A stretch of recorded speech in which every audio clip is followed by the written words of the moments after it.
Okay. All right. Good evening, ladies and gentlemen. I'd like to call this meeting to order at 5:08 p.m.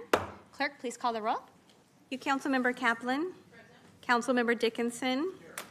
Councilmember Pluckybaum is expected momentarily. Councilmember Maple. Here. Mayor Pro Tem Guerra. Here. Councilmember Jennings. Here. Councilmember Vang. Here. We expect Mayor McCarty momentarily and Vice Mayor Talamontes. Here. You have a quorum. Wonderful. Councilmember Guerra, will you please lead us in the land acknowledgement and Pledge of Allegiance? Please rise for the opening acknowledgments in honor of Sacramento's indigenous people and tribal lands. To the original people of this land, the Nisenan people, the Southern Maidu, the Valley and Plains Miwok, the Patwin and Wintun people, and the people of the Wilton Rancheria, Sacramento's only federally recognized tribe. May we acknowledge and honor the Native people who came before us and still walk beside us today on these ancestral lands by choosing to gather together today in the active practice of acknowledgement and appreciation for Sacramento's indigenous people's history, contributions, and lives. Thank you. Join me in the Pledge of Allegiance. Salute, pledge. I pledge allegiance to the flag of the United States of America and to the republic for which it stands, one nation, under God, indivisible, and liberty with justice for all. Okay. City Attorney, is there any report out for closed session items? Report out. Thank you so much. And we have public comment on any items? Your public hearing items, 1 is going to be continued to March 3rd. Item 2 is withdrawn, and item 3 is continued to March 3rd. So we move to discussion calendar item 4, and I do have speakers on that. Wonderful. Okay, so thank you so much for putting that into the record. So as we have no public hearings for today. They've all been moved. And we're going to head straight into the discussion calendar. I see we have packed chambers today. So glad to see you all here, and welcome Chief Lester to the podium for Sacramento Police Department Violent Crime Reduction Strategies. Thank you. I didn't expect all that movement, so it's nice to get up here. Appreciate it. Well, good evening, everyone. I am Kathy Lester. You know me. I am your Chief of Police. And tonight I am here really to report on the focused, data-driven work this department has undertaken to reduce violent crime and the measurable progress we've made over the last few years. As you know, the work has been very deliberate. It's been strategic, and it's required alignment over enforcement, prevention, analysis, and community partnerships. I have some friends joining me tonight. Joining me this evening are members of our team, along with representatives from our community-based organizations who have stood alongside us in this effort, and I want to take a moment just to recognize them. So if you are here and you are one of our partners, we have representatives from VOS, Impact SAC, ANT, AFRAY, Hawk, SAR, Brother to Brother, and Reimagine. If you could stand up to be recognized, I would really appreciate it.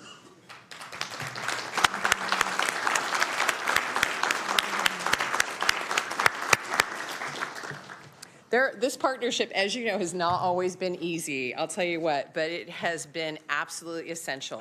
And we are also joined by our partners from Sutter, Carrie Thomas, who's the Vice President of External Affairs, many of you know her, and Sarah Costa, Community and Government Relations Manager. They're sitting in the back hiding, if you could just wave right there. They've been our partners as well. Sutter, and I'll talk about this a little bit later, at no cost to our city has provided critical data collection and reporting to support us as their in-kind contribution to reducing violence in our city.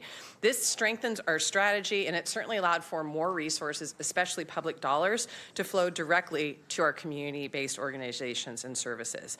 So as you know, public safety is not achieved by one agency acting alone. It's built through disciplined leadership, shared accountability, and partnerships. And so tonight, I am very proud to present the results of that collective effort and the impact we've made together to reduce violent crime in Sacramento. So I'm going to take you back. Some of you were here in 2022. I know everyone was in the city, but before I talk about where we are today, I have to go back and show you where we were.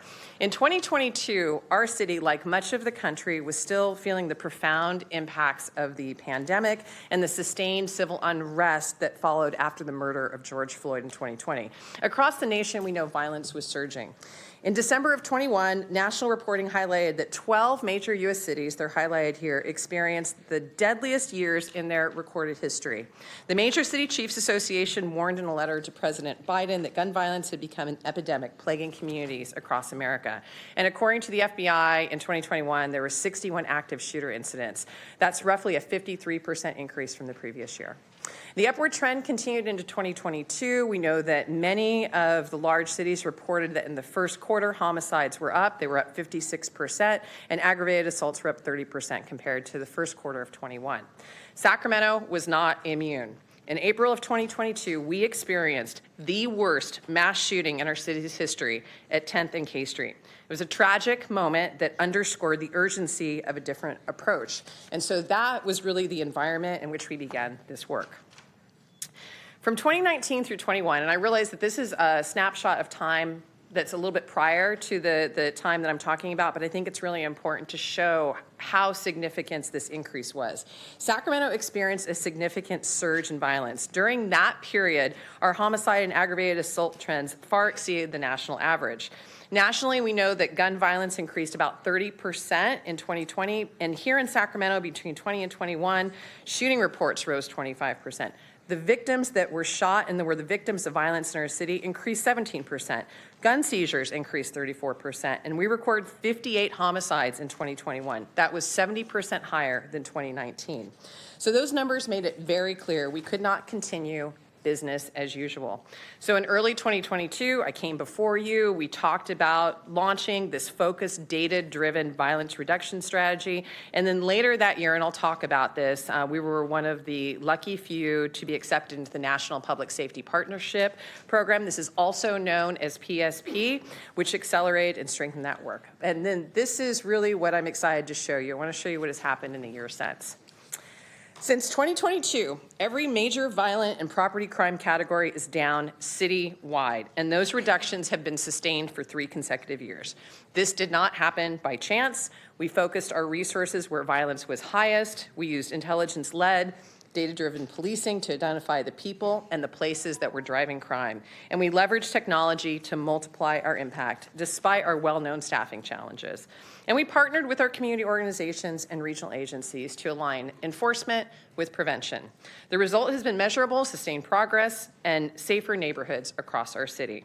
And because gun violence causes the greatest harm, we held ourselves accountable in that category first. So I'm going to touch on shootings and gun data just really quickly. So on gun enforcement, we knew that getting guns out of the hands of people that were not supposed to have them had to be a top priority. Over the past 4 years, we have seized more than 4,000 firearms, including over 800 what we call ghost guns, the privately manufactured firearms. And then early on, we really strengthened our use of NIBIN. That is the National Integrated Ballistic Information Network, to ensure that when we recovered casings and cartridges from firearms, that we quickly entered them into the national database. That has allowed us to link guns to multiple crimes and certainly generate actionable intelligence faster. In addition to enforcement, we also saw very strong community support. We held several gun buybacks, and these were made possible through sponsorships with Kaiser, the city, and certainly private donors. And so this combination of focused enforcement, technology, and engagement has really been central to reducing our gun violence. Let me show you kind of what that focus produced. Citywide shooting reports have declined consistently from 2022 to 2025. They dropped from 725 incidents back in 2022 to 476 last year. The number of victims who have become the victims of gun violence has also declined from 175 in 2022 to 131 in 2025. And if you go back to the year prior in 2021, when I talked about that surge of violence, we actually had 256 people that were shot in our city and 752 shooting reports. The impact of our efforts becomes even clearer because since that time, we've seen almost a 50% reduction of shooting victims in our city and 40% fewer shootings citywide. So how did we get here? We didn't invent this approach. We built it on proven best practices. In 2018, major city chiefs, in partnership with the U.S. Department of Justice's Bureau of Justice Assistance, also known as BJA, published something called the Violent Crime Reduction Operations Guide, the VCROG.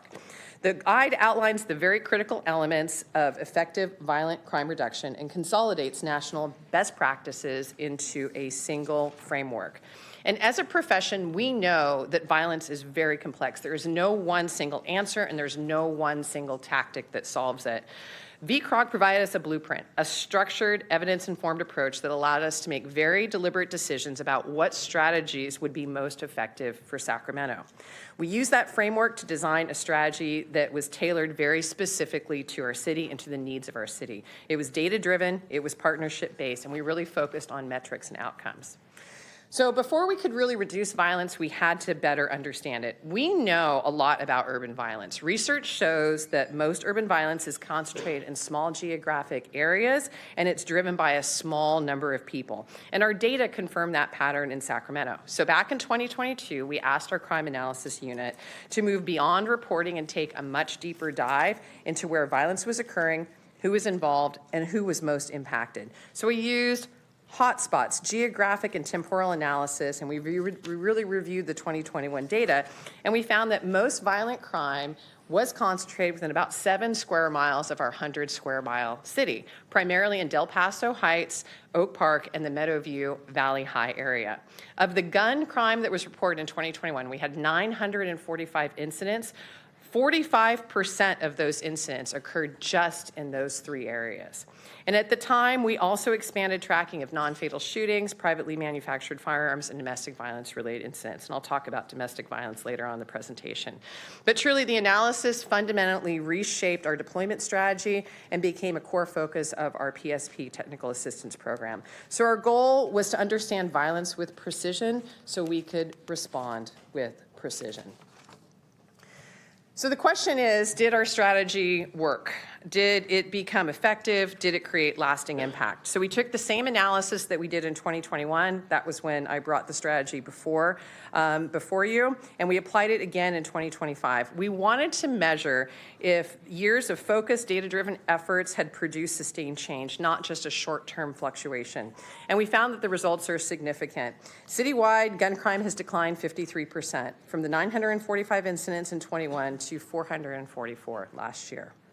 In the identified hotspot zones, the areas that were most heavily impacted and continue to be the most heavily impacted, gun violence declined almost 70%, from 423 incidents to 135. And most importantly, gun crimes outside of those critical areas also declined by about 40%. That tells us 2 important things. First, that focused deployment in high-impact areas works. And second, we did not simply displace the violence, we reduced it citywide. And that's really what precision policing looks like. It's concentrated effort, it's a measurable impact, and it's no shift in harm to other neighborhoods. So I'll touch base very quickly on our model and philosophy. The foundation of our strategy has been based on what's known as a focused deterrence model. Focused deterrence models and focused deterrence is sometimes referred to as pulling levers. It's an evidence-based approach that targets individuals at highest risk of involvement in violence. It really combines clear communication that continued violence will result in accountability and with access to services and certainly support for those that are willing to change. Research has shown that when it's effectively implemented and tailored to your local needs, this approach can reduce violence in your city. We adapted and adopted that model to Sacramento. We hired and aligned our community-based organizations. We built a structured referral process, and we began seeing positive preliminary reporting even early in the implementation. Our strategy has been very simple in concept. It's about identifying who's driving the violence, where it's occurring, and addressing why it is happening. So we have been focusing on high-risk offenders through intelligence-driven policing. We have engaged community partners as credible messengers to mobilize support and interrupt those cycles of violence and retaliation, and we placed a heavy, heavy emphasis on prevention and intervention, particularly for high-risk youth. And at the same time, we recognize that increased enforcement and priorities has to be balanced. So this is a PSP, and I would be remiss if I didn't spend just a few minutes talking about it, because I believe it was truly transformative in this effort. PSP, as it was administered, is a highly competitive technical assistance program, and it's awarded to only a handful of cities every year. It provides an intensive 3-year framework that's designed to enhance support to state and local law enforcement working to reduce violent crime. We received this grant in October of 2022, and it wasn't simply funding. It was a 3-year commitment to work with our agency to build long-term capacity for violent crime reductions, which we will continue and have continued to see the benefits of. In addition to the technical assistance program, we were also awarded a $500,000 capacity building grant, which was allowed us to extend and sustain these improvements into a 4th year. So at the outset, we identified 3 critical areas that we knew we really needed to work with: crime analysis, grants, and technology. Through structured assessments, peer exchanges, and very much expert technical assistance, PSP helped us identify operational gaps and then implement concrete improvements. For example, we strengthened our data-driven approach, particularly around non-fatal shootings and prolific offender identification. We reorganized parts of our investigative division to align resources more strategically. Our family abuse unit, which investigates our domestic violence incidents, was realigned, and aggravated assault investigations were consolidated under the robbery team. This is a best practice that we had learned through PSP engagement with other cities. We participated in national PSP summits in cities like Tulsa, Indianapolis, and Minneapolis, where we both learned from and certainly contributed to best practices. And we gained insight into how other jurisdictions leveraged data-driven strategies to reduce violence. And we refined initiatives like STRIDE, which I will talk about based on those exchanges.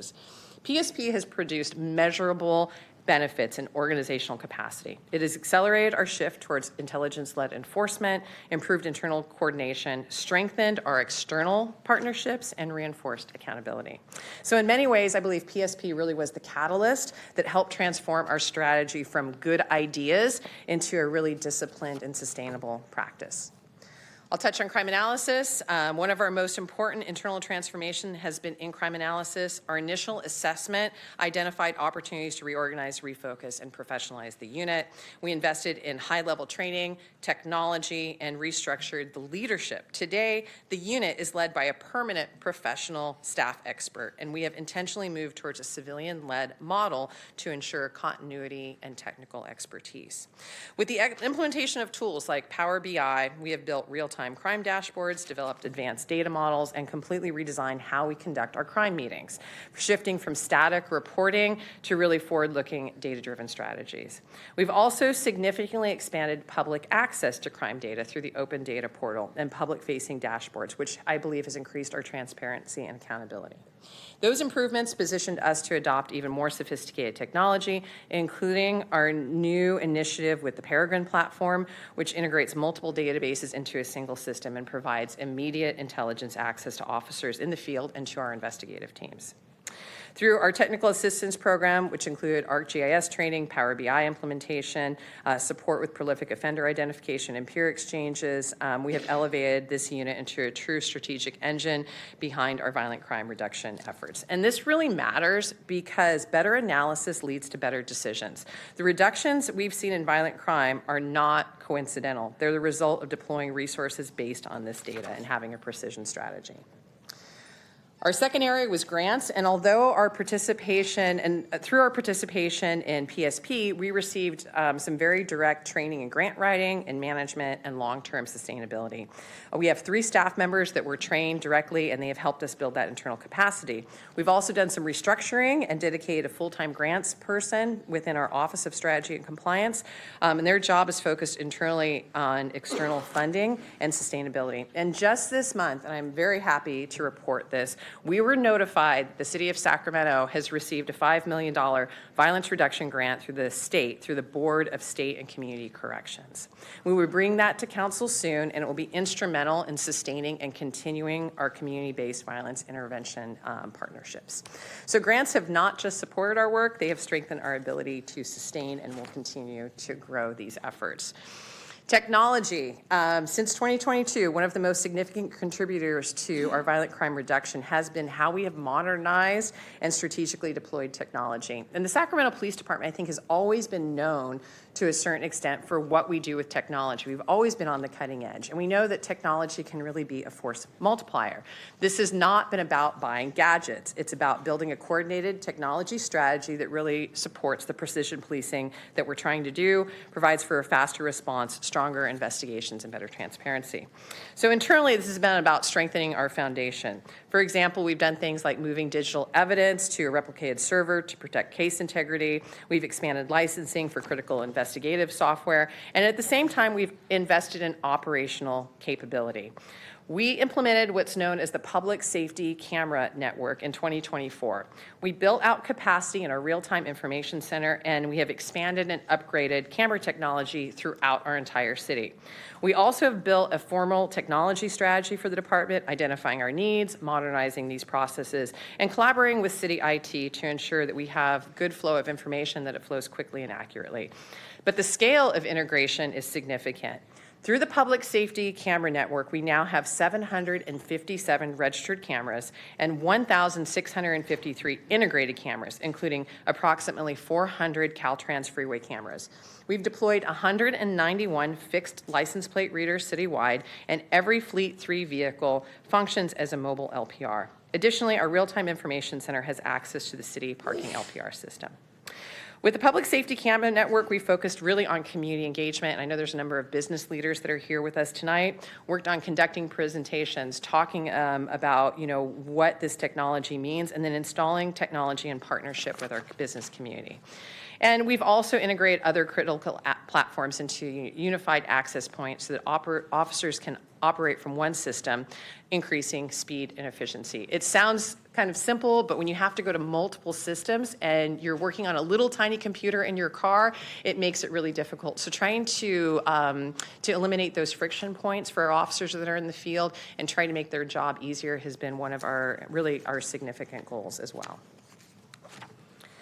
And then I'm going to talk about one of our key successes. This is an example of the accumulation of these efforts. It's been through something that we call STRIDE, which is Strategic Intelligence-Driven Enforcement. This has been the model that really ties all of our efforts together. It begins with precision. Our command staff will identify specific places where violence is occurring. We then analyze the behaviors that is driving the violence in that area, whether it's robbery, aggravated assault, negligent discharge of firearms, or other violent conduct. And we use detailed analysis from our crime analysis unit to do this. From there, we collaborate across commands to build we collaborate with our commands and partners to work side by side in a concentrated 30 to 90-day deployment. And this is really about aligning personnel and intelligence to disrupt violence where it's occurring. I'm going to give you an example, which I think is very strong, of a STRIDE project that we did in our north area where we focused on domestic violence.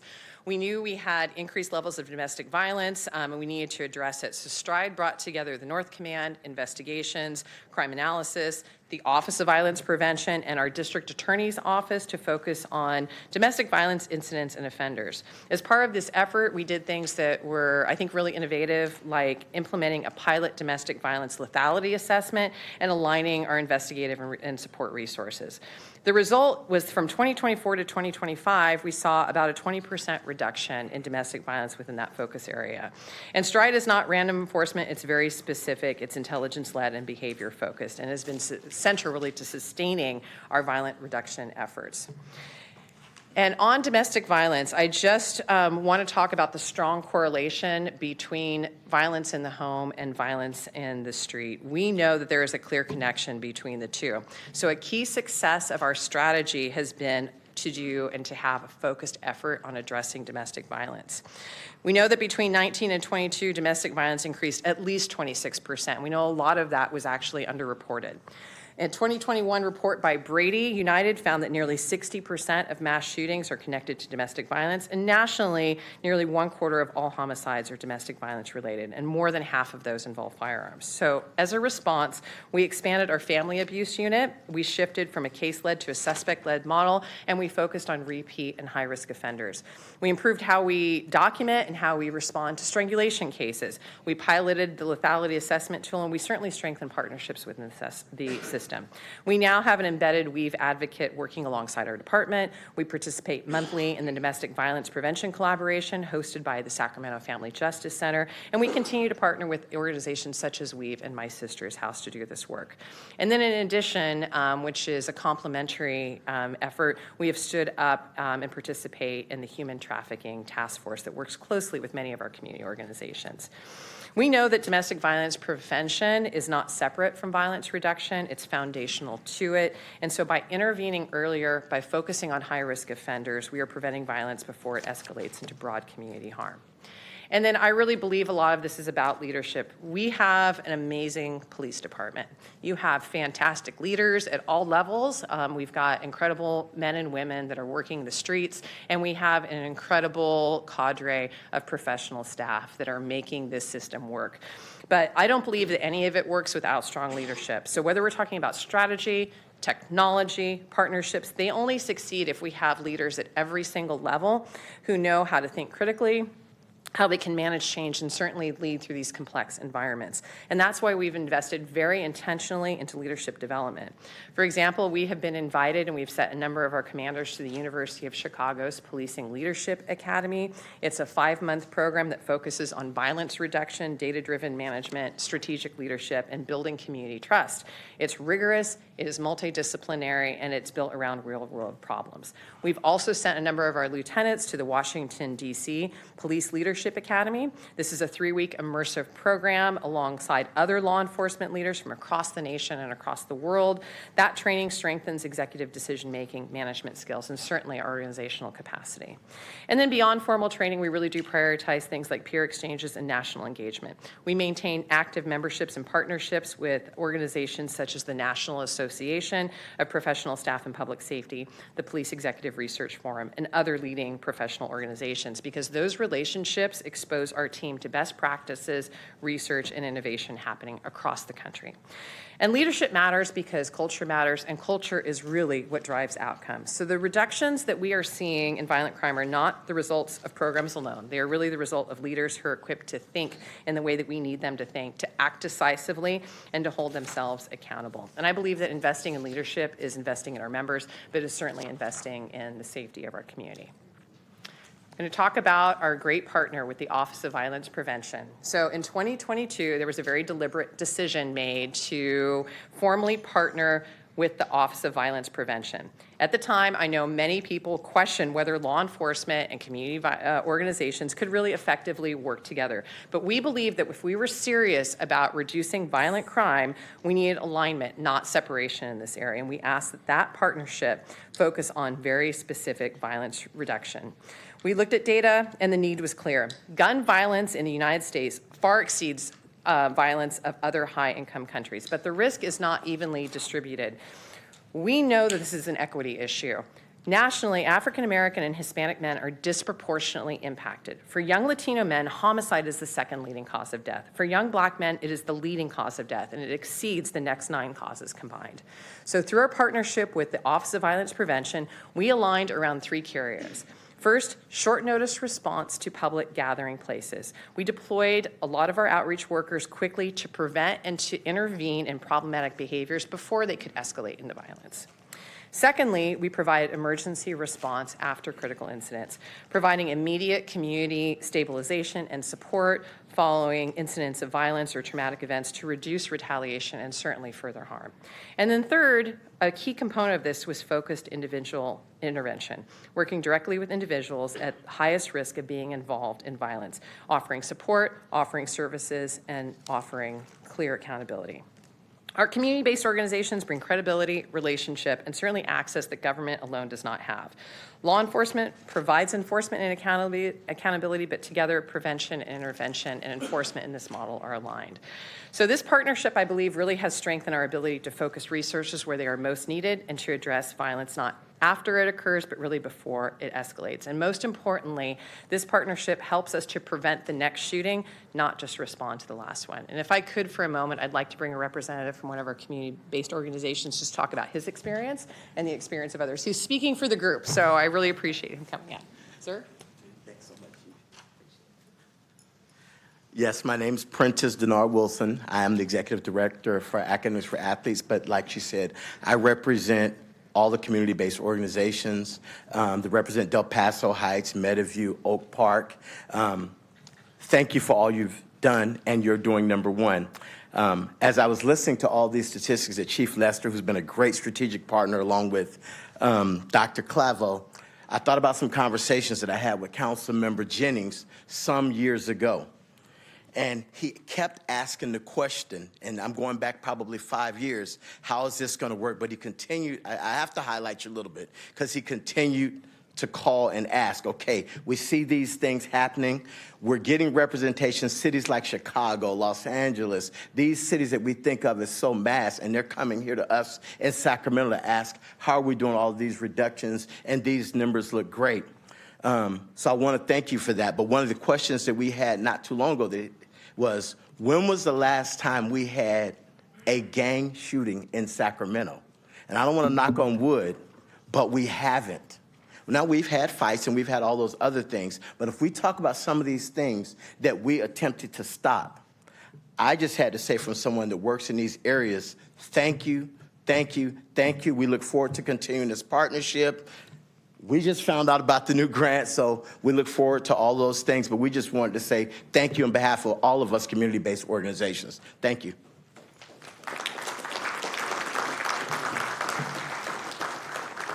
Thank you. So really, this is about being very proactive. We, as the city, have sponsored two major programs, the GPIT and the what we call the EVBIDS programs. EVBIDS really evolved from a very broad citywide interruption model into very much a focused place-based strategy. We really tried to operationally align that with our department and OVP. And this program provides for rapid response after violent incidents. It helps interrupt retaliation, which is significant. And it maintains a sustained presence that the police cannot maintain in neighborhoods most impacted by violence. Serves high-risk youth and young adults while increasingly engaging individuals earlier in the risk continuum. And then GPIT complements that work as a public health community-wide strategy. Since 2022, family and community engagement has increased significantly in this program. Our participants are reporting reduced exposure to violence, high satisfaction, and strong benefit. And they have certain service areas. Life skills development is currently the dominant service area. The program has also expanded its reach, engaging youth earlier and certainly across a broader cross-section of our community. And Dr. Clavo has done a fantastic job of reporting and keeping metrics so that we could measure the success in this area. And I have to take a moment just to express my deep appreciation to our partners at Sutter Health. They have, there's a lot of work in collecting and analyzing data and providing metrics. They have collected data, they have supported the reporting for this work is really their in-kind contribution at no cost to the city. And that generosity has allowed us to direct more funding, more public dollars straight into the community-based organizations that are doing this amazing work with us. And so their commitment to violence reduction in Sacramento is beyond meaningful, and I'm just really grateful for their partnership. And I think that's really what true collaboration looks like. It's aligning public safety, public health, and community leadership really to reduce violence and ultimately save lives. I'll just touch on this because these are some of the metrics that have been reported out. EVBIDS has served over 900 youth and high-risk individuals. The team has supported 139 emergency critical incidents and conducted 202 documented disruption, intervention, known as DRIP, and prevention activities, helping interrupt conflicts and certainly stabilize neighborhoods. And so that's EVBIDS. GPIT really represents the upstream prevention side of our strategy. And since the implementation, this program and who it serves has changed, and I think that's really reflective of the work that we're doing. So the program has served over 6,000 youth, and it's delivered more than 146,000 hours of engagement and support. But family and community involvement has expanded dramatically. We have adults in supportive roles now, where we measured them in 2021. We only had 157 adults that were participating in the program. In 24 and 25, we have over 2,000. That's significant. At the same time, we've seen a shift in the impact. Gang-involved participation decreased from 24% in 21 to 6% in the 23-24 year. But engagement of high-risk youth has increased from 65% to 94%. So that tells us really that we're reaching the right youth, but we're doing it earlier before violence becomes entrenched. I'll just touch on some complementary initiatives. Alongside our core violence reduction work, we've advanced some other initiatives. We've helped to launch the Sacramento Regional Human Trafficking Task Force. We've deployed the Central Narcotics Enforcement Team. This is a short-term team to target street-level drug activity, which resulted in multiple arrests and the seizure of significant quantities of narcotics, firearms, and cash.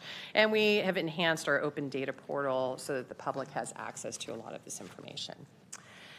And so just to recap, since 2022, we've learned that precision really outperforms volume. We are more data-driven, we are more strategic in how we identify the people and the behaviors driving violence, and we revamped our crime strategy meetings, prioritized our gun evidence, and entering that evidence into NIBIN. We've strengthened our non-fatal shooting response, and we've restructured a number of specialty units. But I think most importantly, we've deepened our partnerships and invested in our people, as well as the community-based organizations that support this work with us to ensure consistent results. And we've embraced innovation through things like joint warrant operations, gun buybacks, addressing ghost gun proliferation, and supporting policy changes aligned with accountability. Operationally, we have certainly made staffing changements. We've discontinued certain units and contracts that did not directly support violent crime reduction, and we've implemented back-to-basics patrol strategies to ensure coverage is where it matters most. And we found that the lesson is very simple. Focused strategy, strong partnerships, and good leadership produce good results. And that leads really to directly what comes next, because this work doesn't stop. This is a great opportunity for me to give an update and share some, I think, very positive information, but we have to maintain and we have to build on this progress, and so we're investing in three primary areas. First, intelligence-led enforcement and technology. Our crime analysis unit is receiving advanced technical assistance to strengthen and further strengthen analytical capabilities. We are building a public-facing dashboard, we're expanding our social network analysis, and we're embedded more deeply with investigations, and certainly developing other efficiency tools. And then we're also continuing our STRIDE model because we know that that is an effective intelligence-led tool. Secondly, funding opportunities and CBO partnerships. We, like I have said, have secured a $5 million BSCC grant, and we are participating in CalVIP Cohort 5, and we're working along 11 of our community-based organizations. We also have been hosting violent crime reduction summits. We hosted our second one this past year, really to strengthen alignment and serve as information sharing, and I really give a shout out to Dr. Clavo and her staff. That is no easy lift, as you know, to put a full-day conference with expert speakers and guidance, and she's done an incredible job. And then additionally, we are working with CNA, which is a contractor to provide a 6-month assessment, really to take surveys and to do an assessment of how our youth violence efforts are aligned within the city. They're working with SACPD, YPSI, the city manager's office, and we hope to have the results of that soon. And then third, our strategic initiatives and technical assistance. We're continuing to do the peer exchanges, strengthen our partnerships, and ensuring that our model evolves as it should with best practices. Because we know violent crime is not static. It requires constant evaluation. Our response requires constant evaluation and refinement, and we have to make investments where they are best used. But the progress we're seeing, it belongs to our community. It belongs to our community's partners who have stood beside us, even when we know that wasn't easy. And when trust had to be built, they stayed at the table, and they should be recognized for that. That courage and that commitment really does matter. And it especially belongs to the men and women of the Sacramento Police Department. Our officers and our professional staff are the ones who execute this strategy every single day. They respond to calls, they build cases, they analyze data, they engage youth, they interrupt violence, and they show up in neighborhoods when it matters most. And strategy only works because we have people making it work. And I believe that when law enforcement and certainly community partners choose collaboration over division, we don't just reduce crime, we really change outcomes, and I believe that the progress is shared. So I just want to thank everyone for coming out who's been involved in this for the last few years to support it. Thank you for your time and for giving me the opportunity to report back after a few years of doing this, and I think that we will continue to move forward together. So I appreciate your time. I know there's some public speakers, so I'll take a seat until there's questions. Thank you. Thank you. We'll take public speakers first, then council member comments, questions. Thank you, Mayor. I have 5 speakers. First is Barb Ram, Scott Ford, Ernesto Delgado, Karen Corbs, then Christina Rogers. Thank you, Chief Lester. That was amazing. And it's so good to know that violent crime is so far down. And I take from that, we don't need military equipment, we don't need new officers, and we can go with technology, data, and grants. Those are very non-violent. So I would just like to say thank you to that. I have a little presentation for items not on the agenda, which I'm going to talk about banning pretext stops for officers. So maybe I'll just get in a couple of little stats that I got from the ACLU, which the data we got from the Sac PD. There were about 46,000 in 2023 and 2024 traffic stops. And of those 46,000, 22,000 approximately were for registration, tinted windows, or like a broken tail light or something like that. And so if we just stop pretext stops, like those aren't even a reason to pull a car over, then you again need fewer cops.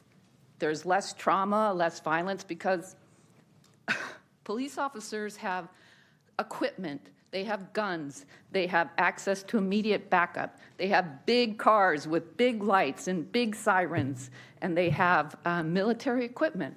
So if we just stop some of those traffic stops, just stop them, because not having your registration current is actually not stopping traffic or hurting traffic. So anyway, that was a really great presentation. I can't wait to bring that back to the Board of Supervisors, and I hope they believe me this time when I say Chief Lester says violent crime is down. Next speaker is Scott Ford, then Ernesto Delgado. Good evening, Mayor McCarty, members of the council, City Manager Smith. Scott Ford on behalf of the Downtown Sacramento Partnership. We are California's very first property-based improvement district, and I am proud to stand before you this evening, proud to stand alongside Chief Lester, the great women and men who serve our community, who protect the entire Sacramento city, and of course the downtown neighborhood that we represent. This morning we were able to highlight some of the progress that we're seeing in the downtown Sacramento community at our annual event.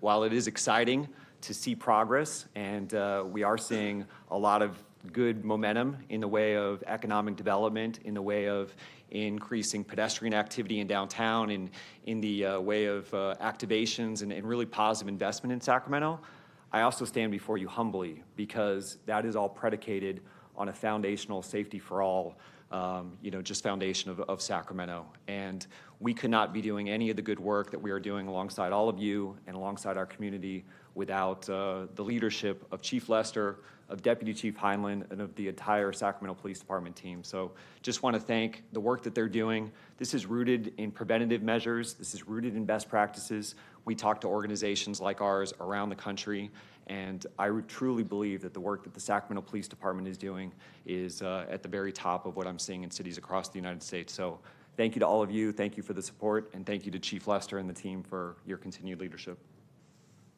Ernesto?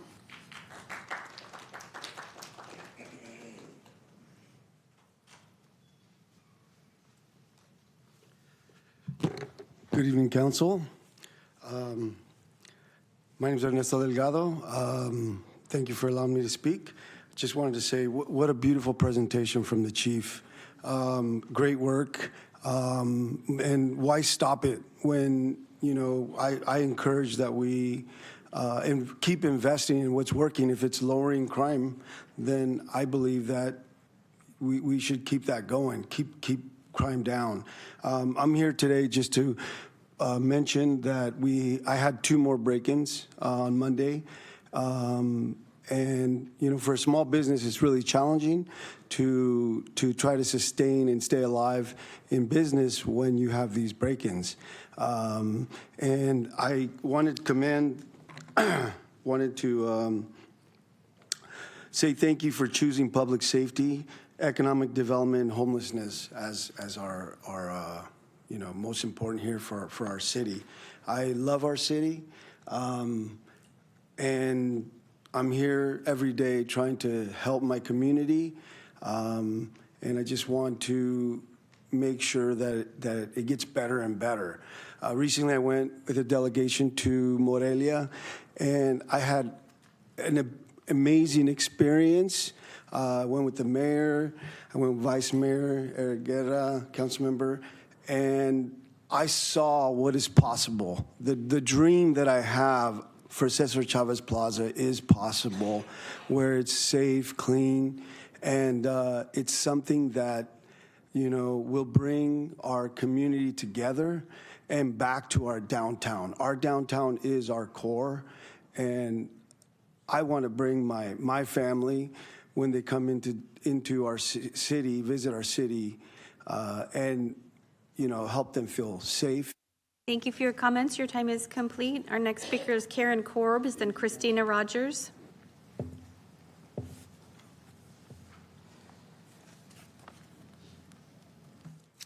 Good evening. I am so happy to hear that violent crime is down in Sacramento. This is positive news for our city, and I want to sincerely thank Chief Lester and the entire Sacramento Police Department for their continued efforts to address violent crime. At the same time, I want to share what I am seeing and hearing in my own neighborhood from friends and community members. While the statistics show progress, many residents are still concerned about the amount of drugs still on our streets, the amount of homeless-related crime, and the overall unpredictability of some areas. Business owners and families continue to express concerns about public safety in Sacramento. It is telling that not only does the Sacramento Downtown Partnership, but also the City Council and many neighborhood associations all list public safety as a top priority for 2026. That priority reflects what they are hearing from their constituents, local businesses, and neighbors, that while there is progress towards a safer city, there is still important work to be done. Because crime numbers are trending in the right direction, now is not the time to reduce funding for public safety. In fact, maintaining or even strengthening support for both our police department and our fire department is essential if we want to continue this progress. Consistency and stability matters. Overwhelmingly, the people of Sacramento want a well-funded, well-equipped, and well-staffed police department. At the end of the day, nothing else matters if we do not feel safe. When residents and visitors feel safe, businesses thrive and our city grows stronger. Public safety is the foundation, and once that foundation is solid, everything else will fall into place. So as we head into budget season, please consider what you are hearing from your constituents and what you all decided as a council was your #1 priority, and that is public safety. Please do not make any cuts to the Sacramento. Thank you for your comments. Your time is complete. Our next speaker is Christina Rogers.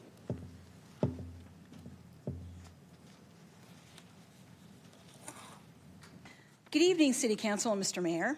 As the president of the Land Park Community Association, I'd like to thank law enforcement for their dedication to keeping our city safer. A key mission of the LPCA is to support public safety in our parks, our neighborhood, and business areas. We appreciate their participation at our meetings and events, and we appreciate them continuing to inform our neighbors. New police strategies are beginning to work. Last week, I walked from the tower to Chipotle at Broadway by Land Park Drive, and it was clean and I felt safe, and this was late at night. Also, earlier this month, there was a crash up the street from my house. Within 20 minutes, a police helicopter hovered over my street, noting the person who crashed the car was a felon to be on the lookout. Well, he was hiding by the Del Rio Trail behind my house. And I know because eventually one park ranger and 3 police cars arrived on the trail by my backyard and arrested him. So I truly appreciate the quick and robust response, especially when I see families biking that trail every day. As much as I appreciate all SAC PD's work, they are doing what they can with the resources and staff they have. And these improvements are wonderful, but they are delicate because more budget cuts can quickly destroy this progress. Public safety is a core service and it should be protected during budget season.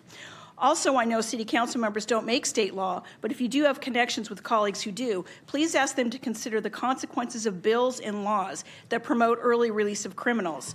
You can support law enforcement's use of their resources by helping to ensure they don't have to keep arresting the same people over and over, and the DA shouldn't have to prosecute the same people over and over again either. And finally, I'd like to see the city promote the partnerships between law enforcement and groups like Brother to Brother that they mentioned tonight, and other nonprofits. Helping kids find purpose so they don't choose violence and crime. Programs that show real results are a valuable piece of the public safety puzzle as well. Thank you very much. Thank you for your comments. Mayor, I have no more speakers on this item. Okay, thank you. Back to the council. Start with Vice Mayor Talamantes. Thank you, Mayor. And I just want to personally thank you for agendizing this and economic development on today's city council meeting agenda because they are top priorities that we voted on at our retreat that we all agreed on. And so it's great to have an item that comes back to us for full deliberation and updates on where we are on our priorities. So thank you so much for doing so.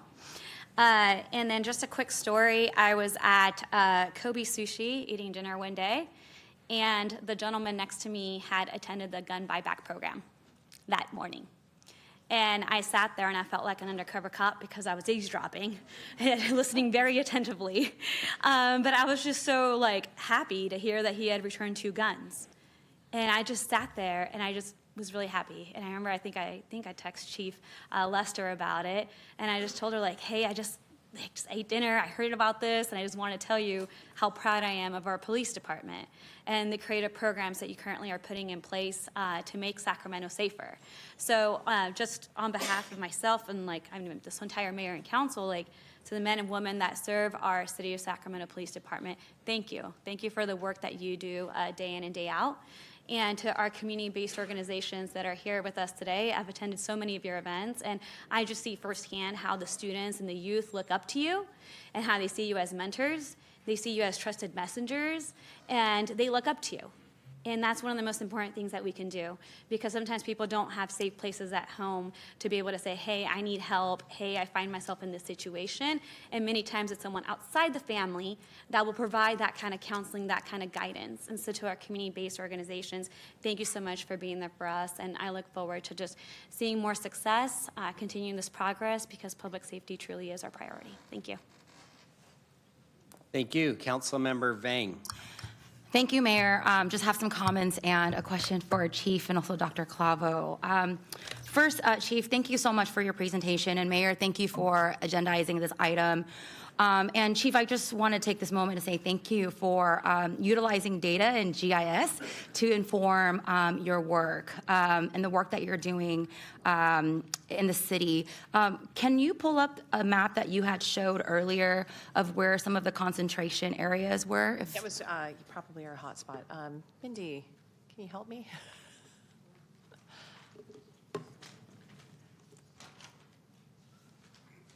Efren, Doug, can you pull up the last PowerPoint, please?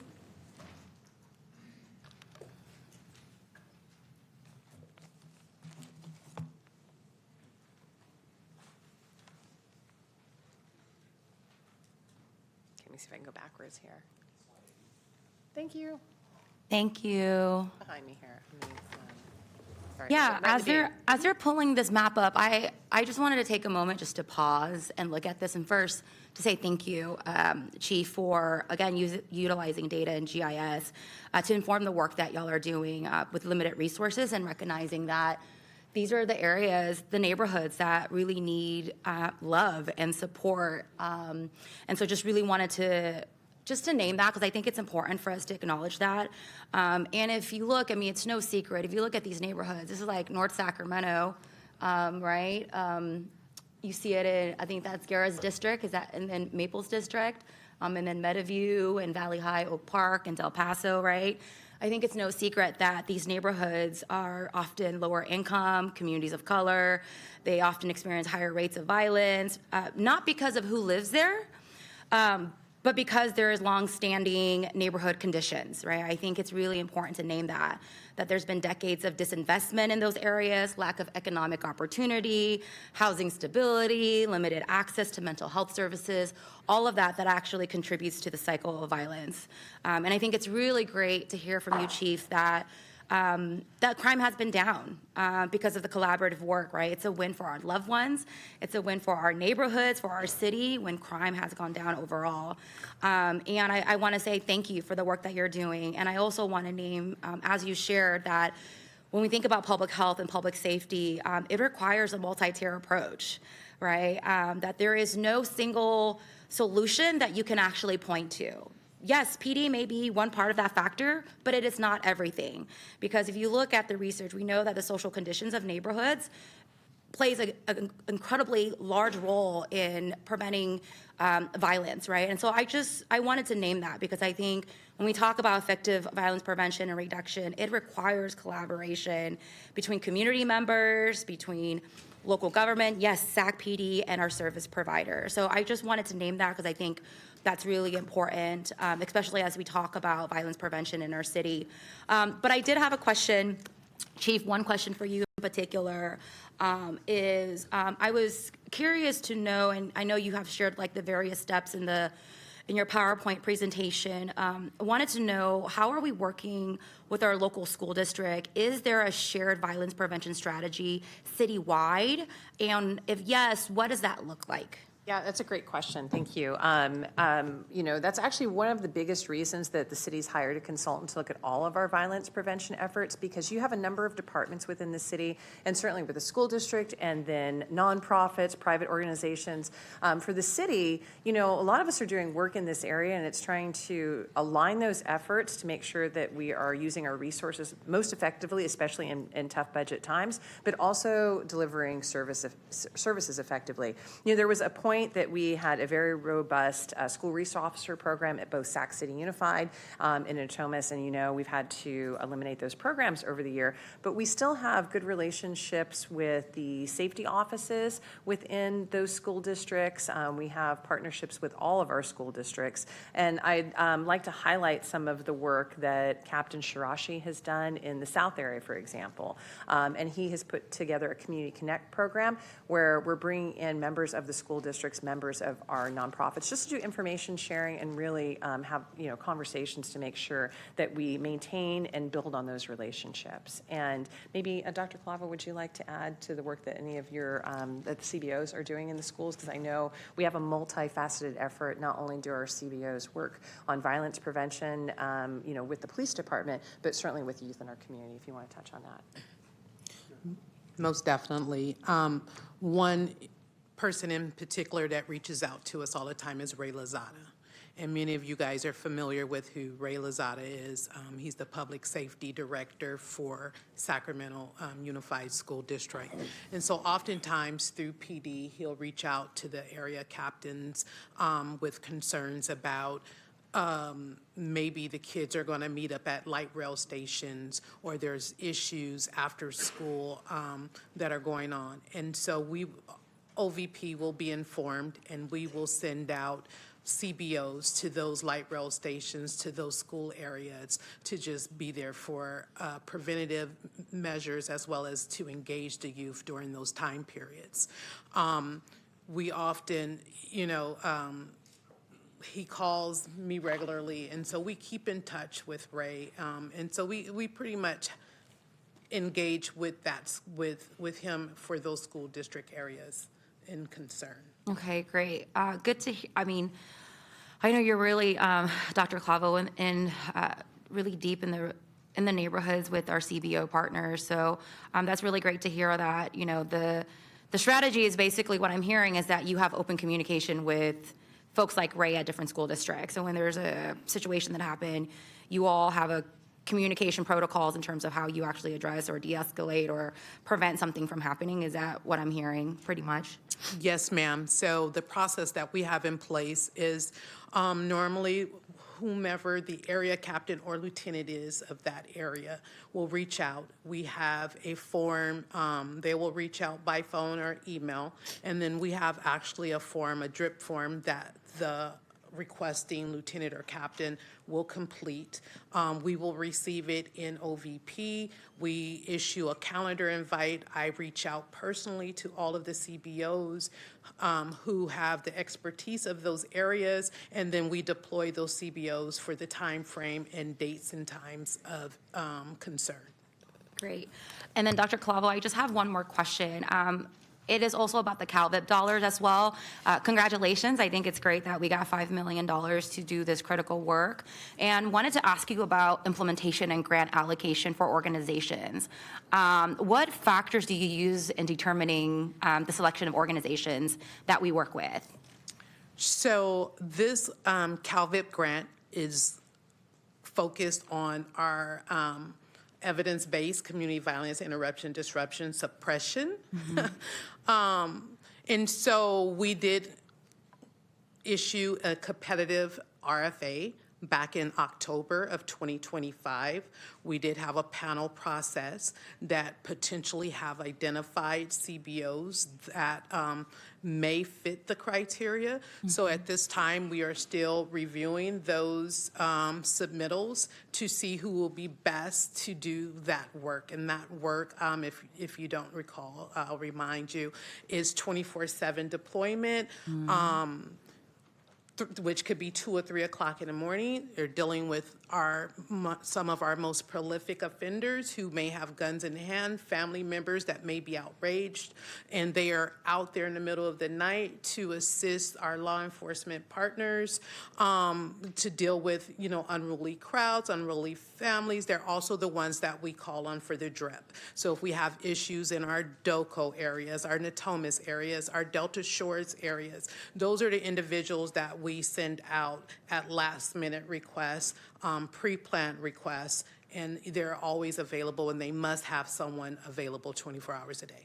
Okay, thank you so much for answering those questions. And again, congratulations. I think it's great that we're not leaving money on the table because we know that the preventative strategy is working with our CBOs in partnership with PD, and so really looking forward to that implementation. And Chief, thank you again for your leadership and utilizing data and GIS to target with limited resources. So thank you so much. Thank you. Thank you. Edit? Thank you. Councilmember Dickinson. Thanks, Mayor. First, I want to express my thanks to all the members of the department, sworn and non-sworn alike, for the work you do each day to help maintain a safe environment and safety for all of us in the city of Sacramento. And I want to express my thanks as well to not just the leadership, but everybody who participates in the community-based organizations that I think are instrumental to reducing violence, which is the objective of our efforts. And in that respect, I want to applaud, Chief, the orientation that you have expressed tonight with respect to looking at violence reduction and prevention as opposed to simply a traditional notion of response. I have to say that I find it quite refreshing and different than some of what I heard back some years ago in these chambers when we were advancing an initiative to try to invest in reducing youth and gun violence. And it is a welcome change of direction from my point of view. I have a couple things I wanted to discuss, and you may want to respond or elaborate. The first, and you mentioned these, but I think they deserve to be underscored, and that's the application of technology. We know we are going to be challenged in terms of maintaining and expanding the people power of the force, and I think it's pretty clear that technology is going to have to be an instrumental part of how we go about both prevention and response. And so I wanted to give you just a moment if you wanted to elaborate to a greater extent on how you see technology playing a role in what you're trying to do in the department. Yeah, well, I'll take you back because I worked, graveyard in Del Paso Heights 30 years ago, and I remember we had these little tiny computers. They were two-tone. They had a screen that was about 5 inches, and we had 10 screens and would have to scroll through. And once you were out of screens, that's all you got. And I remember at one point thinking, wouldn't it be great if we could actually see a picture of who we were looking for? That day would never happen. And boy, we have blown past that day and then some. We have limited resources. I think government across the board has limited resources. We're all trying to do as much as we can, and you have to do it efficiently. So if there are ways to reduce friction points, like I said, where you've got people that have multiple databases, tie those together. We have such an abundance of information that's available to us, but it's trying to use that data efficiently, making sure that if we're going to call ourselves data-driven, and we were just talking about this yesterday, we have to have our employees that know where the data is, how to find it, and then how to use it. So there's some instructional pieces that go with that as well. On technology, Sac PD's always been a leader. I mean, long before I was chief, we did a lot of innovative things. We were one of the first agencies to pilot drones, to respond, and could show how that really reduced impacts on the community and how that was an effective tool. And I think there's some incredible opportunities with drone as a first responder. I think building out our camera network with all of the businesses is extremely helpful. And it doesn't replace people. We know that technology doesn't do that, but if it can make the people that you have better able to do their jobs, we've got so many stories, and I know Bryce, our Deputy Chief Heinlein, kept track of a number of these sort of wins that we had when we were talking to businesses about the public safety camera network and talking about the effectiveness of just having a camera. One of our really early, I think, successes, and it seems minor, but when Ernesto was talking about this, it reminded me, we had a burglary alarm go off in, Old Sacramento. And typically that would be a little bit of a delayed response. Alarms go off all the time. But with the camera system in place, they were able to see that, no, somebody was actually breaking into the business and what they looked like and the bicycle that they were on. So the one that expedited our response to knew who we were looking for. So, certainly we don't want to be reactive, but in those cases, boy, we had a whole bunch of information that even a year ago we wouldn't have had, and we're able, to work on getting the person in custody and holding them accountable for the burglary and hopefully preventing other burglaries. So those are minor, but a lot of like whether it's on gun violence and you're looking at the NIBIN entries and you're entering the evidence that you have into national databases, we have examples where we've been able to tie gun crimes together that we never would have known. So I think the challenge with technology is it's expensive. There's licensing. You've got to be very selective at what you use. There's a lot of technology out there, and it's you need to choose what is going to best work for your community. And that's actually where we've called in a lot of the experts. I'm not a technology expert. Our IT division, they do a great job of keeping all the systems up and running, but that's why we've looked to experts in other cities to find out what's working with them, making sure that we address privacy challenges and that we're using that technology effectively. But I think it's such a great opportunity right now, not just in law enforcement, just in government, to utilize technology to provide better services and to serve your community in a better way. Thank you. And you mentioned cameras as part of this array of tools. Hopefully, we are all sensitive about civil rights and preserving civil rights, but we also have evolved into a society that seems to take a picture of every move you make in any sort of public place at all. Can you talk a little bit more about how we can effectively connect the cameras that a lot of businesses have deployed into a means of helping the department identify those who are committing offenses? Let's take as example, we have seen a rash of thefts of backflow devices. Right. We are searching for images from businesses' cameras, at least in the northern part of Sacramento, the city of northern Sacramento, to help try to identify who's committing these. We know why, we just don't necessarily know who. But can you talk a little bit more about how we can connect what businesses are doing for protection purposes themselves with what can be useful to the department? Absolutely, and actually, I'm going to call up my expert.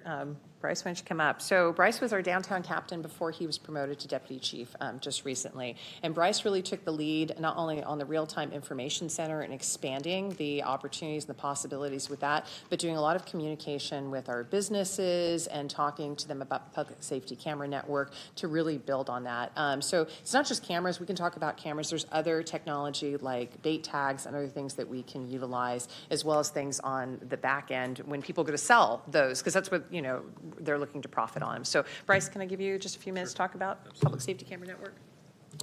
So, yeah, this began really about 2 years ago, the Public Safety Camera Network, and we found a vendor called Fusus, which basically integrates our cameras, not only from our police observation devices, but also our public or private cameras on businesses, and that's really a voluntary program. And then we also integrate our city network cameras, so city facilities, traffic cameras, so those are all accessible to our real-time information center. And so for your question is we really search a lot of those different systems. License plate readers, if they're in a vehicle, we can track different vehicles. So it's really putting all these pieces together and then kind of backtracking from an incident to find out who that person was and then find the camera that really showcases it. We've really done a lot of public outreach with a lot of businesses, especially when I was the captain downtown. That was one of my core priorities down there, was to try and get as much coverage in our business district as possible, because just about every business has a camera. So we do have, they have a core, so basically it's like a small computer that we have limited numbers to give out to businesses, maybe areas that are known for high crime areas that we want to have coverage there. But really, we didn't want to have so many cameras that they're overlapping, so we were very strategic on where we place those. We had our staff from the Real-Time Information Center go out to this and do really an audit of the downtown core area and midtown area to see what would be beneficial to the area. So we continue to push that throughout the city and try and get traction from different businesses. Thanks for the response. I wanted you to talk a little bit about that, because I'm hopeful that there are some folks who, are avid viewers of Channel 14 and will tune in and say, "Oh boy, I'd be interested in that." I mean, all 6 of them. And but more importantly, I find that in talking to a lot of small business owners, they don't have, and they may have a camera or two, but they have no idea that they can plug directly in. So promoting really this with the business community seems to me to be something that could use some more emphasis. Yeah, so we've done some outreach with our media outlets, but I appreciate you bringing that up, because that has been one of the toughest challenges for us, is to get the word out about the technology and how they can partner with us. We have on our website, you can go right there and it gives all the information on the front page of our public safety camera network and how you could plug into the Fusus if they desire. So really, I mean, it is word of mouth. We have had our provider come out and help do some targeting outreach to certain businesses within the area, giving out flyers, giving out mailers. So it's really incumbent upon everybody to really promote this product and help us get a lot of coverage and make our city safer. So thank you. Thank you for that. I wanted to talk a little bit about reducing and preventing youth gun violence, which to me is something that ought to be an extremely high priority. And certainly a lot of the CBOs are engaged in efforts to address youth gun violence, prevention and reduction as well. Can you talk a little bit more about what, from a departmental perspective, you're doing in both singly and in concert with the community-based organizations on that aspect? Yeah, absolutely. I'll touch on the police. And maybe, Merv, can I? Since he's like, you just called me up. But Merv's done some great work in this area, so maybe I can ask him to come up and share as well. I know my presentation was already long, so I didn't want to, belabor the point. But earlier in this effort, we worked with Sac State, the Institute for Social Research, and ISR, and we actually did a number of surveys and talked and tried to really understand, concerns in the community. And there are two unexpected things around violence and violence prevention. In a lot of communities, blight is directly tied to people's sense of safety.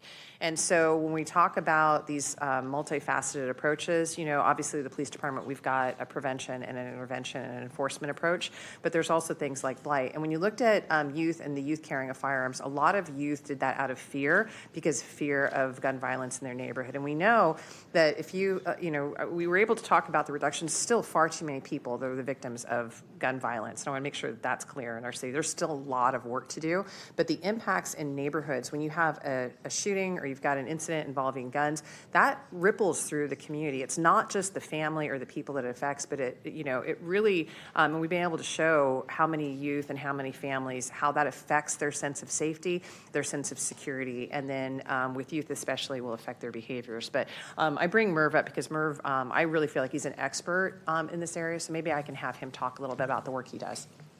Thank you. I didn't mean to put you on the spot, but he's so good at it. All right. Thank you, Chief. Thank you, council members, for this opportunity.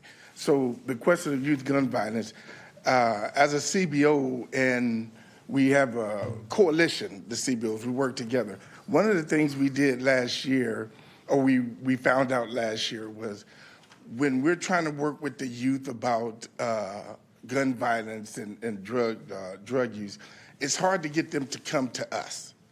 You know, if they're not mandated to come to us, you know, they'll come for a few times and they're gone. So as a collective, we decided that we're going to go to where they're at. So, and that means primarily schools. And Councilmember Vang raised a question to Dr. Clavo about the connection between what we're doing and the schools. So last year, we put together a coalition of CBOs from North Sacramento and South Sacramento and Oak Park. And we put together a presentation called 10 Reasons Why You Shouldn't Pick Up a Gun. And actually, I provided it to many, I think everyone should have received the little placard that we gave out. And we went to the youth and we shared with them inside of their schools. We spoke to every senior inside of Twin Rivers. The partnership we have was with Twin Rivers School District. We spoke to every high school we reached every high school in Twin Rivers and every junior high school, and we gave a presentation. It was about over 1,000 students. And the presentation was about 10 reasons why you shouldn't pick up a gun, things you don't know that you need to know before you decide to pick up a gun. And it was very well received by the students and the staff. So our approach is an educational-based approach to stopping the gun violence. When we're there, they'll listen, but what happens when we leave? When they need that advice. So we create these placards for them, postcards, whatever the topic is, and what we share is not our life experiences. You know, there's this big thing about lived experiences and reaching out, but that's only as good if you, one, move beyond that, and two, you've extracted lessons from it that you can share with the youth coming up. So we've taken the lessons that we've learned through our lived experience, and that's what we share. So our approach is educational-based approach as well as consequential. Sometimes when we have enough students, we'll take them on tours to Mule Creek State Prison to see what you don't want. So it's like, hey, you know, you can choose this road or you can choose that road, but to sum it up, the CBO's approach is educational-based approach to why you shouldn't pick up a gun. And if any of the council members don't have that placard, I'll make sure it'll be there. So, well, thanks, Merv, for that. And it would be great to have some data on the number of students that you've touched, and you know, other metrics that we might think about to measure how those outreach efforts are doing and the results. As we think about going forward. And that's really where, like, Sutter has been great, you know, in helping us do that, because it's expensive to collect that data and then crunch it the right way. You know, we also have our Magnet School program, which has been a multi-year program, obviously in 5 of our comprehensive high schools. That shows, you know, fantastic, you know, data as far as, like, positive outcomes. And we know that for a lot of our youth, in order for them to develop into, you know, successful adults, you know, they need really 2 things. They need a job and they need a mentor, right? And so knowing that the development or the services have been life skills and job development, I think is really telling about the effectiveness and the success of the program. And as you know, prevention is always hard to measure, but I think the positive outcomes that we have from the number of youth that these organizations work with, you know, and we've got 3 years of, I think, solid data right now, and I think we continue that. And, you know, we've continued to sort of adjust this strategy and continue to measure it and see where we could do better. And I certainly think there's some opportunities in the future. Yeah, it'd be great to see that data. I wanted to talk for a little bit, for a moment about POP officers. And the approach that you're taking with respect to whether very tough decisions on how you deploy the officers you've got. I know from conversation we've had, you're a great believer in the POP approach. I am, from my experience. I've seen how well it's worked. People who have businesses in an area or live in an area are always going to know more than an officer can know, because they're there all the time. And an officer is not. It's a challenge to have POP officers when there's such a demand for response. Sure. I understand that, but within your prevention orientation, it would seem that POP ought to be something that's emphasized. So can you talk a little bit about how you array your forces with respect to this division of response and prevention? Sure. I mean, you need a balanced approach, right? If you remember back after the recession in started in 2008, about 2011 and 12, that's when we reduced a lot of our specialty units, and we lost our POP officers at that time. We just could not sustain the program. We were able to put a lot of people in patrol. We had, close to 300 officers deployed in patrol because we didn't have the specialty units. So you need a balance of both, right? You need the officers that are going to be answering the 911 calls. They're out there. They're being proactive. They're addressing the immediate needs. The benefit of the POP officers, and I'll have Dan come up because they work in operations, is that they can be very strategic about trying to find long-term solutions to problems, and they actually make us more effective. So if you have a challenging business or home, the POP officers really are there as problem solvers. And if you can do a long-term solution, we've worked with Gus for many years through Justice for Neighbors and trying to make sure that, we are helping neighborhoods with challenging conditions, that you can actually reduce the need for response and reduce the impact on those patrol officers so they can be more effective. So you couldn't do it one way or the other. You couldn't have a full team of just full-time problem solvers that are not answering the 911 calls, and you can't have a group of officers that's all they're doing. They're being reactive. So we try and find a really nice balance, and it hasn't been easy. I mean, quite honestly, we've had to make some very hard decisions. I made the decisions to pull people out of contracts for exactly that reason, because we need to staff patrol sufficiently, and we also needed to make sure that we keep our violent crime reduction teams, our POP officers, our investigators, all working as one, cohesive and healthy ecosystem. And I'll have Dan just touch on some of the work that they're doing. Thank you. I would just add that I agree with you. I'm a former POP officer myself. 20-some years ago, I worked POP down in Councilmember Jennings' area on Florin Road, and it's a tremendous value. You get to know the community, the businesses, and really become a long-term problem solver. And so, I would love to have POP or more POP officers, but obviously the staffing is what it is. And so as a department and patrol, we really embrace that philosophy throughout the entire organization. And I not only have our POP officers doing that work, but our patrol officers when time allows. Certainly there are days when they go call the call and that's all they can do. But, I certainly expect that when they have that time, they're also long-term problem solvers. And so part of that is the data that the chief talked about. As an organization, we try to push that data all the way down to everybody in the organization. So, if you're a patrol officer, you go out tomorrow, you know what the long-term problems are in your area, and as your time allows, you can work on some of those solutions. And so, they're a great asset, and I wish we could have more of them, but it's certainly a philosophy that we expect of everybody in the organization. Yeah, and just for my part, the more POP officers we can have, the better, because I see the benefits of what you both have just described. And it seems to me strategically that's our best investment in many ways. So I was curious about that. The last thing I wanted to comment on, and it really amplifies one of the points that Councilmember Vang was raising, was as a county supervisor, it was not uncommon for me to see data across a spectrum of indicators overlaid. And what you couldn't avoid noticing, couldn't avoid observing, was that where, and this is not just true in the city, it's generally true, where poverty is the greatest, where unemployment is the highest, where drug use is the highest, where the need for behavioral health is the greatest, where education attainment is the least, where domestic violence is the highest, are the areas that were on your map. And so, with all the good work that the department does, it's not going to make those dots go away unless we address those other issues. Agree.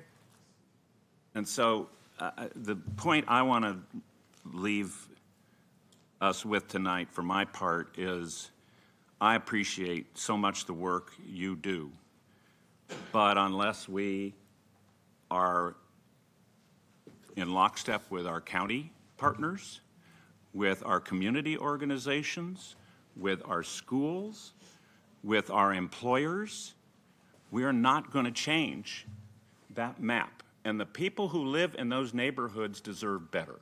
Agree. So we can do better. We know how to do better. It's not always easy. In fact, sometimes it's very hard. The work you're doing is instrumental to that, but I won't leave here tonight, and I hope no one else leaves here tonight thinking it's enough. It will take much more and many more partners to make that map change in a meaningful way, but that's got to be our purpose and our goal. I agree. Thank you. Well recognized. Thank you. Thank you. Councilmember Maple. Thank you, Mayor. And thank you, Chief Lester, for the presentation. I think the top line of where I want to start is, and we don't have to go to the slide, but the slide that showed the numbers, the percentages that things are down. That's, I think, wonderful news for the community and for all of us to see. And so I think they speak for themselves on the work that's been done over the last several years to make a real demonstrable difference in our community. So I just want to say that, and hopefully that's the high line, that if anyone's out there watching, that's what people see, because I think that's just an incredible amount of work on your part and the whole team. So I just want to thank you for that. So I want to align myself completely on the comments that Councilmember Bank made and Councilmember Dickinson. I think, representing, as you can see on the map here, 2 out of 3 of the highest crime areas, violent crime areas, are in my district, along with District 2 and District 8. And so that is something I think about all the time. And I know that we've had conversations about that. And it's not a one-size-fits-all solution, and it's a moving target. It's something that you have to constantly update and change based on the data and the information that you're getting. So I'm really proud to see that we've incorporated a lot of those data components into the work that's happening every day. I think that I've certainly heard it from other places that we have a department that really is set apart from other departments in the United States of America for our use of data and the technology that we're using. And so I think that also speaks to the numbers, right? We're doing things even when we're doing them with a lot less, in terms of the number of people that we have and some of the resources. So I just want to call that out too. I want to circle back. We keep going back to this proposal. So I'm assuming the grant that you mentioned, the $5 million, is that the CalVIP grant, or is that something different? Ethan was really the lead on this, and I know we had earlier conversations last year talking about incorporating the school district, so I'll bring Ethan up because he's really the expert. Awesome. But yes, we were just notified, and obviously we have to accept it and go through the terms. But of course. What can we answer for? I look forward to that. CalVIP, right? Is that the grant? 4 or 5, yes. Yeah. Okay, great. Thank you. So I know that myself, Councilmember Vang, and Councilmember Jennings held a series of meetings with the department, along with Dr. Quavo and others last year on this issue, with the question being, what is our strategy overall? And I think a lot of that you've answered today. And then, are we planning on applying for this grant? Because I believe there was at least a year or two where we did not, for understandable reasons with resources. And so I'm really heartened to hear that. One question I did have, because I think I might reframe my question a little differently than the way Councilmember Vang did. So as a part of those original discussions, Sac City Unified was a part of it, along with their, I believe they called their proposal the Safe Schools proposal, and included a lot of those elements. So are they included in what we applied for? but they're a partner. They're not a sub-awardee, but we're working close with Ray. And so what's going to happen most likely is we're going to be utilizing him to give referrals to our CBOs and to our partner groups. That way, it's not just subject to the information that we have from the police department, from the city, but also what they're seeing in the school districts in order to deter and interrupt those violent encounters, both around the schools and what intel he's going to have that won't even be in contact with the school. Okay, so does that mean like data sharing? So, hey, because I think the idea behind it is there's usually a handful of people that need early intervention and help, and if we can do that early on in school, we can hopefully make a big difference later on in life. But sometimes getting that information is hard when you have different agencies and departments. So is the goal to do that, or is it more of a reaction thing? So like, hey, something's happened, they're going to call you and then get involved. So we're going to work through some of those kinks. The data sharing part you touched on could be a concern. So what we're trying to find is a way to utilize Ray and his intel without crossing any of those data sharing lines where we can be more proactive. It's going to be reactive based off the emotions and what they're seeing, but ideally not after they've entered the criminal justice system. Okay. And then because I heard, and thank you, Murph, for talking a little bit about what you're doing, and I do have that in my office. I think it's great. So I hear that you have that partnership with Twin Rivers. Do we have something like that with Sac City Unified? Trying. Okay, thank you. I ask these questions because it's so important. Obviously, we know that youth violence is something that we're particularly interested in here in ways that we can all, and I know that that's something that you think about a lot and have incorporated a lot of programming in our work with Dr. Clavo as well, but I'm just always trying to get even more creative for how we can build those partnerships, especially with an organization like Sac City Unified. It's really big, incorporates a lot of the schools. 1,000 kids, yeah. In the city of Sacramento, which I know you come from that world as well, so you have a lot of information on that. Yeah, no, but if there's any way we can partner, I know the school district's going through a lot right now, obviously, but if there's anything we can do, we've had a great relationship, even after, we left the school district full-time, but I worked out of Cerna for a whole year and tried to revamp a lot of their programs, work with Truancy and the GVS grants, and I think there's a lot of work that we can do, very early on to intervene before kids become criminally justice involved. And so I know, obviously, you guys do a lot of work in that school district. Please let us know how we can be of help. We do have a great relationship with Ray and the team there, as well as a lot of the principals and the superintendent. So we're wide open for anything that we can do. Okay, great. And then the last thing I wanted to touch on, I'm really interested in data. I'm always interested in how we can constantly evaluate the effectiveness of programs that we're doing. And so I know through Dr. Clavo's Office of Violence Prevention, is how a lot of the CBOs are funded to do the work that they do, which we know is really effective. And I think that also is borne out in the numbers that we see. But I would love to see maybe at a future item, Mr. Mayor, to come back to this council to really talk a little bit more in depth about those programs, like what are they doing, who are they serving, what are the results that we're seeing now that we're several years in. I would be so interested in that. I think it'd also be a great way for the organizations to showcase the great work that they are doing and why maybe we should give them even more. I'll just put that out there. Other than that, just want to say great work. I think I was very heartened to see some of the numbers, and so I think that reflects on the work that you and your team are doing every day. Thank you. Really appreciate that.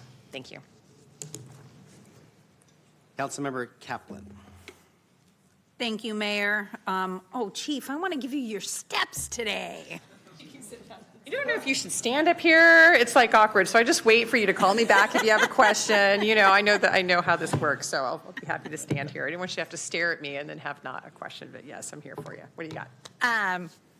So I want to echo my colleagues and most of what they said and try not repeat a couple of items, but I personally, I do want to thank you. I want to thank Dr. Clavo, and I want to thank all the community-based organizations who, I try and bring us all together and how can we address things, because it goes straight up. We're better when we all as a community work together, and I want to thank you because there were those doubts when the Office of Violence Prevention came underneath you. And I think that both the work that Dr. Clavo and you did with our community-based organizations to build trust, to build that bridge, you're seeing that work. Because I remember when I got in office, you had rolled out with a plan.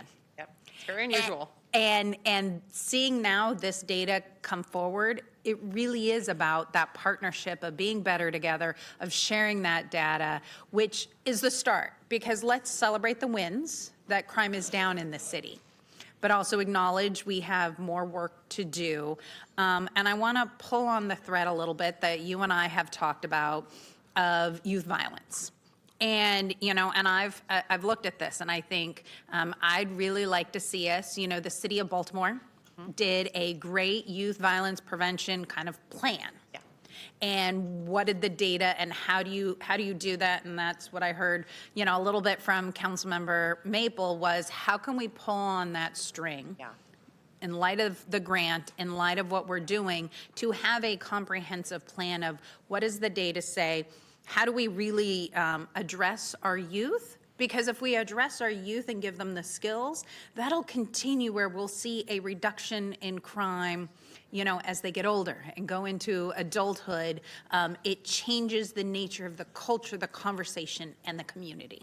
I agree. And so we've started it. The data is good, but I've really delved into what Baltimore has done, and I would like to amplify our data that we're getting. I want to amplify what Dr. Clavo is doing, which, by the way, I would love to see what Dr. Clavo has done in teaching her community-based organizations for data, to use that same data analysis and audit over on Measure L for how we use children's funds. So, nothing like giving you more work, Dr. Clavo, because, you're doing good.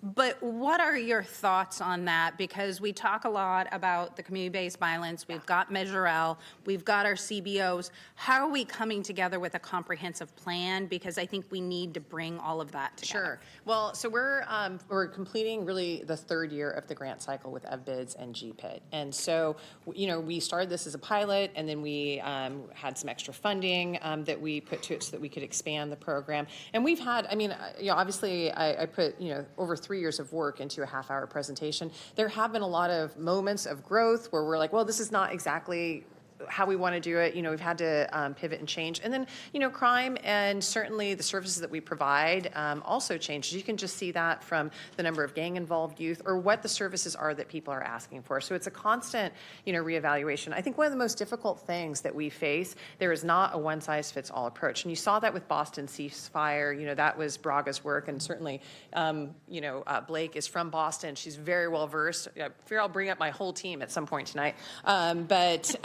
The reason that it was tough, we all thought that ceasefire, if it worked in Boston, we could bring it to our city and we could duplicate it, replicate it, and we would have the same results. But it doesn't work that way, right? And I think we've learned over the years, that being one of the most well-studied areas around violence intervention and prevention, that you can take certain aspects of those models, but you have to tailor it and adapt it to the needs of your city. We know what resources we have. We have different resources that we have in Baltimore or Boston.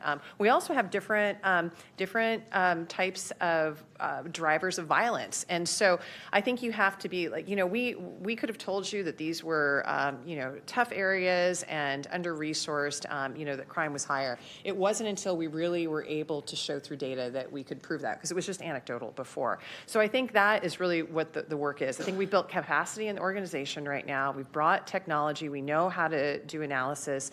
I think it's trying to figure out and identify what the problem is, just like we did three and a half years ago, and then cater a plan to that. So the plan that you see today is probably not the plan that works for Sacramento in a couple of years, let's be clear, right? And you have great leaders here that have to constantly reevaluate that. I would say with our youth and our youth violence, that is a challenge for us. And we lack capacity. The schools, the school districts, really, they don't have a lot extra right now. Some of them are really struggling, as you know. And so those are the first programs to go, the after-school programs, the work programs. And I think, unfortunately, that's one of the difficulties that, we face. And how you fund that, that's why, the grant that we've received is, I think, going to be a game changer for us, because, how we could continue to do that work is going to be really challenging. But I also think having an analysis from CNA on our youth violence prevention efforts, I'm looking forward to the results of the consultant study, because they're usually really good at finding blind spots that you don't see and giving us some recommendation how to tie all of this together, and maybe how we do, bless you, how we do, maybe change our efforts, redirect our efforts, complement them to the Measure L grantees so that we can be most effective. So I don't have a perfect answer for you, but I can tell you it's a constant state of evaluation, measuring the numbers, seeing if it's working. If it's not, and you're not seeing the metrics on the other end, figuring out what you're doing to change that. Which I fully agree with, because I call it CCLI, continuous cycle of learning and improvement. You know, you start with a base of something, gather the data, what do you learn, scrap it, improvement, try something else. And I really think as you've now honed in on where you were able to get data and do specific, seeing what that does with where we see youth violence. One of the gaps you pointed out, and which I've always been very specific with, I kept trying to tie our community-based organizations closer into our school district. The gap is a lot of people look to us at the city on some items that the school districts really need to do, and how do we increase that partnership? That's why I was always so supportive of our school resource officers in the program, because it was about relationships. And those officers had those relationships to be able to work with those kids and really catch it on the front end, where now not having you in our schools, I think leaves a huge gap that I'm worried about. And then the one question I had is when I heard you talk about that grant, it always is slightly offensive when grants come in. Anybody just talks about Sac City. 40% of the students are outside of Sac City. We've got Twin Natomas, Rivers, Robla, and Twin Rivers. Does a grant apply to them as well? Ethan, do you want to come up and talk about the citywide approach? Yeah, the grant is not specific just to Sac City Unified. It's just Ray had reached out. He already had some stuff in place to kind of work with. The intent behind the grant, and I think I talked to Councilmember Maple and Councilmember Vang in the past, is to find a way to scale it out across the entire city. And so by having someone that we're already working directly with, we can see what's going to be most effective through all the different districts. Awesome. I just wanted to make sure that we weren't leaving 40% of the students in the city of Sacramento out of that grant. Apologies, I think we were just answering the other council member from the district that she represents, but. But it's important because these are the questions I get from Natomas Unified, and I remember how I felt as a Natomas school board member, hearing the city of Sacramento just talk about Sac City and ignore the students in Natomas. I'd love to say our students don't have issues, but we all know differently that, our students have just as many needs, as those in other districts. And so I want to switch a little bit over into my last item, kind of quality of life, where and we've talked about, violence, crime prevention strategies. What I hear about often in my community is, the things that impact people daily that we heard from Ernesto. It's our small businesses, it's the break-in, it's the illegal camping, Cesar Chavez, the open drug use, harassment that we get walking down the street, the break-ins, the theft in our commercial corridors. And so residents bring up, I feel safe. I don't want to go to the Rite Aid or the Walgreens, because people are hanging out there and I'm getting harassed in the parking lot and, it's not safe. And I've talked to many stores and they're like, well, I call the police and nobody comes.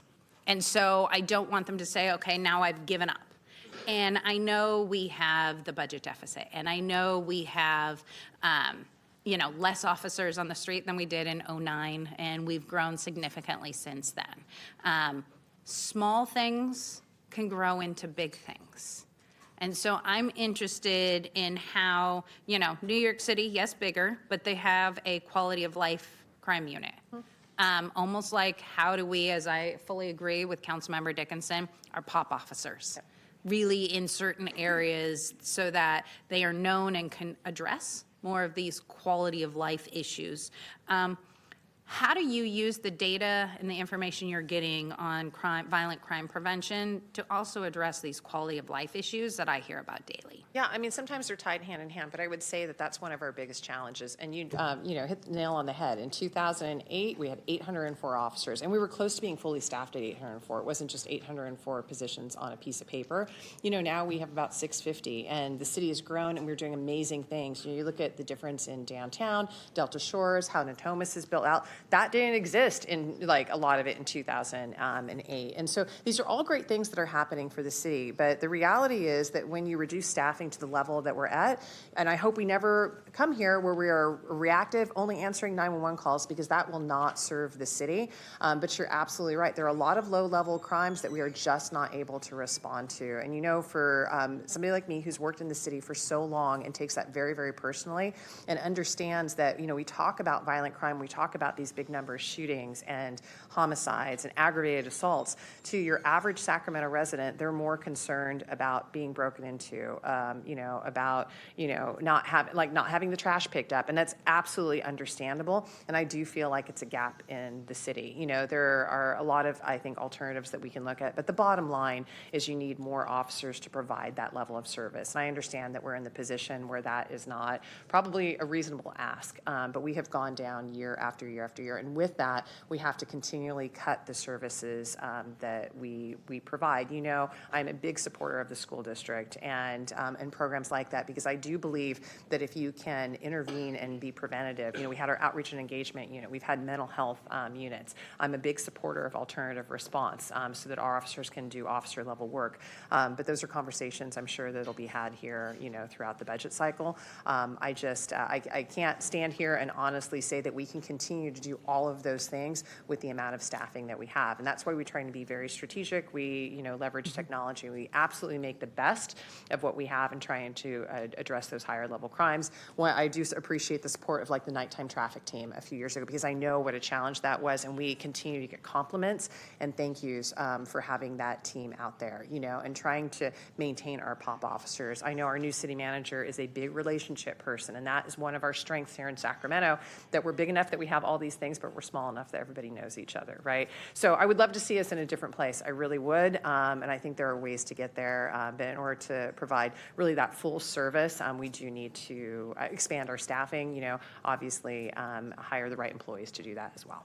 And I just want to say thank you, because I think that conversation and what you just said is really important, because a lot of people miss it. I'm here, I live it every day, but talking to our residents, I know we don't have the officers, and I am so appreciative and supportive of everything that our officers do.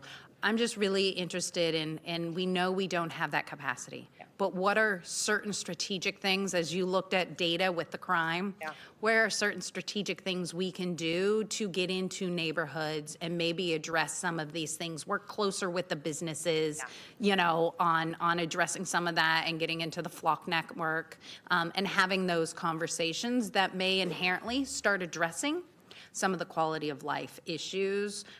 So I fully support that. We know we need more officers, but what can we do with what we have, and what can we change on how we do it, maybe with non-sworn officers and how we partner with groups? Yeah, we reestablished the student training in the CSO program as a pipeline program, and when we did that, we saw some pretty significant reductions in our response time, especially to the lower priority calls, burglaries, accidents. And so I think growing, first of all, you're growing a cadre of future police officers, and so it's also a great entry-level position for members of our community to start their service in government and in public service. So I think that's one thing.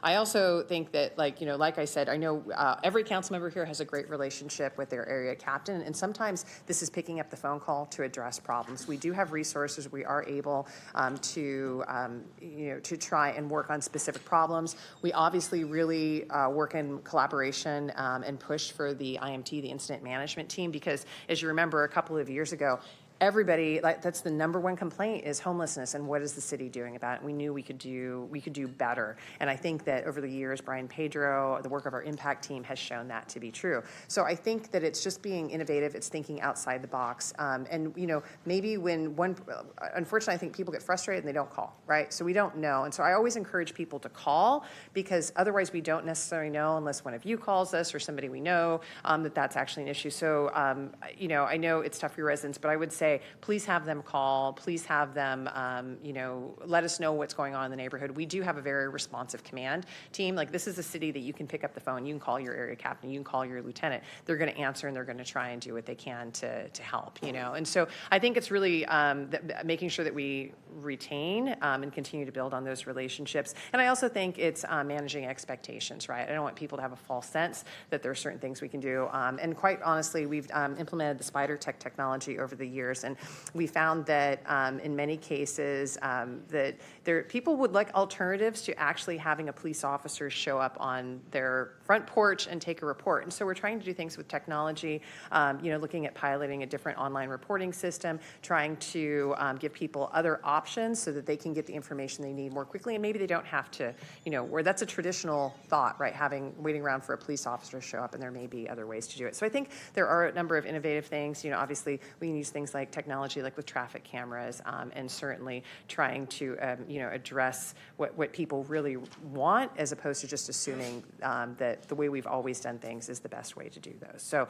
I would just ask everyone on the dais, when you have issues and challenges, and I know you all do, to please contact us directly. You can call, literally, you can call the police chief anytime, and many of you do, just like the area captains, and we will work to do our very best to try and address those issues, because we know the public, we have a great community, the public deserves service, and we certainly try and give it to them as much Thank you, as much Chief. as we can. I appreciate you. Thank you. Okay, thank you. Do you need a water bottle? I should. I know I should have hydrated, right? No, I Okay, was. we'll get you a water bottle on I'm back. good. No, I'm fine. Thank you. No, really, I'm fine. You've done a lot of talking. So. Okay, thank you. And Councilmember Bang will bring it to you. Councilmember Jennings, go ahead. Thank you very much. I think you are up for just 3 more of us who want to probably say some very positive things about your presentation tonight. And I'm the first on the list. And I'm talking to you, Dr. Clavo, I'm talking to your captains, your lieutenants, all of your officers that are here, the corporations that have stood beside you, your family members, the community leaders. I'm talking to all of them when I want to share my gratitude for 3 successful years of crime decline. I just want to thank you for that. And someone said, when you're doing something good, just keep doing it, right? And that's what I know you're going to do by the plan that you have in place. So I just want to thank you for that. We have become a city where other cities will now emulate what we're doing. And so we've become a model city. I want to thank you for that.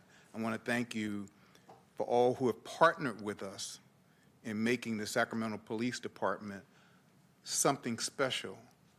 And you have an incredible story to tell. And I want to also just say that by using this, we have reduced the strategies. Our next goal has to be to keep this going for 4, 5, 6 years in a row. And why not have a BHAG, a big, hairy, audacious goal, and make it that we're going to keep it going even longer than that. So we have to keep it going. So my help to you is I'd like to work with you so that we can together become teammates in getting the word out that we've heard here tonight. And I'd like to figure out how we do that. Some of us work with schools, some of us work with parents, some of us do a lot of work in the community. All of us here work with neighborhood associations and those who are in our districts. How do we work with you to get the word out? And so I'd like to work with you in order for us to become a mouthpiece for the work that you're doing.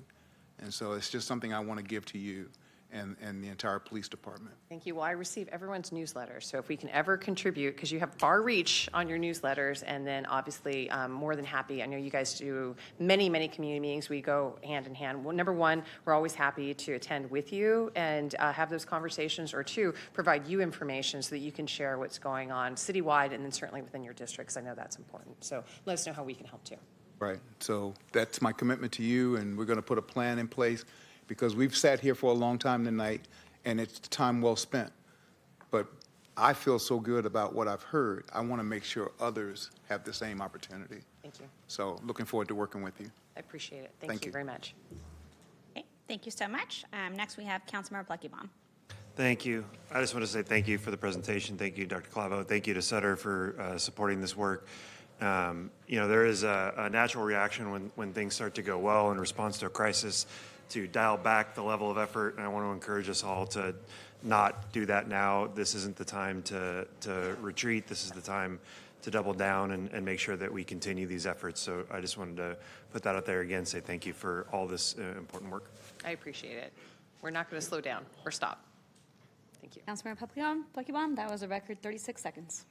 Good job. Not even a minute. Okay, Mayor Pro Tem Guerra. Thank you very much, Vice Mayor. Thank you, Chief, and also thank you very much to all your officers who've been working on this for many years, and many of the new officers who are on now as well. I can't thank you enough, because when, in the last 11 years, when we've looked at this, I remember my first year, we had a young kid shot in front of their grandmother's house on 17th Avenue. And when we looked at this map up here, south of Lemon Hill, it was a different picture as well.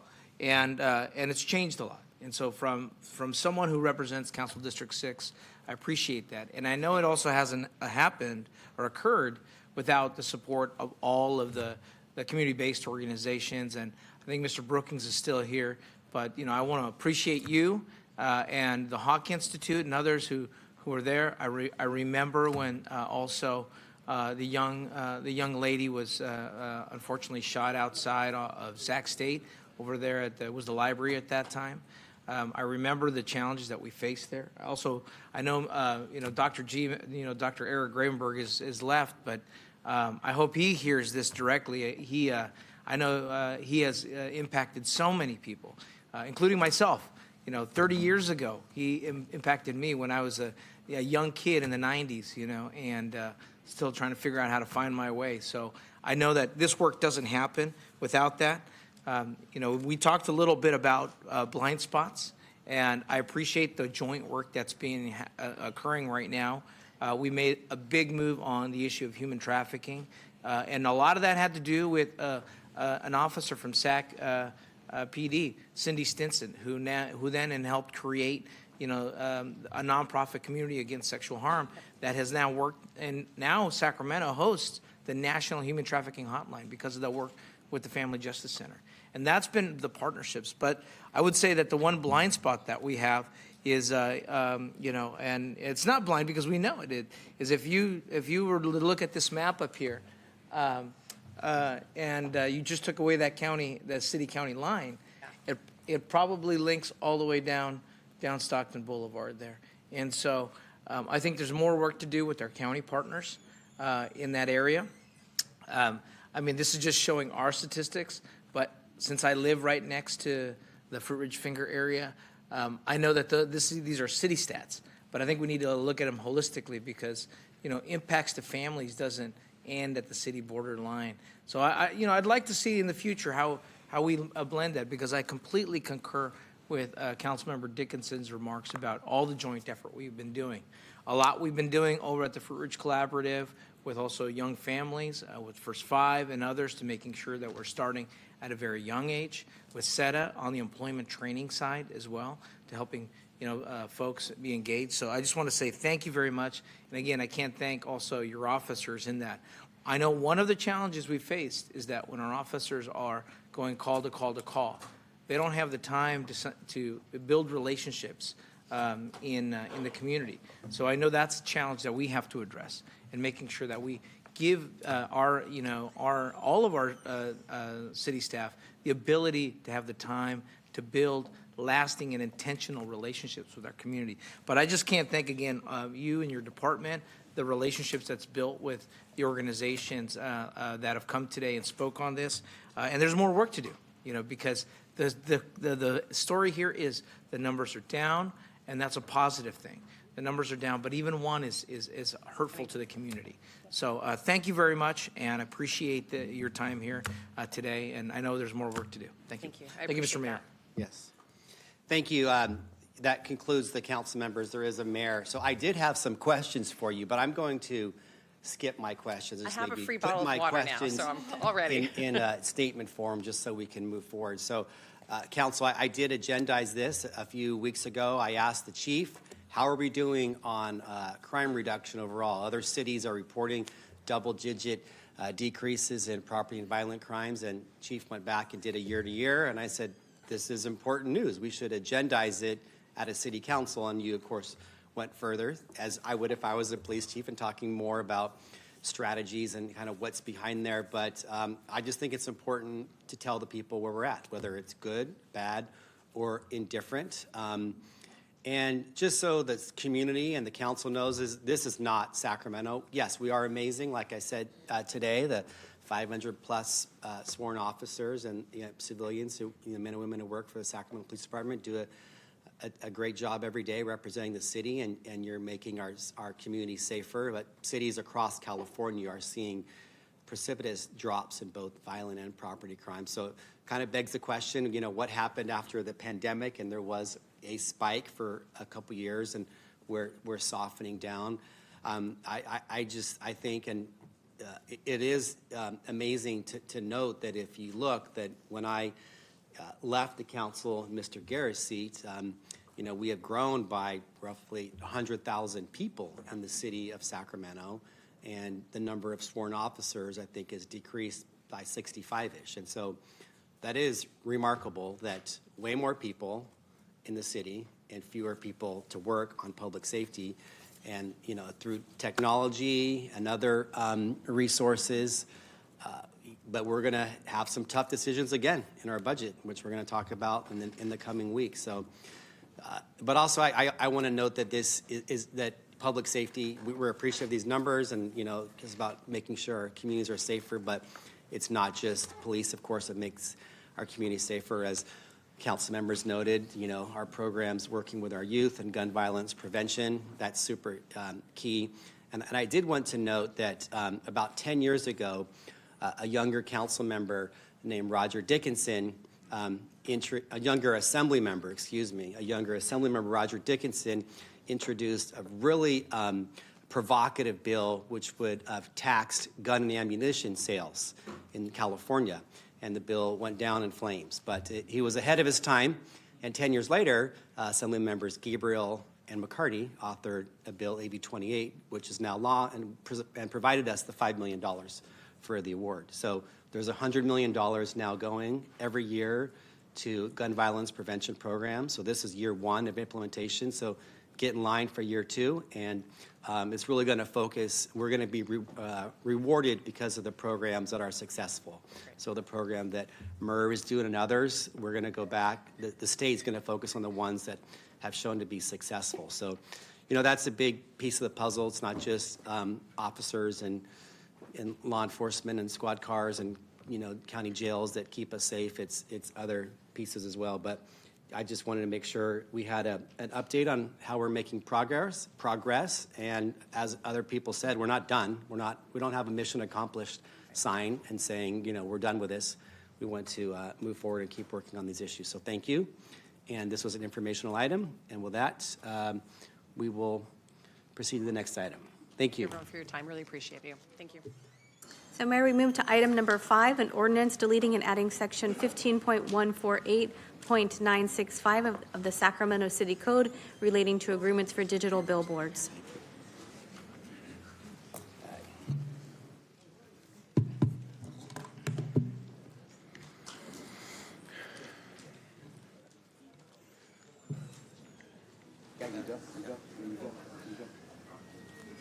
Good evening, Mayor, City Council. I am Matt Seitz. I'm a senior architect with the Community Development Department. Today I'm presenting the amendments to the City Code section 15.148.965, which governs the agreements for digital billboards. This update is minor in scope as it relates to the provisions for outdoor stadiums into their own subsection of the code. The proposed updates for the outdoor stadium digital billboard includes reducing the minimum stadium capacity from 15,000 seats to 12,000 seats to reflect the currently approved design. Number 2 is increasing the maximum number of billboards from 6 to 7. And number 3 is establishing a maximum of 2 1,200 square foot billboards, with all remaining billboards limited to 700 square feet. The final aspect of this is folding in the rail yard sign district, Subdistrict 3, which is included as part of the digital billboard agreement framework to ensure uniform application of these standards. Staff respectfully request that the council approve the proposed changes to the ordinance amending 15148-965 of the Sacramento City Code related to digital billboard agreements. And I'm available for questions. I also have Marco Gonzalez here with us this evening for economic development questions. Thank you. Thank you. First, we have 7 public speakers, then we'll receive comments and questions from the council. Thank you, Mayor. Kevin Boltz, Sonia Carabel, Pamela Freeman, Yolanda Villanueva, Francisco Garcia, and Nancy Williams. So Kevin's first.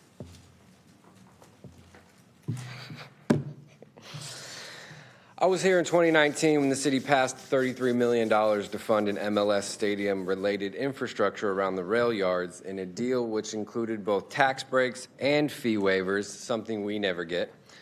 But as we all know, that MLS franchise tag never arrived. Yet still, we spent $33 million on recreation and leisure while we're in the midst of a housing crisis spanning almost 2 decades. A crisis defined by an extreme lack of low-income housing in a city completely bereft of free public housing to an acceptable manner. I heard in the previous item a lot about safety and homelessness and petty crime and basically what's going to amount to AI cameras following people around to stop broken window policies. And all of that would not be a problem if people just lived inside instead of outside. But you guys are all paid by developers, and so we can't have that.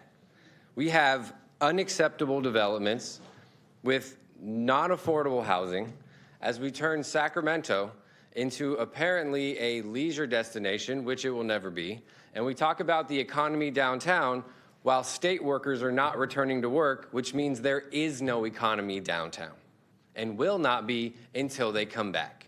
And now we're finding a roundabout way to build a development with not enough low-income housing through sticking gaudy electronic billboards around an already crowded interstate.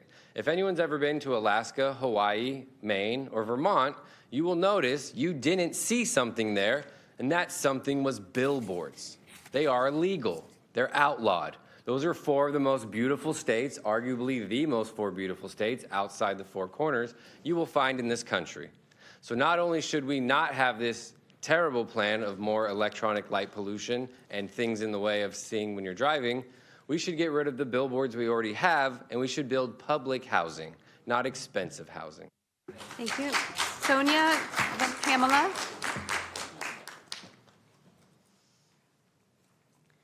Hello, I'm Sonia with Unite Here Local 49 and Rail Yards for All, and today's vote to increase the number of allowed billboards is just one piece of a massive hidden giveaway to the rail yards developers. They just keep coming back for more and more benefits from the city. When will it be enough? Today, you are voting on whether to change city law to let rail yards developers get even more free billboards on city land. The city originally wrote this billboard agreement law for the Kings Arena deal, and now Republic wants even more billboards than the Kings got. The people of Sacramento should not be subsidizing developers who plan to build just 6% affordable housing out of 10,000 units. Our members who are struggling to pay rent with their wages as a housekeeper or a dishwasher should not be subsidizing these developers to build 94% luxury housing. Residents rejected the $92 million EIFD in the rail yards last summer because of a shameful lack of affordable housing. Instead of listening to your constituents and working towards a better deal, you are bringing back more of the same bad deal.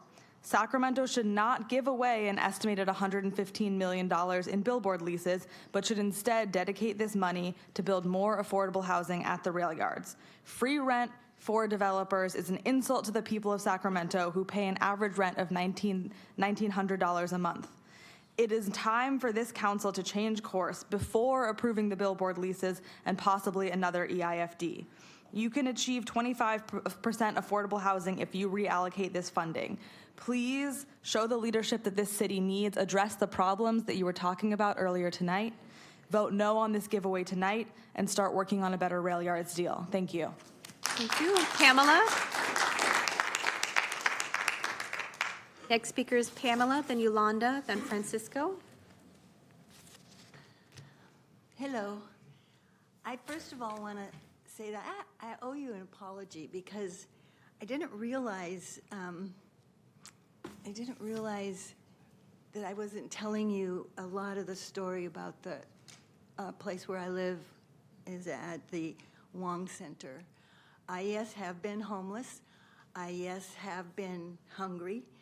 I understand what the homeless people feel, and that's why I have become an advocate for them. But I guess I didn't tell you my fears at living at the Wong Center. There's a lot of them.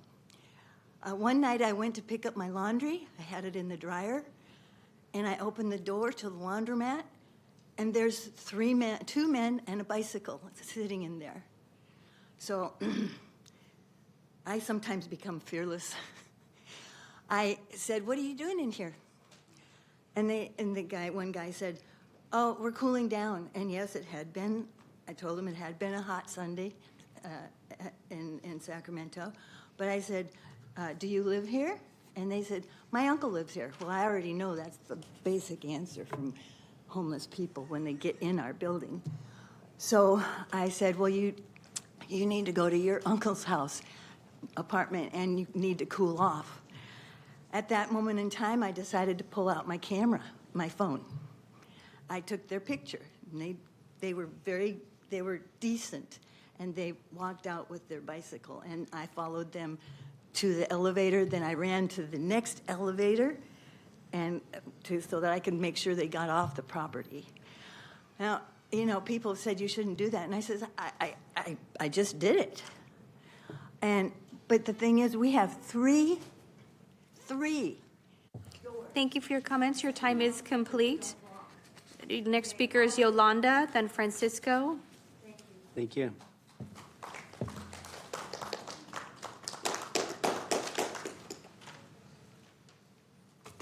Hi, my name is Yolanda, and I live at the railroad, better known as the Wong Center. Last summer, me and my neighbors came together to reject a bad deal. The bad deal because it gives way too much money to the railroads, the developers, and your pockets. You guys are all getting rich, they're getting rich, and no one's paying attention to us seniors.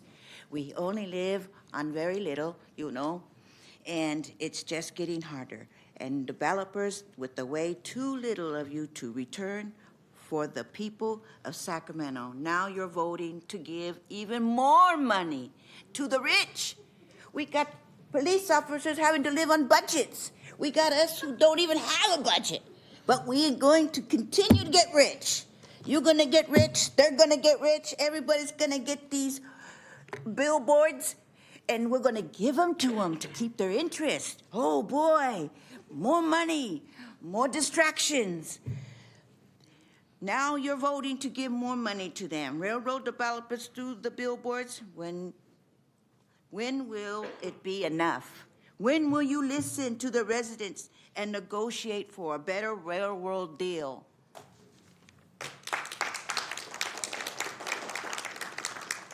Francisco, then Nancy. Okay, good evening, Mayor and council members. My name is Francisco Garcia. I'm a member of Unite Here, Local 49. I'm a resident of District 2. I've been there for 30 years. And in those 30 years, I've seen a lot of change, some good, some bad. The biggest one is housing and homelessness. But you guys know this already, But it does upset me to know that millions of dollars are going to go to these developers, and they only want 6% for affordable housing. That's the whole key.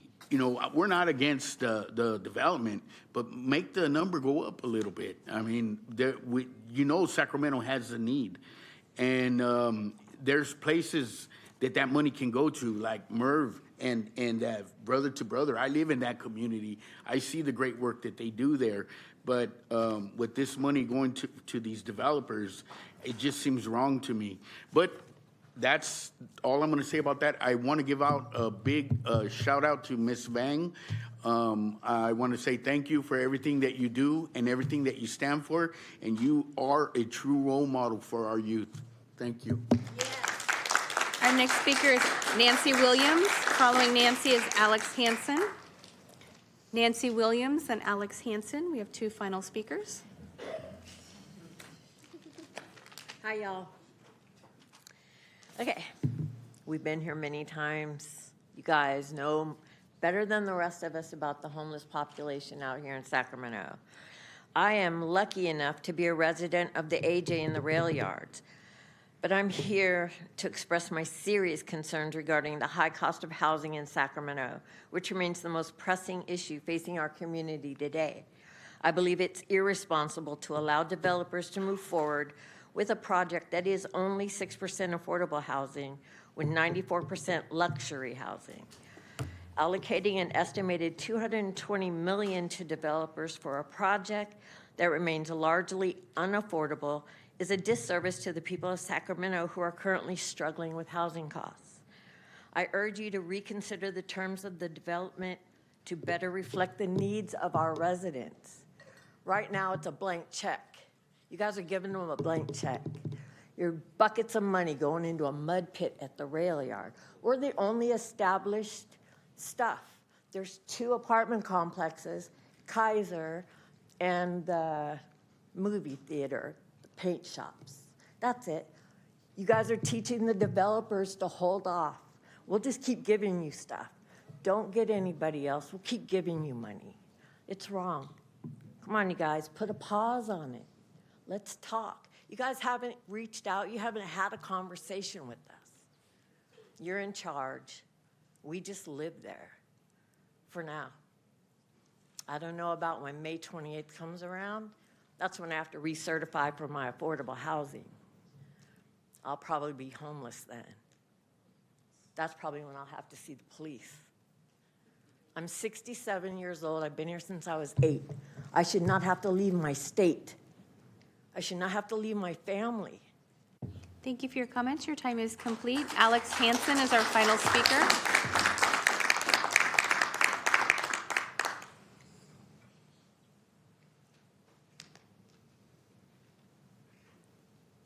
Greetings, Council. Thanks for having me. My name is Alex Hansen. I am a resident at the AJ, state employee, and just a quiet activist of sorts. And I'm in agreement with the residents as well as other individuals in the districts that are concerned about having more development in terms of the billboards without contributing to the community and the people that are involved there. And knowing my own volunteer work and understanding how projects and plans like these can be considered, knowing the effect of things like the urban renewal plan in San Francisco, same kind of situation where there wasn't enough affordable housing that was present, that ended up being a displacement issue for communities and people that live there. And for those who have to deal with that struggle of being present in places where they may not always feel the most comfortable, adding more money to people that aren't benefiting from it in terms of the individuals that need to live there, that need the housing, is often unfair because they don't have the opportunities, right? And providing a means for them to be able to not deal with the rent increases, that also is a quiet tool that gets used to kick people out, is something to ensure that the decision to say no to something like this affects more than just the elderly that are there. It also affects the young adults that don't know these things are coming up in the future. So where there are issues that come with saying no to these kinds of things, you're protecting the future of those who are coming after, as well as those who don't know how to fight other than being here and being present. Thank you.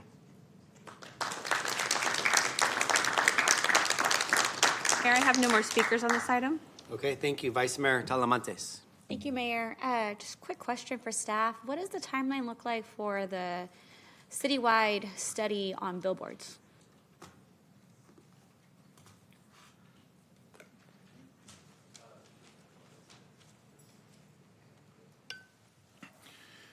So we just had a signed contract on that. So we're hoping that within the next 2 to 3 months, that final study will be in place. Okay, and then this, what we're passing today is for the billboards that we already approved. This is correct. Okay. And then just direction to our city manager, I do think it's important to meet with the residents that live out there, to listen to their concerns. I know city staff hasn't met with them, so it's important for their voices to be heard. So direction to meet with them, please. Thank you, Councilmember Vang.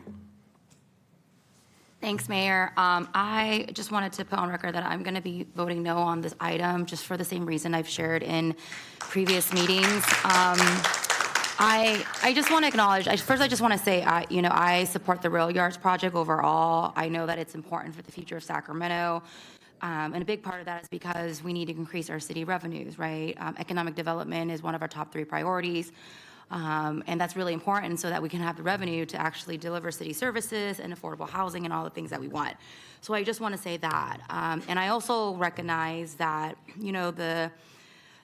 the construction loans for this project are kind of contingent on finalizing the signage lease, right? And that the billboard revenue, when I spoke with the developers, is that they need those dollars to finance the project, and it's kind of been baked into the deal. So I appreciate staff and the developer meeting with me to kind of explain that. And I think for me, where I'm really struggling with at this moment is that, where we are financially as a city is that we're in the red, and just as we move forward, approving like a 34 transfer of revenue, not knowing its true value at a time when a city is facing budget deficit is just concerning for me. And so like if we really truly had those numbers, I think I would be more inclined to vote. But because we don't, again, I'm still going to be voting no on this item. But definitely want to also echo Vice Mayor Talamantes and urging our city manager and staff to also just meet with the residents as well and to hear their concerns,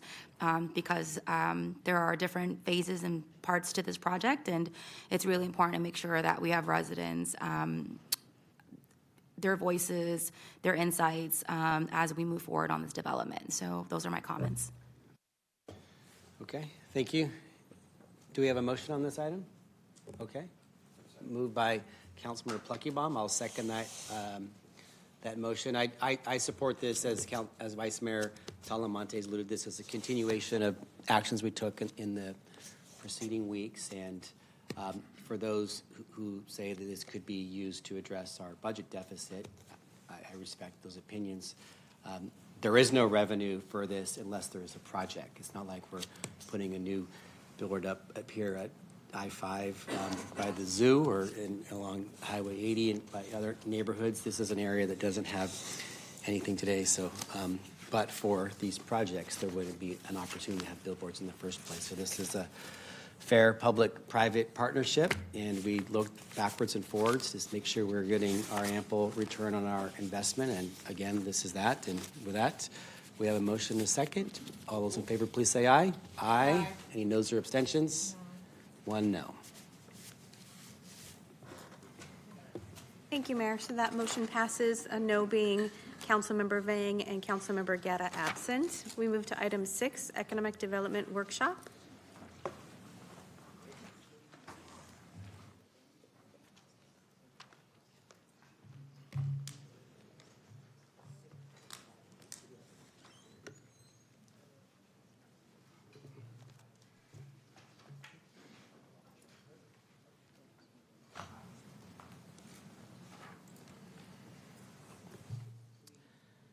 Good evening, Mayor McCarty and members of the City Council. You're going to get a group workshop tonight. I'm joined by some staff here. Thank you for the opportunity to workshop and explore with you what economic development means to you as a priority for Sacramento, what we as a city are doing in furtherance of this priority, and how we might collectively examine strategies and tactics that further this priority. Joining me in facilitating this exploration are Megan Van Voorhis, Director of the Department of Convention and Cultural Services, Tom Pace, Director of the Community Development Department, and Denise Malvetti, Deputy Director of the Office of Innovation and Economic Development. It also seems especially appropriate to have this workshop today, given the state of the downtown breakfast that many or most of you had the opportunity to attend this morning. Among the various takeaways that are possible from that event is the clarity of the facts that decisions matter, being deliberate matters, and that actual change and improvement are possible and achievable. As a reminder, the council held a workshop to identify the city's top priorities on September the 30th of 2025. During this discussion, many topics were examined and explored, but by the end of the session, the council focused on 3 priorities. These are not meant to supplant the core services that the city needs and should provide, but rather to give direction to staff to focus on opportunities to advance these priorities as a way of improving our city in meaningful ways. At the September workshop, the council also identified certain foundational principles that should inform all the work of the city. These 4 principles were equitable investment, making sure that as we consider policies and actions that we do so with a lens of equitable impact, fiscal sustainability, accountability, and good governance. In September, the council further identified strategic goals to further inform staff in keeping our eyes on the big picture. These strategic goals are the creation of a vibrant economy and a focus on ensuring community livability, delivering quality infrastructure that is forward-looking and supports our city into the future, and ensuring that we have safe and engaged communities, thus setting the environment where our residents and businesses can thrive. So as we explore this priority of economic development, it's first helpful to examine what we specifically mean by economic development. How is Sacramento as a city and region doing in terms of economic opportunity, and who has responsibility in pursuing economic development? I'd like to start with a core premise that economic development is the collective outcome of how the city invests, aligns, and acts to create the conditions for people, our community, and businesses to thrive. On this premise, we as staff, and for the purposes of the discussion, propose the following definition specific to Sacramento. To be the best place in California to do business through policies and investments that retain and create quality jobs, improve the health and vitality of our communities, and support the responsible development of all of Sacramento's neighborhoods. We believe that this definition is further refined by the framing of certain key tenets. First and foremost is that economic development is a shared responsibility. Although here today you will hear from those areas of our government that fall within my leadership, we are far from the only entities at the city that are supporting and promoting positive economic development. 2 examples of work being led by the city in areas not normally viewed as economic development are the $38.7 million last mile connectivity grant being led by our IT department with Public Works, and the $310 million new I Street Bridge over the Sacramento River. Through our last mile connectivity grant, we are expanding high-speed broadband internet service to some 3,000 unserved and underserved addresses through the expansion of a fiber optic network. This public-private partnership with Consolidated Communications will help close the digital divide and represents a very real investment in expanding opportunities for our residents as well as businesses, and by extension, improves the city's overall economic competitiveness. The new I Street Bridge will provide enhanced vehicular access to the rail yards in the River District.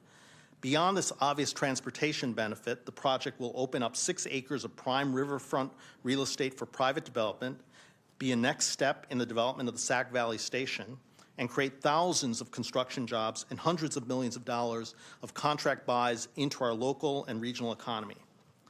Following on this point, the pursuit of economic development in our city is not solely the work of the City of Sacramento. As evidenced this morning by the efforts being led by the Downtown Sacramento Partnership, Sacramento State, and others to transform our capital corridor. We as a city are active partners with DSP in working to deliver on the vision of a more active, populated, and vibrant core.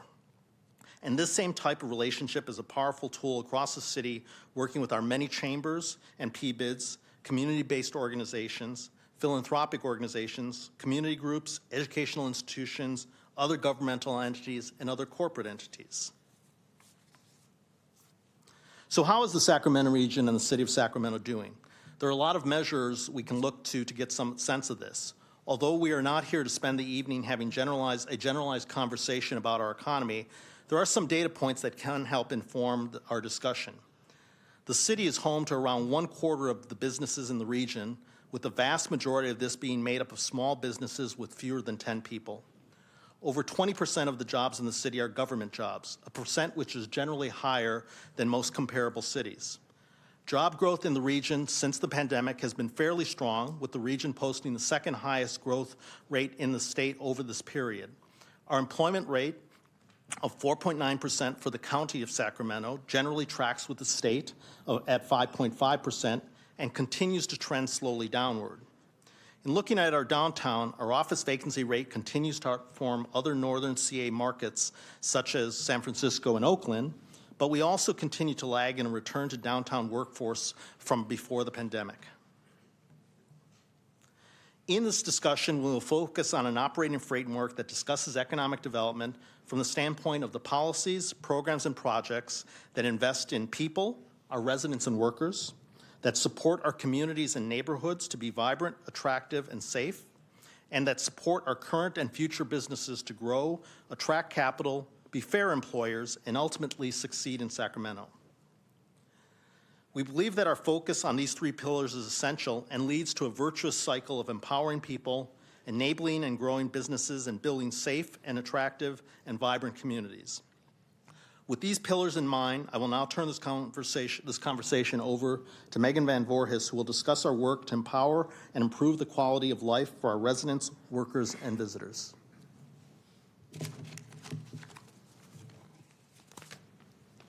Thanks, Mike. Good evening, Mayor, members of council. Economic growth starts with people. Industry follows talent, and talent follows quality of life. If Sacramento wants to compete regionally, nationally, globally, we must build, attract, and retain talent. That means workforce pathways, financial stability, cultural vibrancy, and access to opportunity across neighborhoods.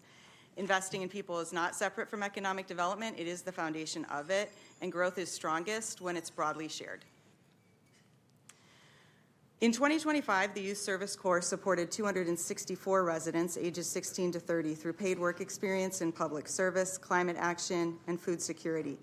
52 interns were placed within city departments, and we partnered with community-based organizations to employ another 100 young people. Just want to call out the IT department has been a big place for some of those people to go, which we're all really grateful for. We're also working to expand certification and apprenticeship pathways. And from my own perspective, including in the creative economy. We expect to release some of those funding opportunities soon.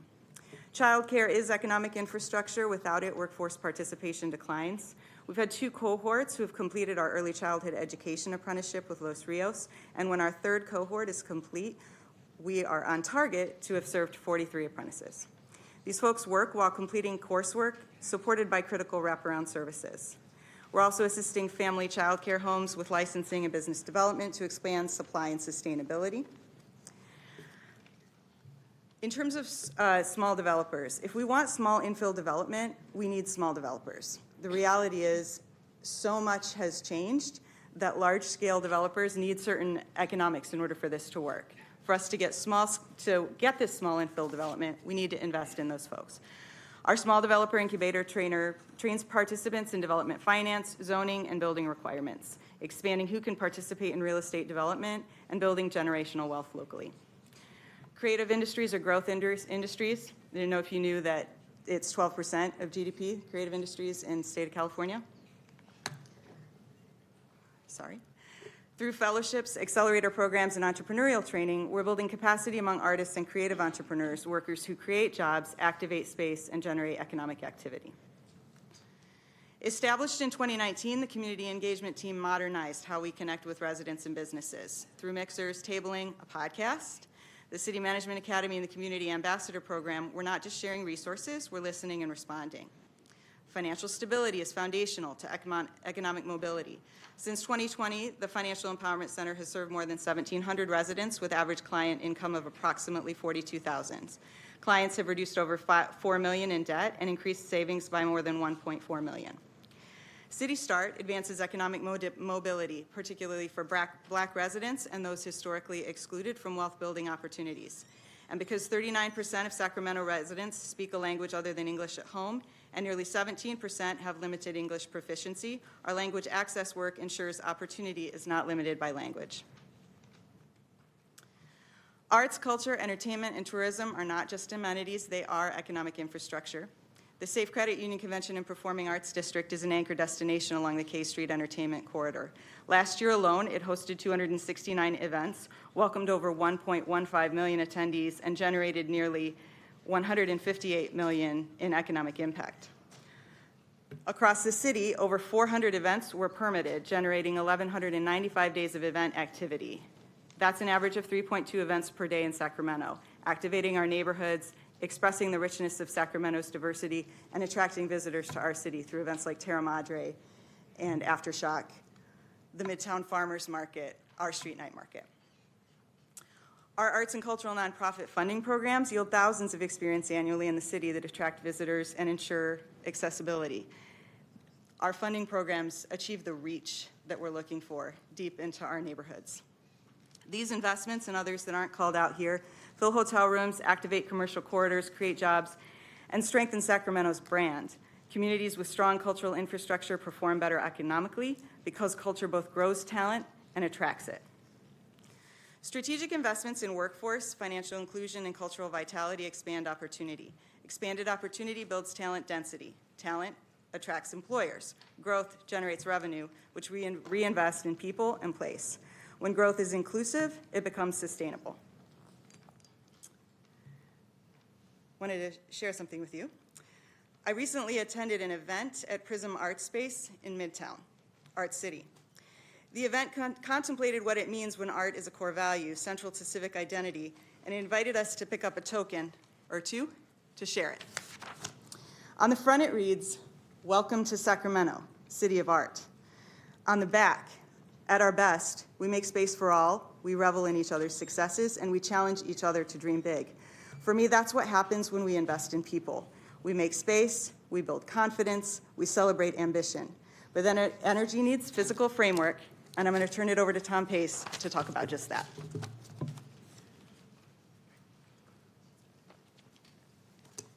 Good evening.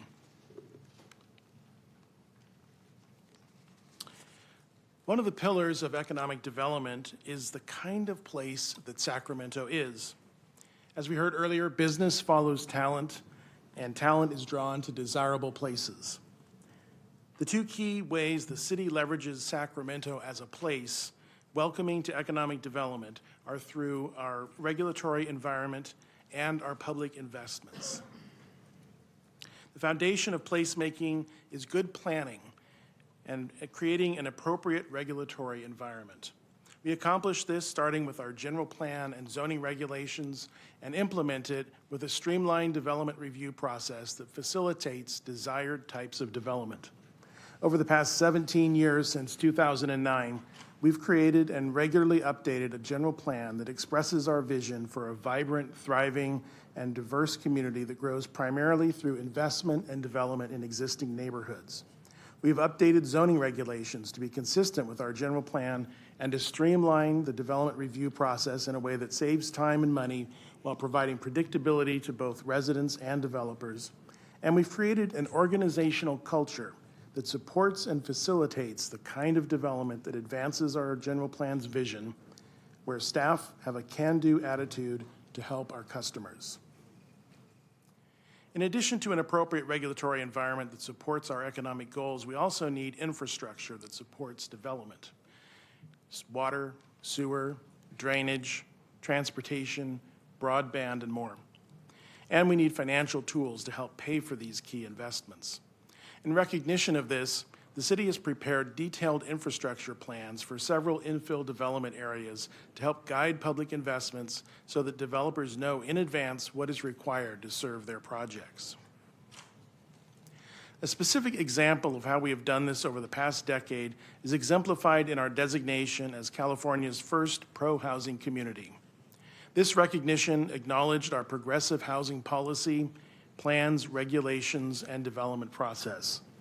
But another key component is having an appropriate organizational culture that is focused on assisting customers in achieving their goals while preserving the public health and safety. And with all of these components in place, the market responds with investment. Housing is a critical part of what makes Sacramento attractive for business to locate and expand here.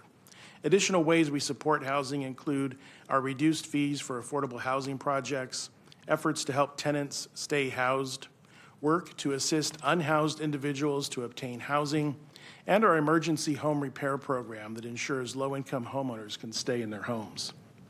Focusing on just one of these programs, the Impact Fee Reduction Program helps ensure 400 to 500 new affordable housing units are built each year by reducing the total development impact fees that are due for each deed-restricted affordable unit. This valuable program helps leverage other sources of affordable housing finance, resulting in more projects getting built than would otherwise have been possible. The program is supported by the general fund and is limited based on annual appropriations. Another special aspect of our placemaking is the work of the Neighborhood Development Action Team. This team works closely with community members to envision the types of investments that will protect and enhance the community's character, and then provides grants to help small businesses and community organizations start new businesses, improve commercial facades, or activate the district with art and culture. One example is the Marysville-Del Paso Forward Together Action Plan. Using collaborative and inclusive planning processes, the city and its partners built a shared vision of the corridor as a thriving place for existing residents and businesses, while also welcoming future growth. The city has provided implementation grants to community organizations and businesses to help them implement their vision. The Stockton Boulevard Plan was also completed, and the implementation grant program is currently underway. We are currently accepting applications through March 13th for community-led actions that support their priorities for Stockton Boulevard and adjacent neighborhoods. The kinds of places many people think of as uniquely Sacramento include our Old Sacramento waterfront, our other historic districts, cultural districts like Little Saigon, and arts districts like the Museum Mile along the river. Activation of these places drives tourism and spending in Sacramento. Finally, placemaking also requires investments in key districts that can drive business growth, like Aggie Square and the rail yards. And it also includes public-private partnerships that bring improvements to our commercial corridors. To sum up the importance of placemaking to our local economy, we can see that creating an appropriate policy and regulatory environment is key to welcoming the kind of development that we want to see in our community. It then takes supportive public investments that improve Sacramento as a place, which makes us an attractive and competitive destination, generates jobs and private investment, and attracts residents, businesses, and visitors. All this activity increases property values and our local tax base, which helps us continue to maintain and improve Sacramento as a place for economic development. I'll now hand it over to Denise.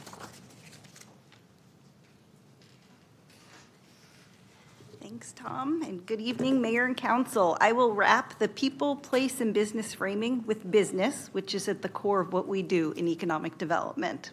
Our businesses are critical to Sacramento's quality of life and upward mobility of our residents. But they are also critical to the city's financial sustainability. When businesses grow, they generate jobs, and they also generate sales tax, property tax, and transient occupancy tax that sustain public services. Today, I'll highlight how our departments work collectively with our internal and regional partners to support businesses at every stage. Let's begin with small businesses because they are the backbone of our economy and they are what make our neighborhoods and districts vibrant and unique. Last year, we launched the Business Solutions Center, a model built from what we learned through our CARES and ARPA small business investments. Through this initiative, we've partnered with PBIDS to connect businesses to the city and to our technical assistance provider, California Capital. California Capital counsels businesses on a variety of topics, including developing and revising business plans, enhancing marketing and web presence, and accessing capital. In the first year, more than 250 businesses have received over 800 hours of technical assistance, that's collectively, I should note, and have reported increasing revenues by over $2 million and accessing over $1.2 million in capital, which includes about $80,000 in city-funded microgrants and fee waivers. This pilot was funded with ARPA and an SBA grant, so we're evaluating how to sustain and strengthen this moving forward. To help small businesses who need assistance in remodeling their spaces, community development and economic development have dedicated resources to guide customers through the building permit process. Our staff serves as a one-stop shop for these small businesses. Beyond early stage support, we also focus on helping established small businesses scale. Our economic gardening program targets second stage companies that are positioned for accelerated growth. Participants receive intensive technical assistance and expert market research paired with a matching grant of up to $50,000 to implement growth strategies. 26 businesses have completed the program and 6 are currently participating. Many have reported significant increases in revenue and hiring, evidencing the importance of scaling local companies, which keeps wealth and opportunity rooted in Sacramento. Finally, our innovation program supports the broader entrepreneurial ecosystem. These investments help cultivate the next generation of startups by supporting incubators, accelerators, technology commercialization, and training programs. Our 2024 grantees reported over 2,000 participants in events and trainings, over 150 people completed intensive accelerators and incubators, leading to over $1.5 million in capital raised by participants. Together, these efforts reflect a comprehensive approach, meeting businesses where they are, supporting them at every stage, and ensuring Sacramento remains a place where small businesses can start, grow, and thrive. Supporting local businesses is essential, but so is attracting and retaining industry. Business retention and attraction are core to strengthening our industry base and building a more diverse, resilient economy. To do this effectively, we need a strong understanding of what our existing businesses need to stay and grow in Sacramento, while also identifying the right opportunities to bring new employers into our city. In close partnership with the Greater Sacramento Economic Council, we actively pursue opportunities to expand our economy. GSAC continues to see strong interest in our region, particularly from companies in clean tech, advanced manufacturing, mobility, and life sciences. To remain competitive and land on the short list, businesses must know that Sacramento is open for business. Business retention and attraction will continue to be a top priority this year as we focus on expanding our economic base and securing long-term growth for the city. It is important that our business attraction and retention work is strategic and grounded in a clear understanding of where Sacramento has the greatest opportunity to grow. In 2019, the city launched the development of Scale Up Sacramento, an inclusive economic development action plan that identified industries with the greatest potential to drive regional growth and expand economic mobility. Although the pandemic paused the effort briefly, the plan was adopted in 2021 and highlighted opportunities in future mobility, clean economy, life sciences, headquarter and business services, and food and beverage manufacturing, with a focus on tradable sectors that bring new dollars into our region. Since then, both the city and the region have made meaningful progress, especially in life sciences, with projects like Aggie Square and the business locate shown here. But because the underlying data is from 2018 and 2019, it's time to revisit the plan to ensure our strategies reflect today's economic landscape and position Sacramento for growth, which is a priority in the coming year. Growth also depends on the regulatory climate businesses operate within. For businesses to choose to locate and grow in Sacramento, we also need an environment where the regulatory process supports their growth. Two key initiatives that show Sacramento's commitment to regulatory streamlining are entertainment permit modernization and Streamline Sacramento. Entertainment permit modernization is about improving the regulatory climate for entertainment activity in Sacramento.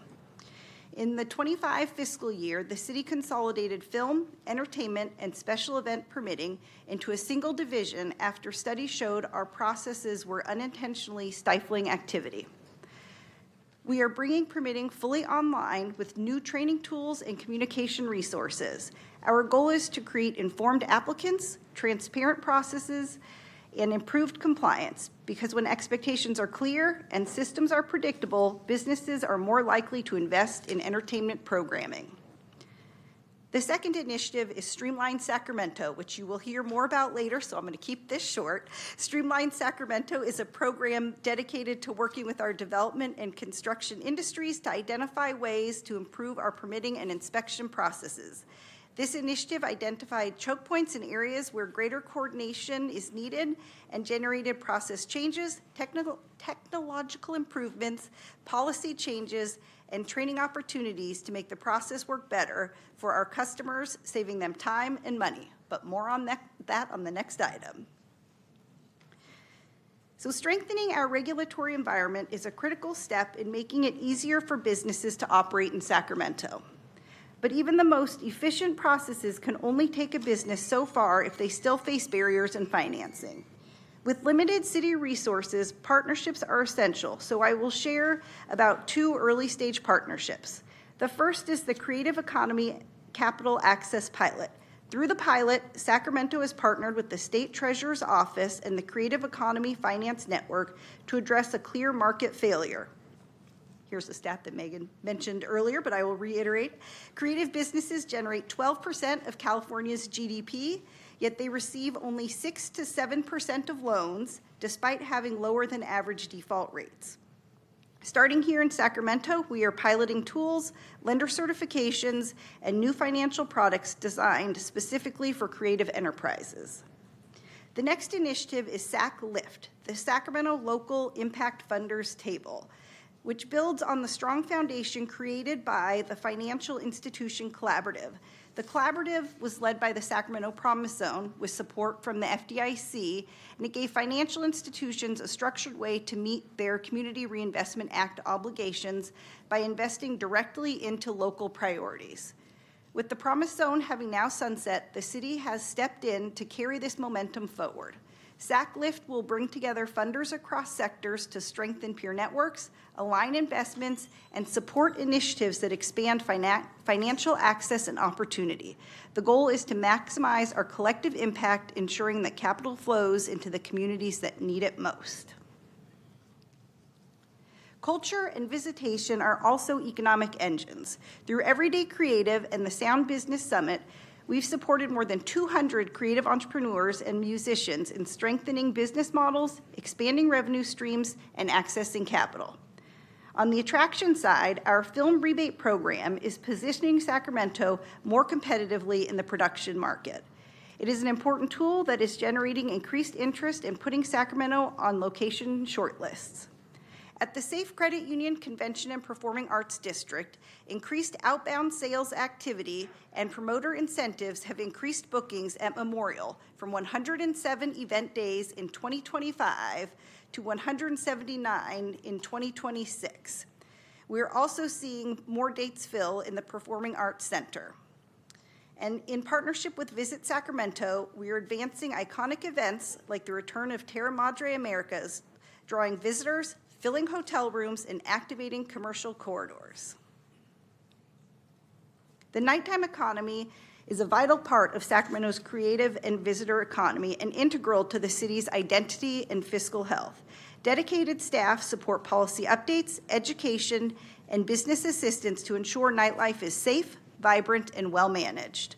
On the policy side, last year the city adopted 2 ordinances creating limited entertainment permits and establishing entertainment zones so businesses could benefit from events happening at their front doors. Education is another key component of our work with the nighttime economy. Much of this work happens in partnership with our colleagues in code, police, fire, and external partners like Weave and UC Davis Health to ensure we are covering topics that are important for nighttime operators.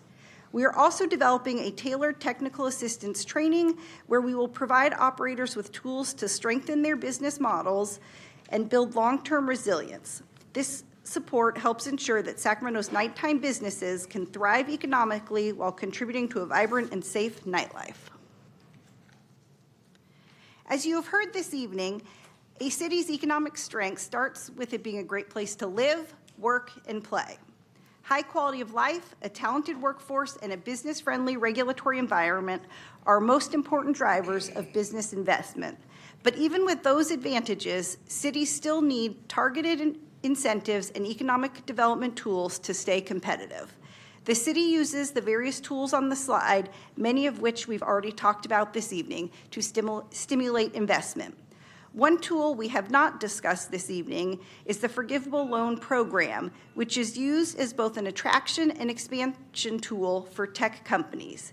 An example of the program's success is in 2018, we provided a $100,000 forgivable loan to a tech company relocating from the Bay Area to Sacramento with 7 employees. They now have over 200 employees and have had great success raising venture capital to support their growth. When deployed strategically, these tools reduce risk, build confidence, and encourage investment in our city. When we invest in supportive systems, we make it easier for businesses to operate. We build the confidence companies need to start and grow in Sacramento. The confidence fuels new investment. As businesses expand, they generate more local spending and tax revenue, creating a cycle of growth that benefits the entire community. By investing in the systems that support business success, we're building sustainable economic growth for Sacramento. I will turn it back to Michael to wrap up the presentation and prompt the discussion. Thank you.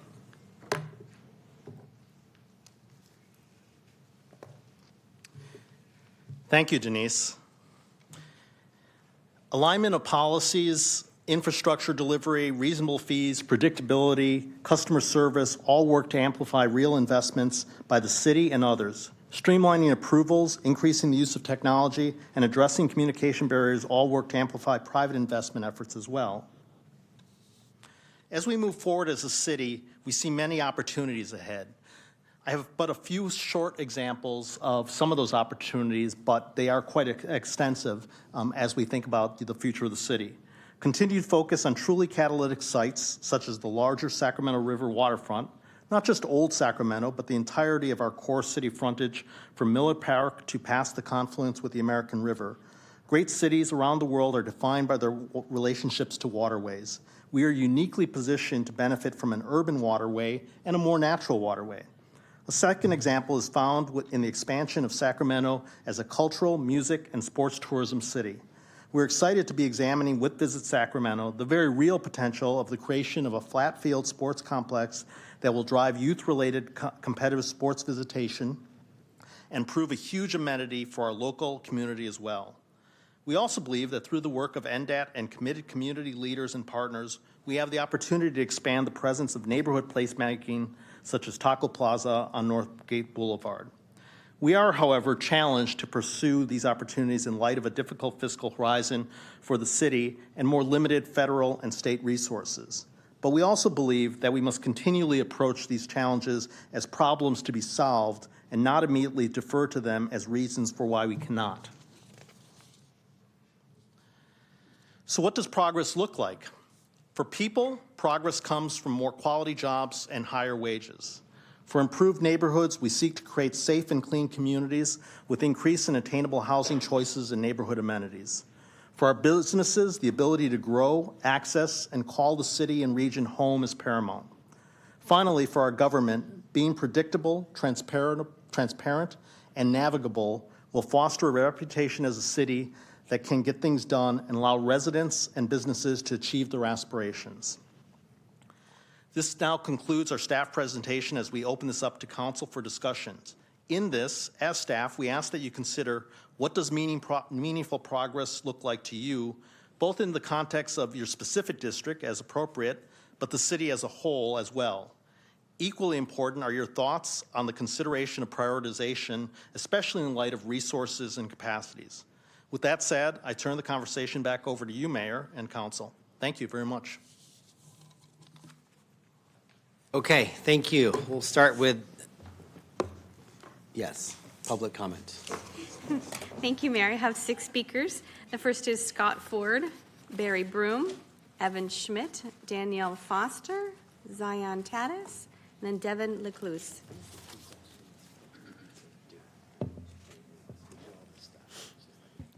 Good Good evening, Mayor, Council, City Manager Smith, Scott Ford, Downtown Sacramento Partnership once again. Just wanted to stand in alignment with our partners here once again tonight. Assistant City Manager Michael Jasso, the entire team, Megan, Tom, Denise. That is alignment. That is really one of the strong suits of Sacramento. Earlier tonight, Councilmember Kaplan made an analogy about planting a seed. And I think about that a lot in terms of economic development. And the success of Sacramento, it's a shared responsibility. And we are here standing with all of you, and we have to work together to continue to create, foster, and maintain conditions where that seed can be successful. We've got great partners here in the room. I know you're going to hear from GSEC and Valley Vision, but truly the opportunity that we have before us today and the success that we're already seeing is due to the collaboration that we have. The vision of Sac State utilizing underutilized state-owned assets that haven't produced property tax revenue in decades for a new purpose, for creating pathways of upward social mobility for young minds here in Sacramento, for infusing housing in our most location-rich places, in close proximity to transit. Those are the type of opportunities that we've got to work collaboratively on. They're complicated. They take a lot of tools, sometimes EIFDs, sometimes tools like CADA. We've got Danielle Foster and our partners with the Capital Area Development Authority. But I believe that Sacramento has proven that we've done that in the past, and we're going to continue to do it. So you have our strong partnership here today. We're grateful to have great city staff here, great vision, and a great opportunity before us. I'm going to close real quickly. 40 years ago, my family moved to Sacramento, about the same time that somebody moved the Kings here to Sacramento. And what that did was it elevated the baseline for me. It taught me that great things were possible here. So let's keep sending that message to the next generation of Sacramento leaders together. Thank you. Next speaker is Barry Broom. Following Barry is Evan Schmidt, then Danielle Foster.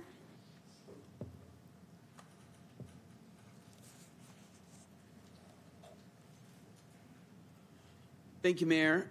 We're really excited about our future. And I think, economic development is like a collective action model. So I think we have a lot of progress on the horizon. I feel very good. We're dramatically outperforming California in every region in the state. In 2024, we were the highest rated economy by the Brookings Institute out of 54 regions, measuring equity, racial inclusion, and regional share, not just growth, right? So hopefully we learn our lesson from the 1% stuff, that we, pay more attention to people. That's probably my one regret in my career. I think I paid more than others, but obviously not enough. So I'm really excited about our city manager, kind of come from the same part of the country. She was out of Cincinnati. I was out of Columbus and Cleveland and Toledo. So a lot of people don't know this, but I was a city economic development director. So I was the economic development director for Toledo, Ohio for 2.5 years. And I worked in the inner city in Cleveland for 5 years. And I served in economic development for 2 mayors. So I do have a city economic development background, and my passion is neighborhoods. So I hope that not only will we be able to drive top line economic performance, I also live in Midtown, so this is my home. I'm really interested in doing more on equity and inclusion, and would look forward to an opportunity to find a better path forward on that. I really like the SETA director. I think we've really been up in our game. I think the leaders that are coming into town are really good. Very excited about a young leader like Luke Wood's vision. We're going to get some deals done at Aggie Square. I know it's off to a little bit of a slow start, but 50% of the science and technology budget was cut by the president and then shut the global markets down. So that doesn't help, but we're doing very well. We're 33% above last year's performance. So even during a difficult time, our performance goes up because we work so hard. So I appreciate the mayor's support and leadership, and very. Thank you for your comments. Our next speaker is Evan Schmidt.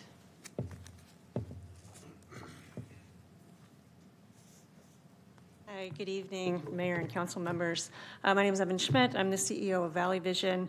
And today's been a great start and finish, starting with the state of downtown, thinking about the vision of downtown, and then ending with this really visionary presentation about the potential and the performance of the city. I want to really thank you for prioritizing economic development. When I look at the 3 pillars that you've chosen, they're also interconnected, but I think economic development really has the power to drive good outcomes across all of the pillars. but it has to be really intentional and really strategic. And that's what I see reflected in this really thoughtful plan that includes community capacity building. It includes the supporting entrepreneurship, supporting workforce pathways, and thinking about sector development and sector strategies, which I think are all the right ingredients to a great economic development strategy. So I just want to thank you for your leadership and for this priority. Something that I spend a lot of time thinking about is regional economic strategy. Valley Vision over the last few years has been leading the California Jobs First initiative for our region, which is called We Prosper Together. And this is all about creating an inclusive and competitive region, an 8-county region, and then connecting that into the competitiveness of California. I think Barry said it really well in pointing out that our region is incredibly competitive and we have amazing assets and we need the leadership of our anchor metropolitan area, and I think that's really coming together.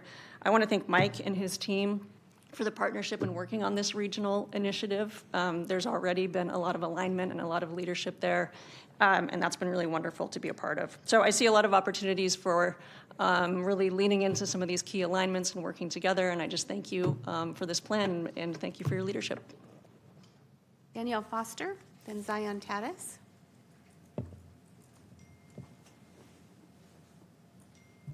Good evening, Mayor and Council. I'm here to say thank you. We really appreciate at CADA the partnership that we have with the city. We appreciate how it is furthering housing. Right now, we're in partnership on 700 housing units under construction in our city through programs that we've employed at CADA and with help from all of you, so thank you. And those are really focused on incomes at low incomes and workforce housing. So we're making good progress. Of course, there's more work to be done. We also really appreciate working with economic development staff on creative economy initiatives and creating spaces like Culture Club and Space for Music Landria and others to thrive and really contribute to our downtown and the liveliness of our downtown. We are engaged, of course, on the Capitol Mall conversations and wanting to be a good partner there and helping with that reinvention. And we continue to partake in the initiatives like Streamline Sacramento. We appreciate the conversations that you all are hosting, recognizing that there's more of an iterative process to take place, especially as new staff come in and there continues to be turnover, especially on our building department side. It's really helpful to have these ongoing conversations on process and code and how those are implemented. And we really appreciate the city's willingness to host that. We also look forward to our continued work in all of these areas with small business, housing, and the creative economy.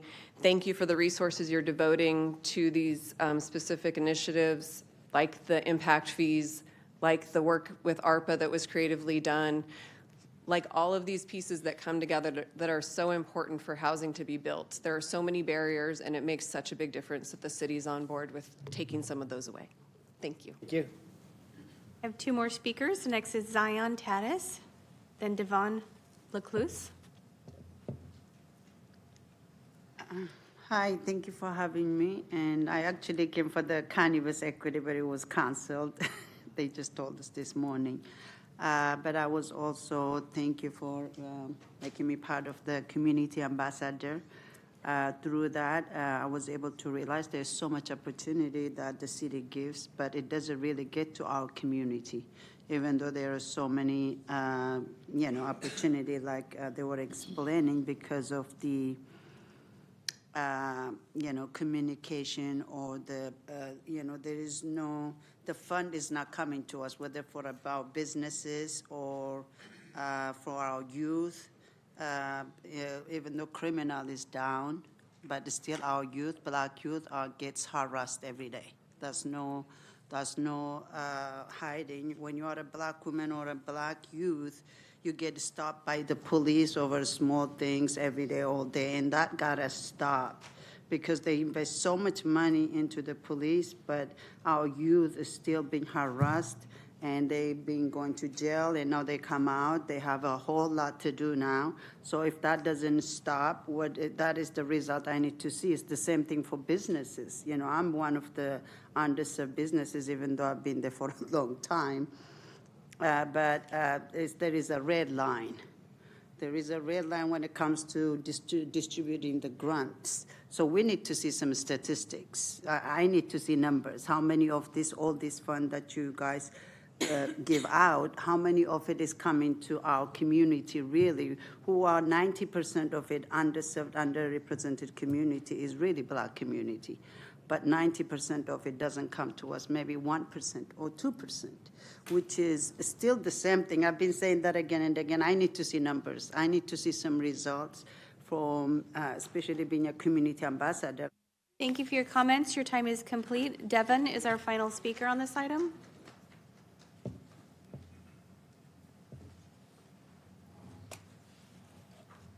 Evening, Council. Thanks for having me. I was asked to speak about the Small Developer Incubator Program. I just finished it in January. It was a really good experience. I was hesitant to do it because March last year I did the one-day boot camp at the Oak Park Community Center and that gave a lot of information. I learned a lot over the following 6 months.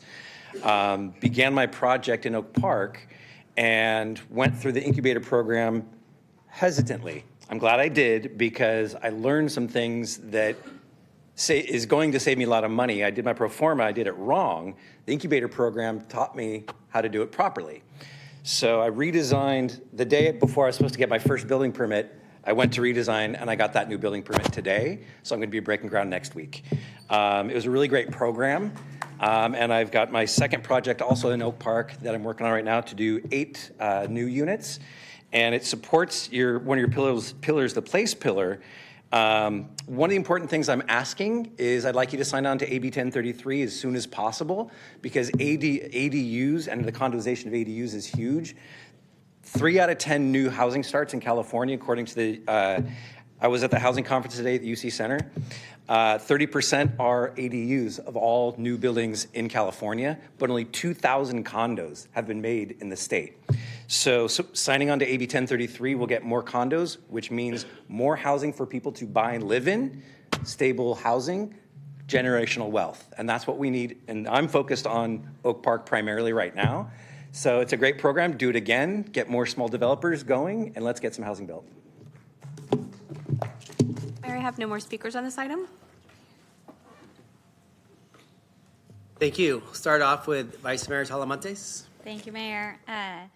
So I went to my the sticky notes that we did at our retreat about our priorities, and underneath economic development, we all agreed that it was about sense of community, being Sacramento proud, being a government town, giving people a reason to come back after visiting our state capital, that presenting us a unique opportunity, the people, culture, diversity, strong neighborhoods, small town feel, but still being a large city, and sports being something that can unite our Sacramento region and like really bring in the smaller cities on the outside of city of Sacramento into our downtown core. So I just wanted to read those out loud because I was thinking about how much time we spent discussing this and, like how we need, and also on economic development, how we need to monitor job growth, childcare opportunities, how we market the city, prioritize investment, building vacancies, our hotel tax, sales tax, and new business expansion. So those are some of the things that stuck out from the retreat that we had noted. So I wanted to put those out there for anybody that didn't go to our retreat to understand where we landed on this item. With that being said, Denise, thank you so much for the numbers that you presented today. I think that what we all want to see here is more data on how our programs are working. And it's exactly what I'm looking for. The numbers that you presented in terms of small business support is what I'm looking for the large-scale projects that we currently are working on, like Aggie Square. We celebrated it. I went to the ribbon cutting, went to a few events, but if you ask me as a council member what the impact has been to date on this project, I wouldn't be able to tell you. And that's something that we need to market for the city of Sacramento. When we have these large-scale projects, we should be briefed and know exactly like 5 amazing facts about the project, even if it's not in our district, because of the investments that we made and the public-private partnerships that were possible. So not just like for the large ones, but for the small ones, the seed program, how much money did we put in? How much money did we get back? The 916 card that we do during the holidays, how many cards were bought? What profit did the businesses make? Concerts at DOCO. I mean, recently there was like a Mexican band that went to the Golden One Arena, and I saw everybody from my hometown and from Willows, California, here in Sacramento on Facebook, and I was like, okay, are they staying in our hotels? How many? Because I swear I saw everybody from Northern California here in Sacramento. I want to see what that impact looks like. Our Sacramento Kings, obviously right now we're not doing so great. We just lit the beam last night though. But like, what does that impact look like too? And Aftershock and Ironman and all those events that Visit Sacramento does, what does the city's contribution look like in terms of dollars? And that's something that I hope we can get more often on a quarterly basis here, because as a council member for this region, I need to be able to pull those fun facts and those data like off the bat in any given situation. It's our role here to be cheerleaders of Sacramento, to incentivize businesses to come pick us. And we need to be prepared at any given moment that we see an investor or that we see Barry Broom talking to someone at a coffee shop and we say, hi, I'm Karina, the council member, come to our city, please, and thank you. So that's what the data I hope to get from in the future based on this topic, and I'd be really grateful for that. Thank you. Thank you. Councilmember Maple. All right, thank you, Mayor. And thank you for the presentation. I've been really looking forward to this. I know it's happening a little bit later in the evening than we probably anticipated, but I appreciated hearing about the different activities that are already going on in the city of Sacramento. I think we are really creative. We do a lot with a little. And just like what was heard from Mr. LaCluse talking about that small incubator program, I don't know many other cities that do things like that are really proactive in that way. So I think that's awesome. One overarching question I have, maybe this is for you, Mr. Jasso, is I saw a lot of different pieces as part of the presentation, and I know these all connect together. Do we have a citywide economic development strategy that is on paper that we can go and look at and confer with? So the closest we have that in 2018 when we adopted Scale Up, which was more of an opportunity piece in the sense of it identified areas to make investments in a way that would equitably grow our economy, particularly focus on opportunities that are unique to Sacramento, but would have reach into all our communities, particularly kind of our disinvested communities and communities of color on it. That is still relevant, but we don't on in our website have a single place for a strategy. We do leverage the strategies that have been produced for the regional kind of piece through GSEC and Valley Vision's work, et cetera. We have talked about this, about kind of putting forward and making sure that we can kind of articulate better than we have, candidly, a single strategy. Nothing super complex, because really it probably comes down to, kind of 2 pages of work that say, here's how we're focusing on a small business, here's how we're focusing on placemaking, et cetera. So that's something that we do envision having come forward in the near future. Okay, thank you. I hadn't heard of Scale Up before, so I would love, I'll go take, maybe your staff can send me that. I would love to know, have you or your team come back and report to the council about how we've implemented Scale Up, whether we've met all of those things that we wanted to do, or if some of them are left undone? So the challenge with, there's still a lot of things that are left undone. So things that were identified, for instance, is investment in life sciences. That was actually a lot of the driving force behind looking at Aggie Square as an opportunity on it. Admittedly, when we adopted Scale Up just before the pandemic, and the pandemic hit, and we pivoted, significantly for about 3-4 years, at least certainly 3 years. We're still actually closing out ARPA now from a standpoint. And as a reminder, both the kind of ARPA and CRF were both written very much from a perspective of survival of businesses and kind of investing, at the time. They were not really strategic kind of investments per se. We tried to do that as much as possible, but it was really about keeping doors open, people employed during that period. So now we're pivoting back to it, and more recently I've been involved, for instance, in the We Prosper Together work that is led by Valley Vision, et cetera, on much more strategic of how do we position our economy. We continued the building portions, and that was particularly true of the business side of the conversation, economic development. We very much continued the work and built the work on both the people investment in terms of workforce development, working closely with SETA and some others, and particularly on the place investment. Everything in terms of rail yards, I swear, our corridors, doing the corridor work on, with NDAT in terms of the strategic visioning and then the implementation of corridor work on it.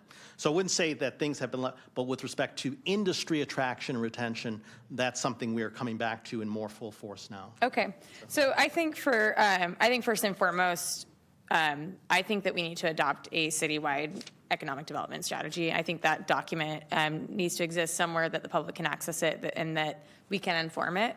Sounds like 2018, though it seems like it wasn't that long ago, it was long enough ago that the majority of this council wasn't here. So I think it's a great opportunity now that we have that conversation and start that process. I also think it will really help us moving forward, being able to have something to base decisions off of, knowing that this is the number one priority for this council in this year.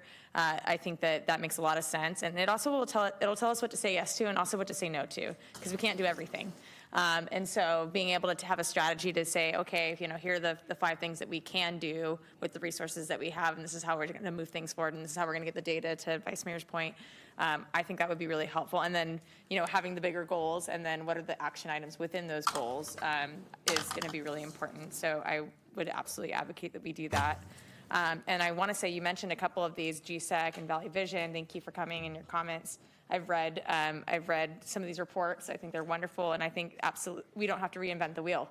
A lot of this work has already been done in partnership. So how do we create a strategy that is city specific, but is based on the work that already has happened? And we can pluck from that and say, yep, this works, this applies directly, and work in partnership with these groups. Because the other thing is we can't do everything ourselves, and we'd be fools to try. But we're really lucky to have great partners and resources in our region, like GSEC, like Valley Vision, and others. And so and the Metro Chamber and beyond. And so I'd love to make sure that we're bringing in those partners and having those conversations now while we begin this process. And I think this workshop is a great beginning point. And that I took some notes, so I'm going to try to weave these together in a way that makes sense. So hopefully we can do this. One of the things that I'm really excited about, one of the things that we're talking about later, right after this, the Streamline Sacramento, I think it completely is in line with economic development, is how are we getting out of our own way? How are we streamlining the process and making it easier to open businesses, to build housing, all of the things, get through the permit process. So I'm excited to hear about that. But I'm sure there will be more work that comes after that. We'll hear what happens with Streamline, and then hopefully we'll be informed on what do we need to do next, because I think it's going to be a continuous process, and that's all going to tie back to how it's going to be easier for business, because I certainly know that there's things that we can improve on that front. The other thing that obviously came to mind, District 5 is home to, I think, the most business corridors of anywhere in the city. So we have Broadway and Stockton and Franklin and Freeport and Mack Road, Florin Road. And so I think a lot about how we incorporate aging business corridors into the conversation about economic development, because the downtown is so important. It's the economic engine of the city. I think we need to invest a lot of energy and time in there. But also we can't leave behind the other places in the city. And there's a lot of other notable corridors. I can think of Del Paso and Northgate and beyond. And so I would absolutely love those corridors to be a part of the conversation as we move forward and making sure that we're not leaving any communities behind. I also think there's a lot of great opportunity in these places, because if you look along some of these corridors, you see great opportunities to open up businesses. You've got some empty storefronts. Are there ways that we can activate spaces like that, empty lots? Are those opportunities for infill housing and beyond? So that's a key component for me, making sure it's equitable across the city, and as well as investing in the downtown is important. I mentioned this a little bit, but activating spaces. And so my office, along with some of the city staff, were organizing a trip to San Francisco to go look at their Vacant to Vibrant program. Take a look at what they're doing there, how they've been successful, whether or not it's something that we could replicate here. But their mayor has had a lot of success with activating their empty storefronts there through this creative partnership with the private sector and government. And I think that's something we should absolutely look at here, because we do have a lot of those assets in our communities. Just drive down Broadway, you'll see empty storefront after empty storefront. Look here in downtown on K Street, just a couple blocks away. That's prime area for there to be maybe some micro businesses that can get their shot and open up, but it just takes some creativity and the right partnerships. So that's another thing that I think could be a great opportunity for us as a part of this strategy and plan. This was mentioned a little bit, but housing and transportation is a economic development strategy. We hear this a lot in SACOG and other places, but it is true.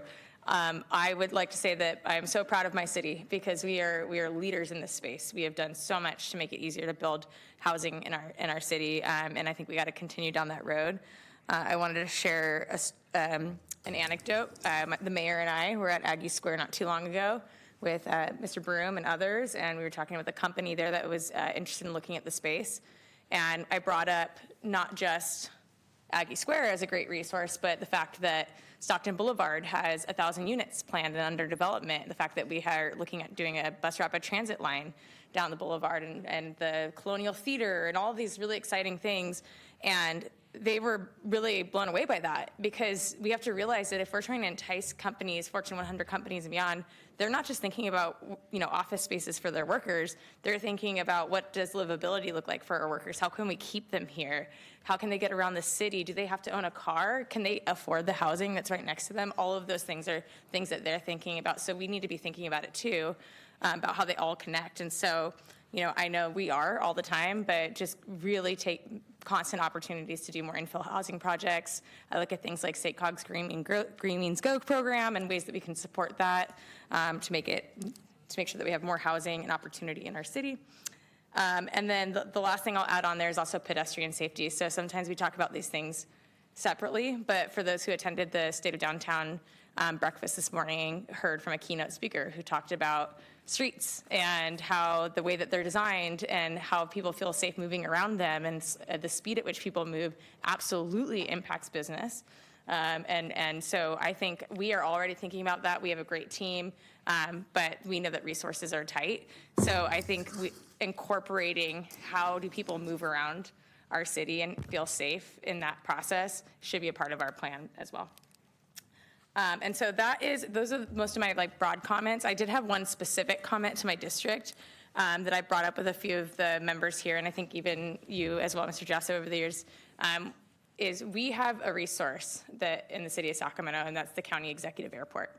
Right now, it has uses on it that are great. We have training schools for flights, and all kinds of other uses. We have restaurants and whatnot, but I would say also we have a lot of very underutilized space there.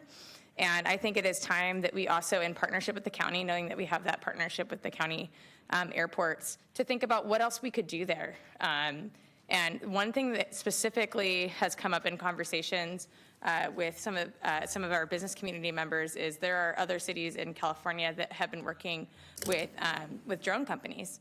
And they're testing, it's really hard for them to find spaces around California and beyond where they can test. And these are unmanned drones. Imagine this.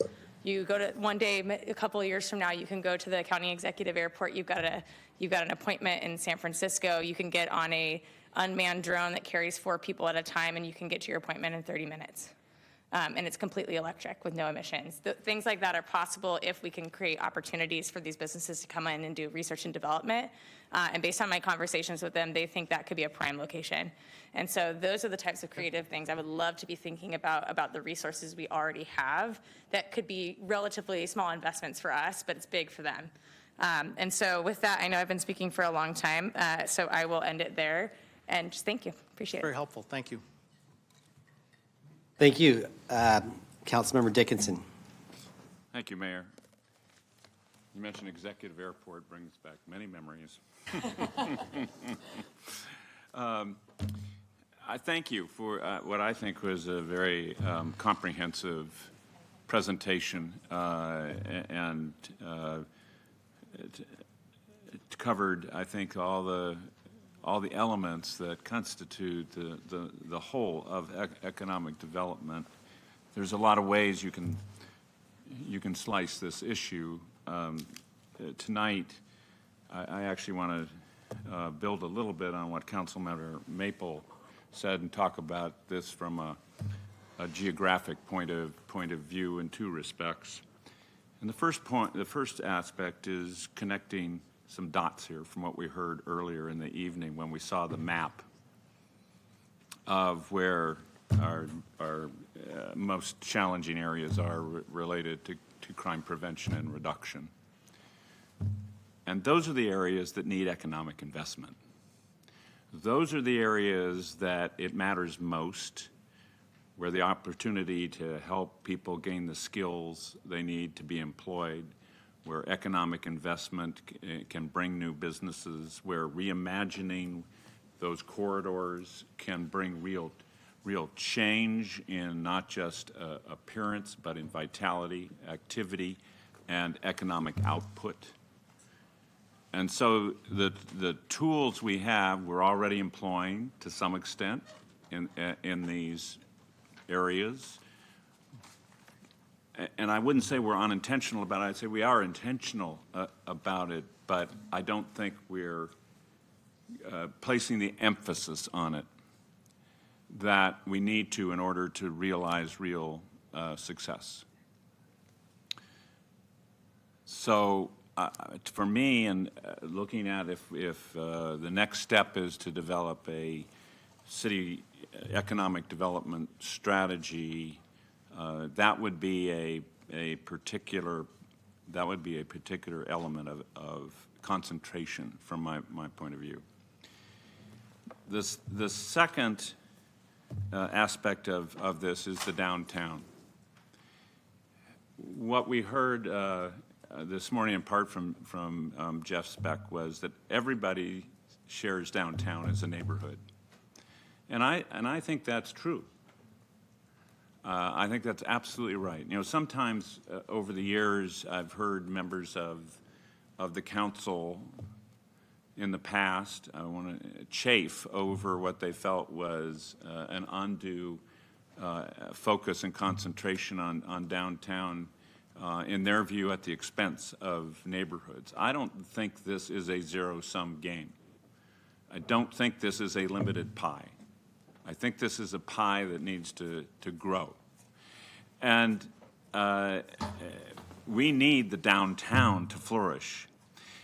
As I've looked at it in the past, and you and I discussed this, from sitting on a different dais, there are two things that people who are travelers look at typically to make a judgment about a place. They look at the airport and they look at the downtown. And if those two things work, if they're attractive, if they are vital and vibrant, if there's activity, then they go home and say, that's a pretty great place. I'd go back there. And if they don't work, they go home and say, gee, I think that place is struggling and I don't know that I want to go back. So we all have, forget the airport for the moment, was another hat. We have a critical interest in making sure that our core is successful. We all have that. We all share that. And so this morning, in many respects, I thought was inspirational in terms of the ideas and thoughts and vision that it created in terms of potential for the core. But for the purpose of this evening, all I would say is, for me, an economic development strategy that doesn't recognize the critical character and role that the core plays will not be a successful economic development strategy for the city. So the only other thing that I would say is I appreciate those who came tonight and spoke because they embody that larger vision of what economic development means for not just the city, frankly, but for the region. And I can't help but think back to a trip that the airport director and I and a couple other people took to Calgary to visit with WestJet to try to convince them to begin service between Sacramento and Vancouver, Canada. When the 25-year-old route planners for WestJet walked into the room and said, "Where is Sacramento?" We've come a long way since then.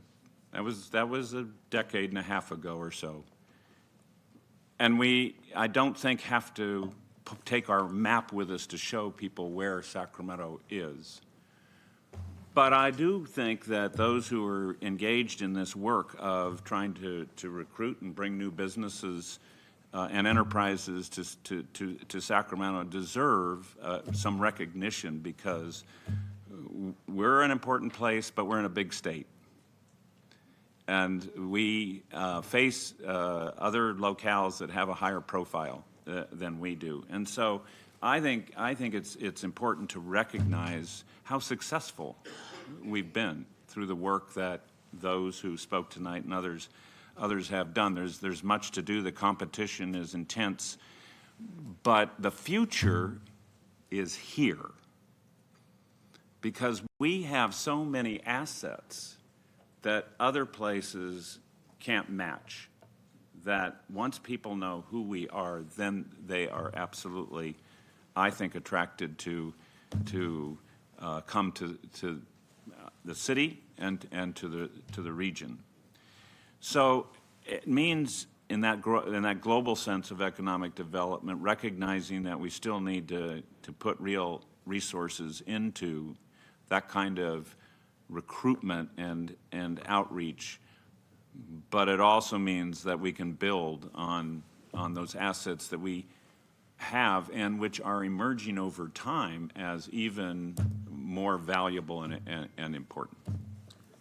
Thanks. Couldn't agree more, Councilmember, and really echo the sentiment that it cannot be an either-or proposition, our downtown versus our neighborhoods. They both need attentions, and it's clear. But downtowns, to your point, are the identifier. They're not just the identifier nationally in terms of kind of how other places look at the city and kind of identify a city, any city for that matter, but they're also our defining characteristics in the larger region. And what is the role of Sacramento as the core city kind of for the larger region, which is clearly as, you know, the sports center, the cultural center, you know, the amenity center, the things that all make cities great. And Sacramento really needs to extol those and build on those virtues. So we totally agree with that perspective. Sacramento has tremendous advantages, I think, and particularly in the context of California. So for businesses that are looking at big California, trying to, you know, we really have a competitive landscape that we just need to make sure that story gets out there if they're looking at California, because it is so strong. It's interesting, when I moved here, I really had not a lot of impression about Sacramento. I knew basic facts about it, et cetera. But that's generally a good place to be in the sense of, at least initially, in the sense of it's not a negative reputation, et cetera. I think we're past that point now, but we really need to amp that up considerably.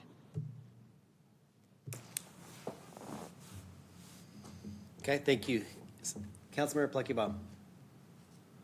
Thank you, Mayor. My ask is that as we come back with a updated strategic plan and vision document for this work, we look at a few key areas, all of which you've thought of before.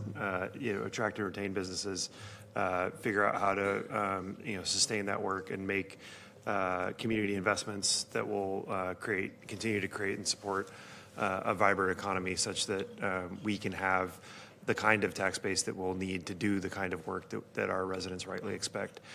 As we're looking at business growth, a few of the you know, sort of fork in the road strategies will be to look outside the region at industries that we can acquire and or convince to set up shop here, but simultaneously also looking in our own backyard at opportunities to grow local talent. And I'm really looking, Denise, at workforce development as a real opportunity area for us. Some of us went to Boston last year. If you'd asked me before that trip, did we have enough universities, I would have said yes.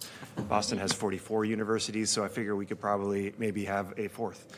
And in that space, also in addition to higher educational opportunities, I think career technical opportunities, workforce training in the trades, and in particular aeronautics. I take Councilmember Maple's comments about opportunities for autonomous flight and also more. You know, including you know, Los Rios, UC Davis, Sac State, and also other opportunities for growth and expansion in that space, I think will be a tremendous opportunity for us. Again, echoing Councilmember Maple's comments about transportation and housing.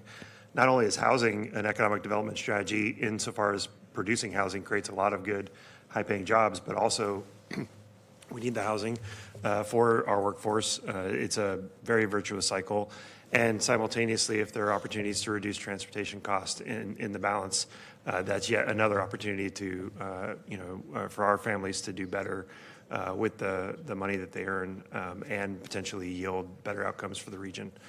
I know none of this is new news to any of you, but it has to be said. Opportunities for us to focus on economic vibrancy and resiliency. I'm really looking at our partners at Valley Vision and others on this score. If there's a way for us to meaningfully quantify what it means for our families to have economic resiliency and for them to be in a position of security and safety such that they're not so economically fragile and vulnerable, I think that is a very important goal, not just for our city, but for our region, for us to be thinking about what are the things that we can do to support them in their lives and in their families in that work. And then again, Councilmember Maple brought up our commercial corridors. I think there's a real opportunity for us to think about the community investments that we make in downtown for sure, like Councilmember Dickinson said, but also throughout the city and the region, and our commercial corridors tend to be those opportunity spaces. So thank you for this work.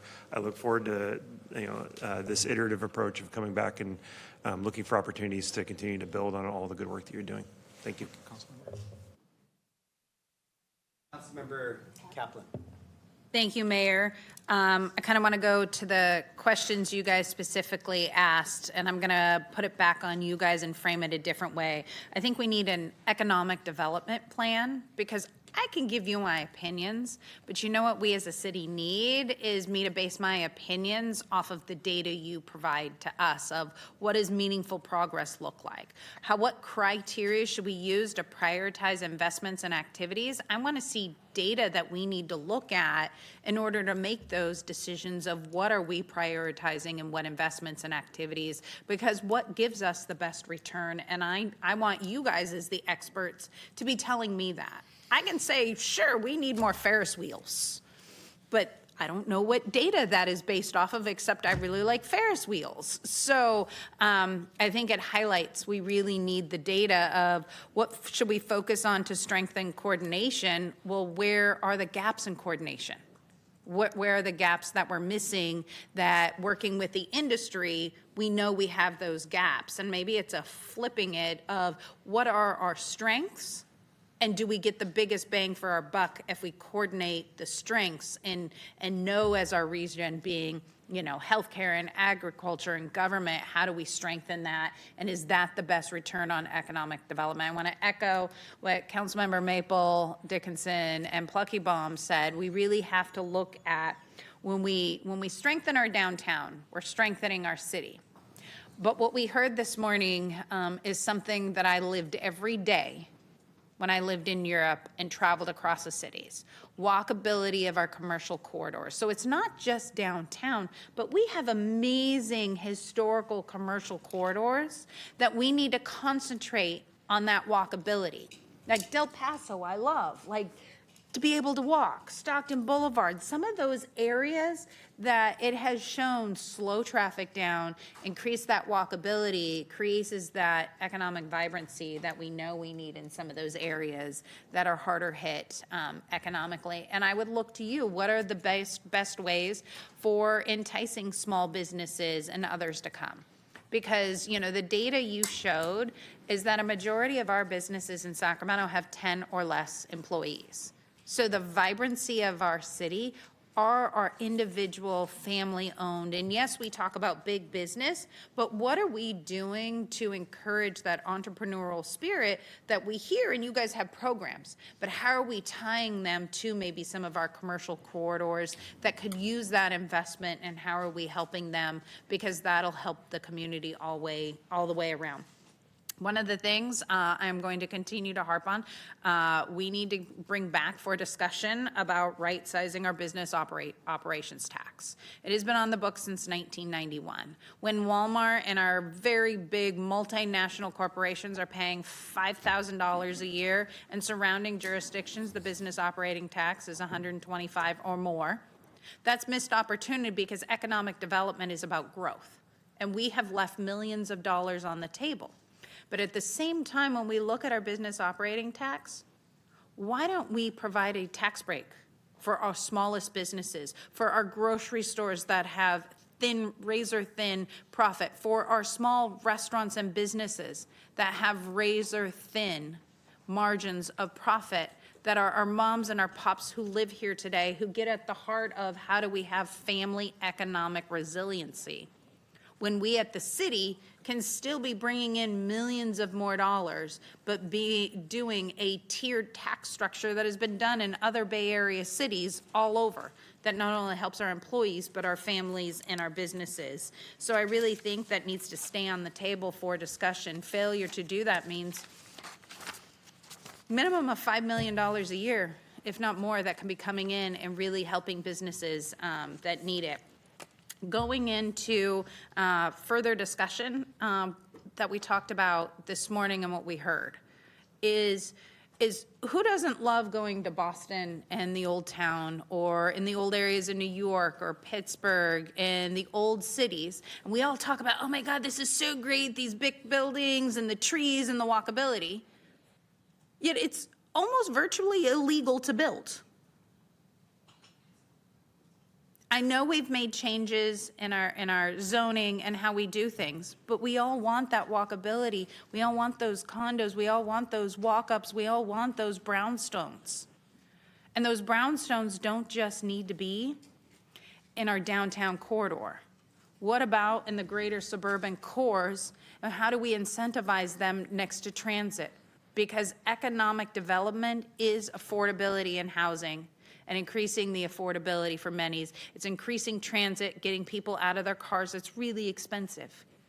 And that provides that stability, but it also creates that walkability and economic incentive, because if that's walkable, people are going to be investing in their neighborhoods when they have that. So creating these areas where housing's here, commercial's here, retail's here, that doesn't work.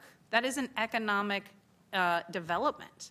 We're missing those opportunities by continuing to build our neighborhoods in that style and not demanding a change. And I'd really like to look at, incentive programs. And when we talk about needing housing for economic development, you look at Seattle has some incentive housing for affordability and others. While I'm not necessarily about our mixed income housing ordinance, let's look what other cities have done for incentives that could come into our vacant spaces and our vacant lots, that we may be able to go to these developers that are on the smaller scale to build the housing that we need, especially if we incentivize among our transit corridors.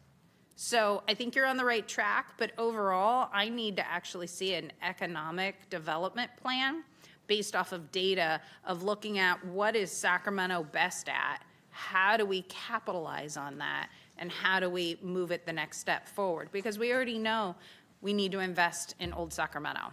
What does the data say? Bring that back to me. We know the rail yards is going to bring us something. Bring that back to me. The development of Innovation Park in Natomas, that's going to bring economic development. Bring that back. What does all of that say? And what are we doing to expeditiously push things forward when you talk about what the mayor and Pluckybaum have done with Streamline Sacramento? Like, is it all tying together? Because when we talk about economic development, government can't stand in the way. We need to look at what are the barriers and are we doing all that we can do to remove those barriers. So thank you. Okay, thank you. So I know we have a lot of opinions on what to do here. I have a few, but I'm going to turn it over to our city manager. This is her 48th day on the job, and you came up here, I think before you got the job, and you came to our retreat summit, and we voted this as our top priority. And all joking aside, I think, what's that saying? If you're everything to everyone, you're nothing to everyone as well. And that's kind of, we do a lot of stuff. We all have a lot of opinions, but it's just kind of shooting out with a shotgun approach. And so I just want to be laser focused on where we can be most effective and zero in on great opportunity zones. We have this once in a generation opportunity at Aggie Square to bring life sciences to Sacramento. That's an example, but just want to ask you if you can first outline where do we go from here? and Yeah. then I'll forward some more comments. So, Mayor, I think that's a very good question. So the way I see it is I do think we have to have a roadmap and a plan on how we get there. So we need to develop a plan. That plan needs to have a 1 year, 5 year, and a long-term plan, 10 years. Because I think we at some point have to envision what we want Sacramento to be. So when we're developing that plan, what needs to be in the plan is actionable items. So, for instance, we outline our goals. So let's just say we have our goal, our first goal is bolster downtown housing, our commercial corridors. Well, how do we get there? So an example, action item, we activate surplus properties or vacant properties. So then you have something that says, well, how do you measure that? So then we look at our housing construction on surplus or vacant properties. So that's just an example. So what we need to do is if we're going to develop a plan, we actually have to take that plan and create an action plan. And that action plan comes in increments of 1 year, 5 years, and a 10-year plan. That plan is not just, it has to have alignment. So you talk about Visit SAC, you talk about GSAC, you talk about all of our partners and stakeholders who need to be involved in the plan. Because we have we have a lot of great items in front of us, but how are we prioritizing those items?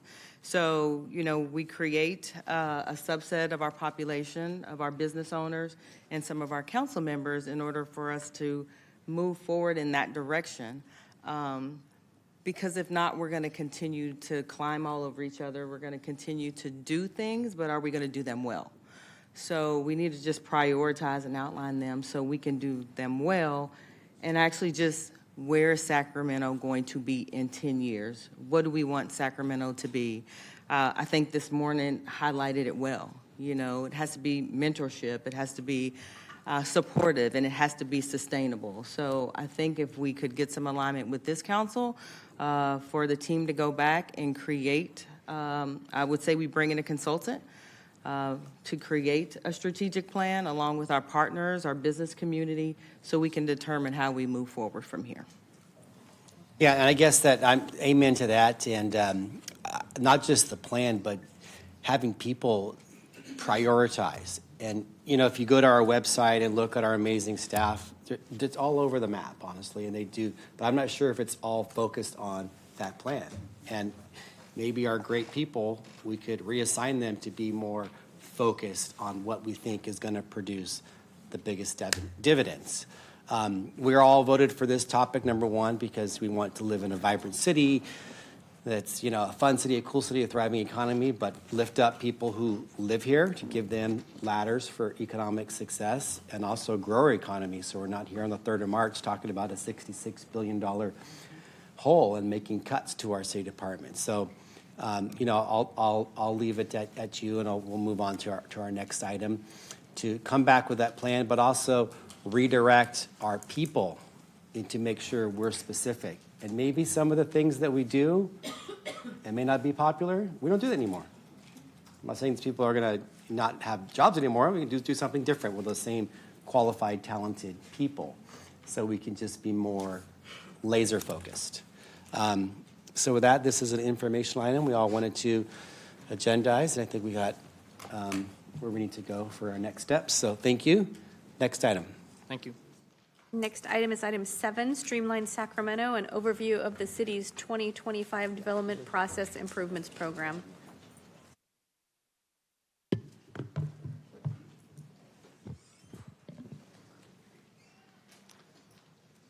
All right. Good evening, Mayor and Council members. I'm Matt Hurdle, Assistant Director of Community Development.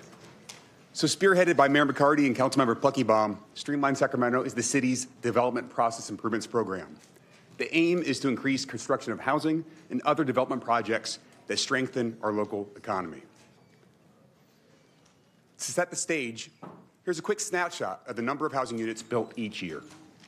We continue to see a healthy level of housing production, but not enough to meet the demand or the state target. Thanks to your collective efforts, the city has been a leader in getting more housing built for all income levels. In 2020, we implemented significant planning streamlining, pushing many approvals to staff level and allowing checklist approvals for infill housing. In 2021, Council approved the city's 8-year housing strategy with many ambitious programs that we continue to implement. A full update on progress will come before you in May.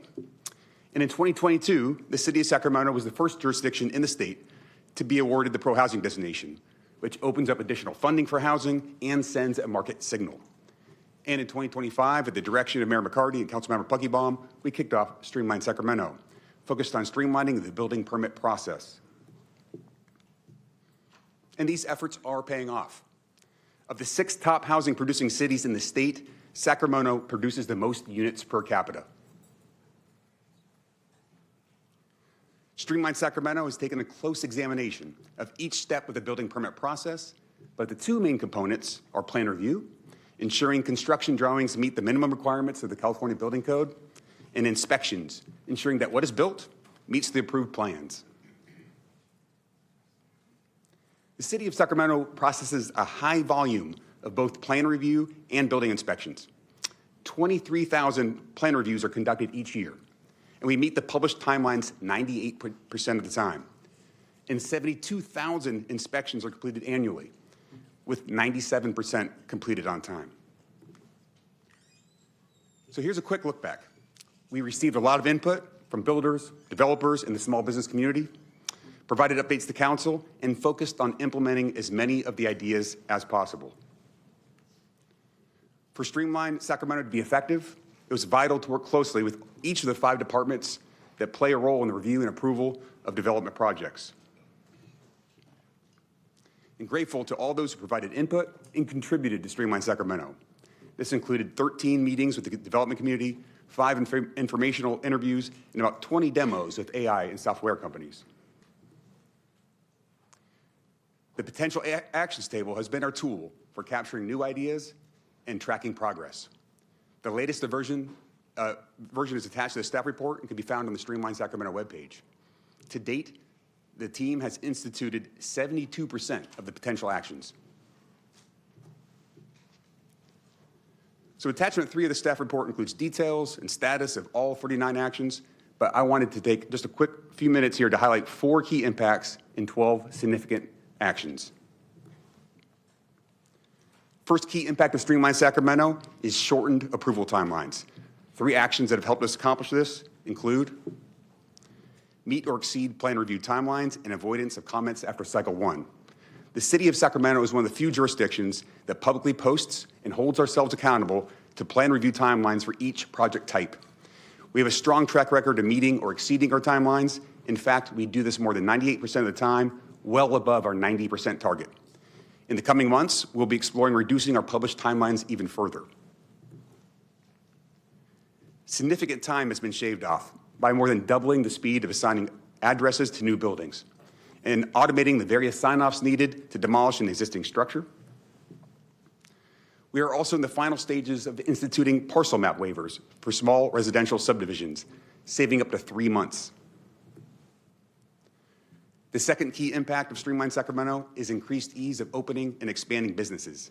3 actions that have helped us achieve this include launching and expanding the Small Business Liaison Program, helping small businesses navigate the permitting process with dedicated staff, online resources, and how-to guides, and also offering quarterly Permitting 101 classes with the initial class on March 19th, focusing on small businesses undergoing tenant improvements.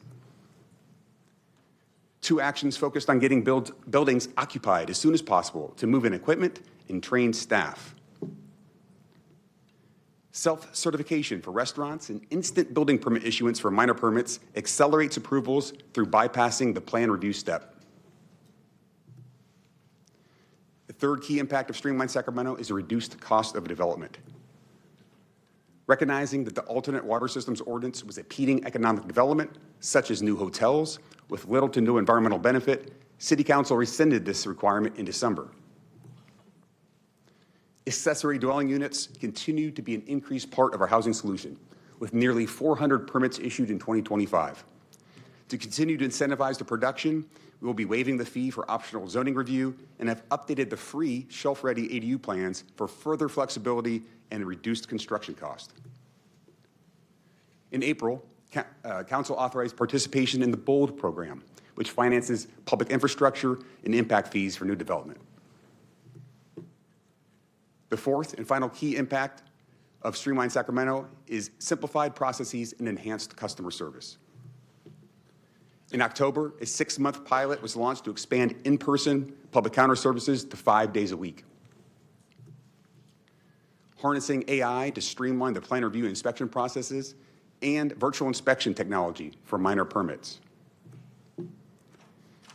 In December, the team instituted an inspection tracker, an internal web-based dashboard for supervisors to track inspections and make schedule or inspector adjustments in real time, thereby preventing overloaded inspectors and the need for inspections to roll over to the next business day.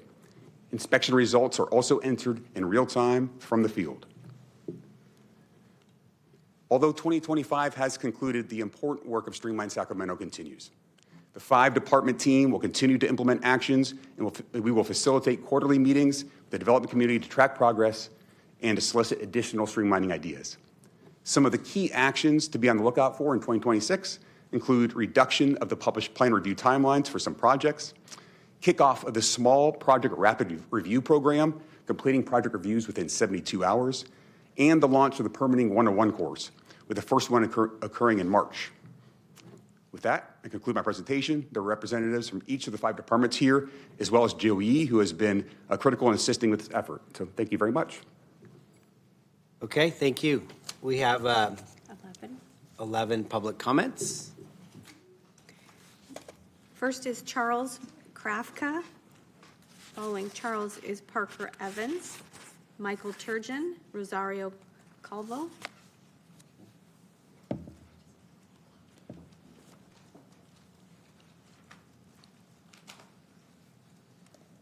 Good evening. I'm Charles Krafka. I'm an engineer at Cunningham Engineering. Our office does extensive work in the city of Sacramento. I'd guess that at any time, we typically have at least half a dozen projects active at some stage of design or construction. So I think it's pretty safe to say we know the city system pretty well. I would like to start by saying that I think City of Sacramento is definitely a top tier when it comes to the permitting and processing of documents for approval. As somebody who's on the outside looking in, I think there's probably a couple of reasons for that. One, there are a lot of processes in place.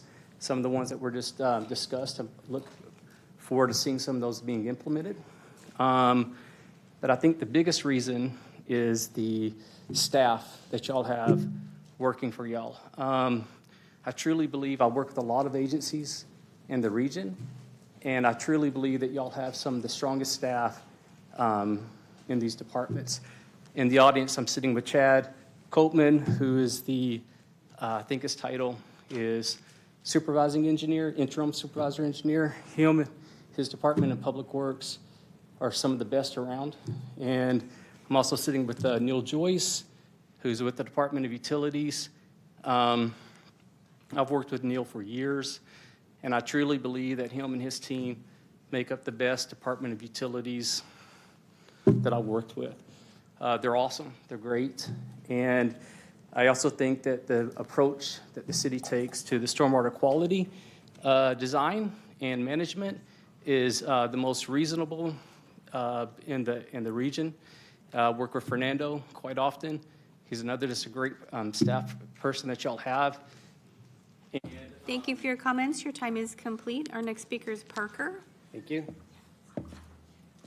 Good evening, Mr. Mayor, council members. My name is Parker Evans, and I'm the Acquisitions Manager for Mutual Housing California, your hometown, homegrown, nonprofit affordable housing developer.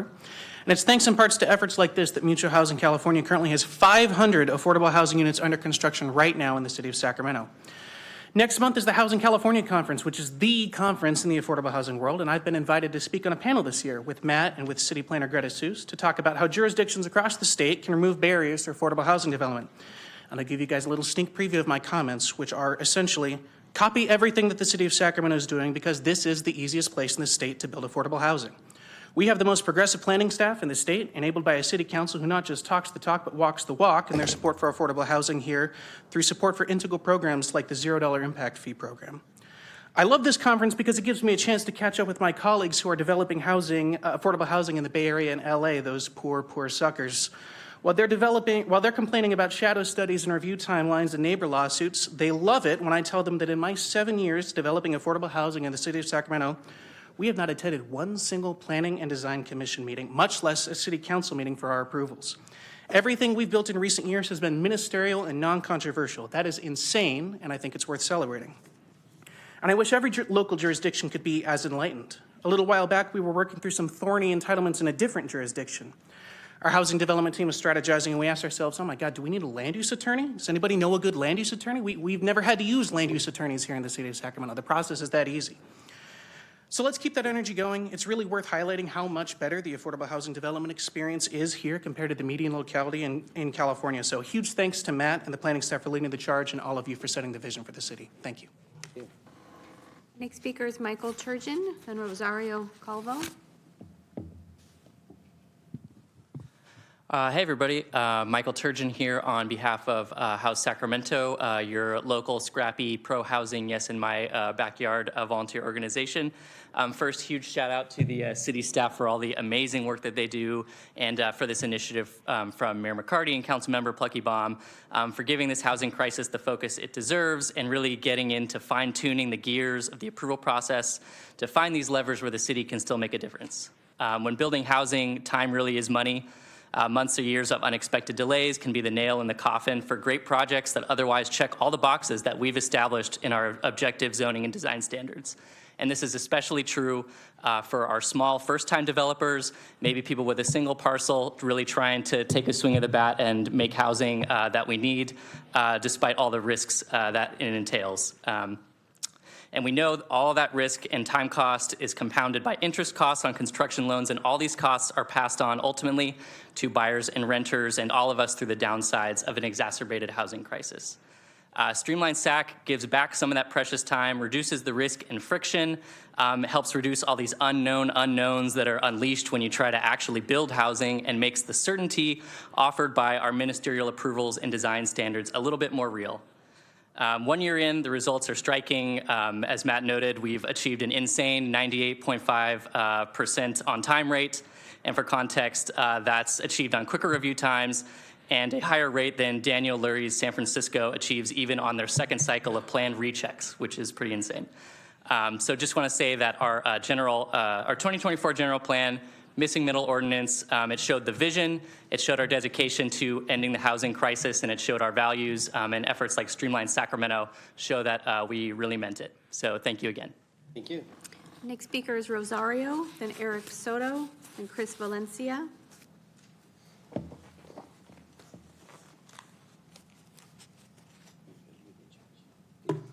Good evening. My name is Rosario Calvo, and I'm a senior designer with Mogavero Architects. Our firm has designed thousands of affordable housing units throughout California, and I'd like to share our recent experience with entitlement approvals for an 8-story, 84-unit affordable housing project at 1515 I Street, commissioned by Community Housing Works just behind the Memorial Auditorium. Throughout this project, regular coordination and meetings with the planning department was very helpful. Carl Felix was especially supportive. By engaging early and often, our teams were able to clarify requirements and ensure the design aligned with the city's expectations. Once we submitted plans that fully complied with the objective development standards, the approval process was quick and smooth. We believe this collaborative approach, and particularly the opportunity for pre-application meetings, could be equally beneficial if applied to building department approvals, helping projects move efficiently while maintaining quality and compliance. Lastly, timely alignment with planning and building departments isn't just convenient. As many as you know, affordable housing relies on competitive funding and tax credit deadlines. Meeting those timelines can make a difference between a project moving forward or being delayed another year. Thank you. I have 6 more speakers. The next is Eric, then Chris Valencia, then Craig Hausman. My phone survived. Good evening, council members. My name is Eric Soto. I'm with Ibex Ventures. We're a local multifamily developer building housing right here in Sacramento. Our company is named after the Ibex, the mountain goat known for scaling the steepest mountains with remarkable tenacity and composure. Building housing in Sacramento sometimes feels like climbing a mountain. The terrain is steep, the process is complex, and sometimes the goal seems out of reach. But we show up every single day and we climb.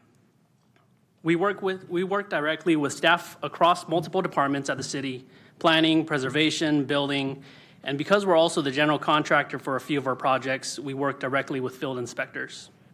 We see the full picture, and we know firsthand that when the process flows well, projects move faster, costs stay down, and more units get built. And that's exactly what Streamline Sacramento can unlock. A cross-departmental effort focused on every stage, from application, submittal, to certificate of occupancy, is exactly the kind of structural, systematic change that allows builders like us to take on more projects, move faster, and deliver more units. Faster plan review, more predictable timelines, RFI procedures, and in-field revisions, these aren't just conveniences. They are tools that will make a real difference for housing in this city. The IBEX succeeds not because the mountain gets easier, but because it has the sure footing to handle what's in front of it. Streamline Sacramento is how the city builds that footing. Thank you to this council and the City of Sacramento staff for leading the way and laying in the groundwork that will allow us to all build more housing for more people in the city we're proud to call home. Next speaker is Chris, then Craig.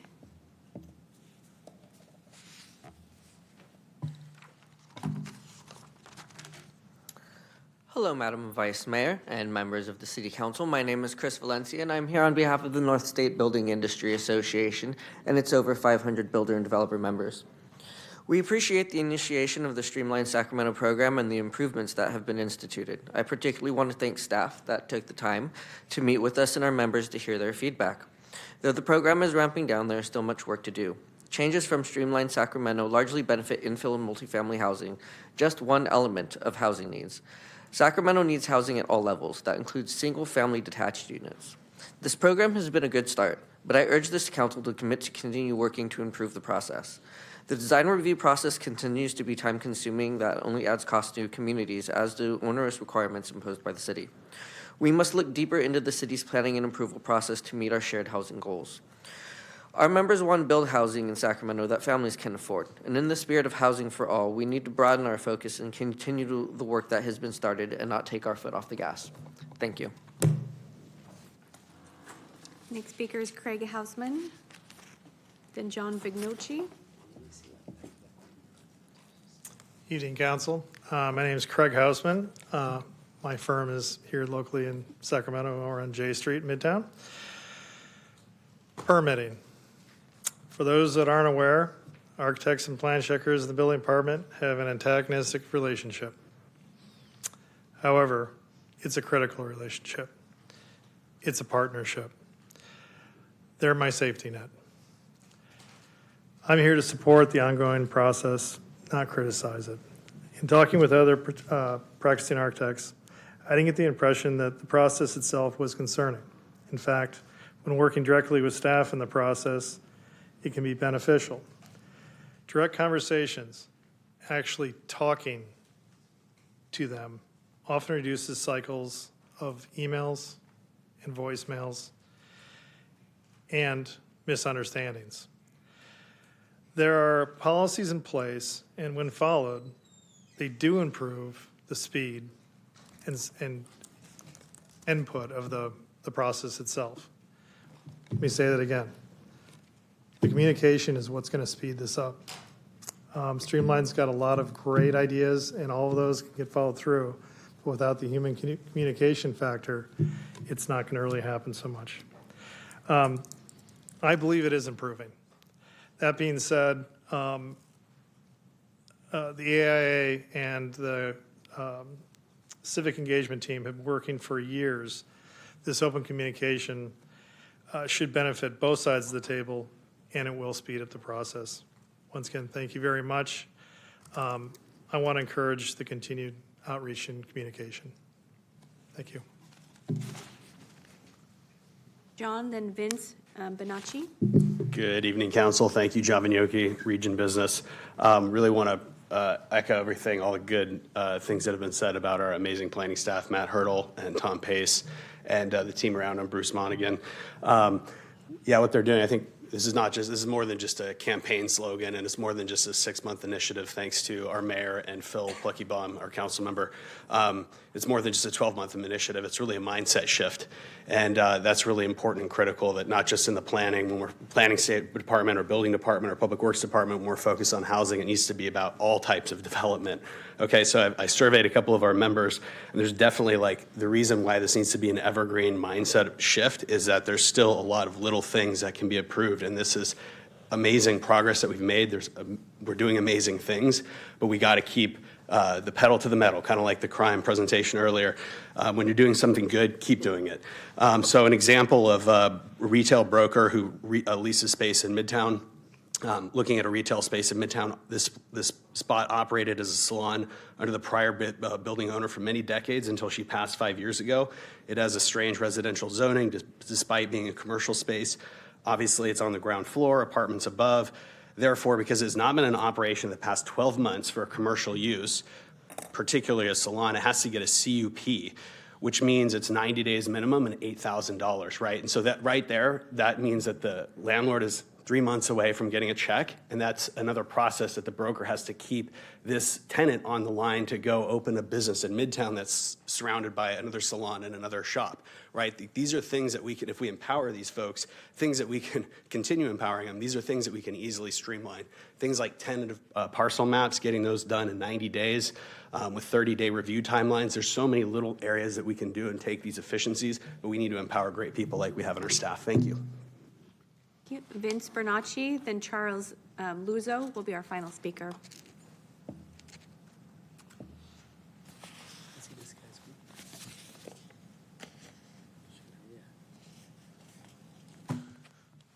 Good evening, Mr. Mayor and council members. My name is Vince Bernacchi. I'm the president of Shedder Electric, a local construction firm based here in Sacramento for over 50 years. And I initially had intentions of relating a troublesome experience we had with a simple permit to put a fence up around a warehouse that we purchased on Richards Boulevard. But rather than dwell on that, we now have our permit after 7 months for a simple installation, like a fence. And I just want to say that I'm fully in support of anything the city council can do to expedite the permit application and submittal process. Thank you. Charles will be our final speaker on this agenda item. All right, thank you. Good to be the final speaker on a long night. Good evening, Mayor and council members. My name is Charles Uzo. I work for Eden Housing, a nonprofit affordable housing developer active in the city of Sacramento. I'm here tonight giving comments to express my support and appreciation for the city's streamlined Sacramento effort and work. While so much attention is paid to big things like zoning reforms, general plan updates, housing bills passed out of the state legislature, and housing initiatives with billion-dollar price tags, we know that the real work happens on the ground and involves the hundreds or probably thousands of interactions between a development and a city. These processes are much smaller in scale and don't get the bold print headlines that the big things get, but they are no less important. They just as equally have the ability to make it take longer to build and to make it more expensive, all of which hurt housing production and ultimately hurt housing affordability. The city of Sacramento's commitment to getting these details correct is what sets it apart from every other city in the state and makes it truly the most pro-housing city in California. While other cities still can't get their housing elements correct, now the city of Sacramento is even trying to get its permit counter correct. The results have and will continue to make it easier to build housing, but more than the results, I want to applaud and support the spirit of this effort. The focus on continuous improvement, openness to feedback, and problem solving make this a model for how government should work. These process improvements really do matter, and so I urge the city to keep up the spirit and apply it to more and more departments throughout the city so we can keep building a more affordable Sacramento. Thank you again for the great work on the Streamlined Sacramento initiative, and thank you for the time tonight. Mayor, I have no more speakers. Thank you. First of all, I just want to know that this is late in the evening. We had a busy night, and there was talks about moving this item, but I was like, no, this is locked in. No, this is locked in with economic development. These two things go hand in hand. So I just want to say out of the gate, I know that the last year, it's been mentioned that this was the mayor and Mr. Pluckybombs. No, this is the entire council. Everybody in the council goes to their communities and talks about how we can make it easier to do business in the city of Sacramento. The department that comes first is, of course, the building department and our community development department, but all departments. We want to make sure it's easier for consumers to do business. But this is one that, gets the attention, rightfully so. So I want to make it brief, my comments on this, and just say, one, thank you for listening to not just the council member and I, but the entire council, and making this a top priority and focusing on some introspective perspectives. Your introspective kind of look in, because sometimes you think, well, people are criticizing my work. It's like, no, we're seeing how we could make it better and not, throwing out everything away. So thank you for doing that. And then number two is just, multiple people said this in different ways, but we need to keep at it. We're not done. We're not putting up, again, like earlier in public safety, a mission accomplished banner. We're done. This is a living, breathing, evergreen project. We're going to keep focusing on what we can do. I've asked everybody who has complained, I said, give us tangible ideas and give us a case study what happened, so we can evaluate and see if we can do things differently. So we want to continue to do that so we can strive to make it better. Which gets to the last point is I love the first three speakers, but we don't always hear that when we're in our communities. And I just think, like a lot of things we do, we don't always do a good job articulating it to the community and the city of Sacramento. So just ask the city staff to give us a simple one-page handout that we can go to all of our town halls and talk about, this is what we're doing in the city. We're making it easier for you to open a salon, open a restaurant, do affordable housing projects, open a hotel, whether it's a massive project up in, Natomas, Stockton Boulevard, or the rail yards, or a small one. We need to make sure that we're showing that we're making life easier for people who want to do business, because the negatives always outweigh the positives. And sometimes people are making decisions. I want to think about doing something here or West Sac or wherever. We need to continue the good news tour. So, we're doing a fine job in this, but let's keep at it and, work with our city team how we can articulate these improvements to the greater Sacramento community. So with that, let's keep it going. Councilmember Pluckybaum. Thank you, Mayor. Before I start, I think we need to take a brief motion to extend the meeting. I'll move to extend the meeting by the duration the mayor and the clerk recommend. Motion is out of order. No, yeah, I agree. Yes. Motion is second. All those in favor, please say aye. Aye. Okay, motion's extended. Meeting's extended. So let me, if I can, invite up Councilmember Yee, my co-chair in this effort, to say anything he would like at this late hour.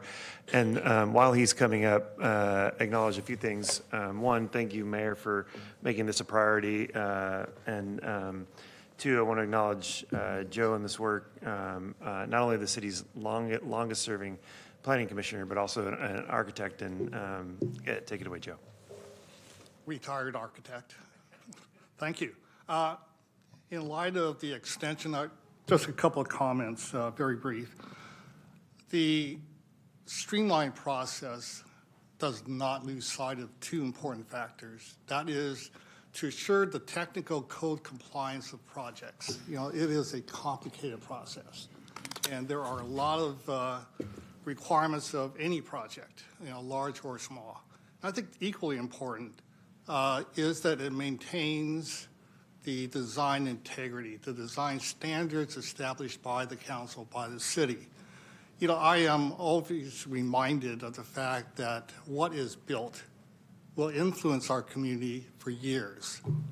We will live with what is being built, and so it is up to us, the community, and your staff to maintain those standards so that we do have a vibrant community, a community that we're all proud of.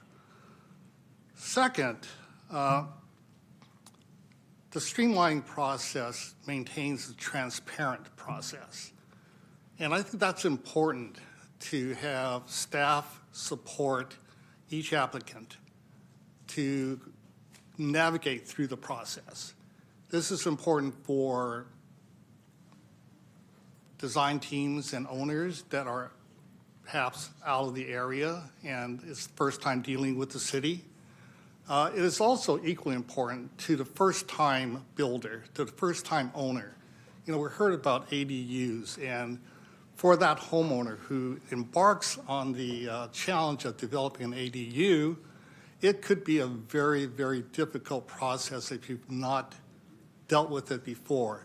And a staff commitment, and as outlined in the streamlining report, to help that process, to encourage that process so that we can get alternative housing types built in the city. Lastly, you know, the comment I think was made before, time is money.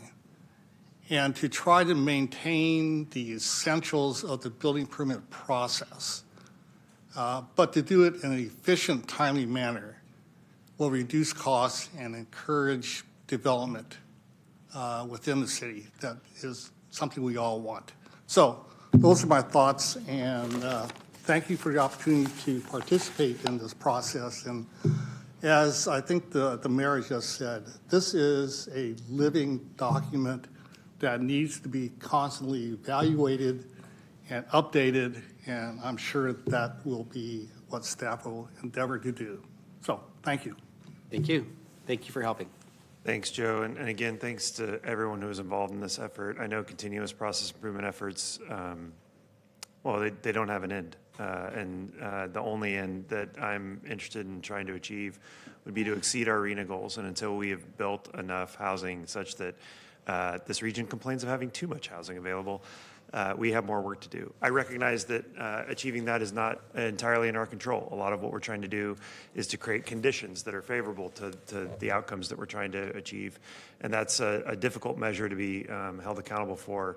And I really appreciate the willingness of all of you to try and to expose when and where you think we can do better and have failed in the past. And that is a vulnerable thing to do, and I know that it makes me uneasy to do it, so I'm sure it makes you all uncomfortable too.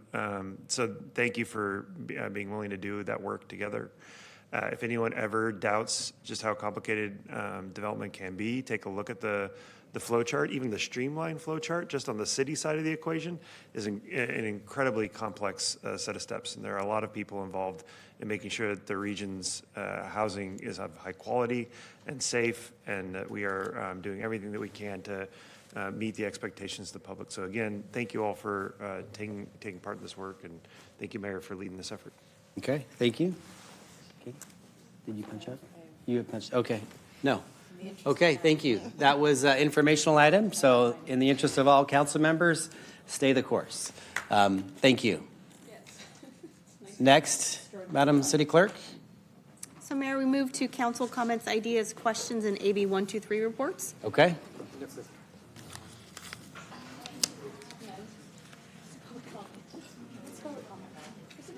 I don't see any council members queued up to speak. I have 10 speakers: Michael Bevins, Rick Locke, Kevin Boltz, Joe Barr. I think we've lost a few people, so if you want to come up to Michael. Following Michael is Rick. Hello, Michael Bevins, citizen, resident of District 2, and I forgot why I came here. It's been so long. But I think I got some notes here, so I might ramble, but I apologize. You just had Jeff Speck here talking about walkability. I would like to tie to that. We need to talk about, between cars and walking, is bikeability. We need the city of Sacramento to have every address that's listed in the city of Sacramento, you should be able to access it safely by bicycle, whether it's an e-bike or a acoustic bike, as they call it now. And I've been through and I've seen a lot of the plans of what the redesign. I'm also a member of the Vision Zero Task Force. I've seen the plans that are being spit out, and it's road diets, which are not bad. I'd give them a B. I think you're going to end up with an issue with less efficient use of the roadway space as it is currently. You're going to have a through lane. You're going to have a strode. Instead of having 2 lanes, you're going to have a strode with 1 lane. And you're still going to want to turn right to get into some business. And now you got to look out for bicycles on a new path. So you got to cross that and the sidewalk. And at the same time, when you're coming into the road, you got to look for the pedestrians and the bicyclists. They're not there now, but they will be. And then you got to jump into the road. I just humbly suggest I have a plan of my own. I would like to present to you. I think I talked about it last time I was here, and the lobotomy guy, that's me. Split the road. You have the roadway on the left lane, the street lane on the right lane. That street lane is slow, and so slow that you share the road with bicycles, just like a motorcycle shares the road on a faster lane. A bicycle can share the street on the right lane. Boy, time goes by fast.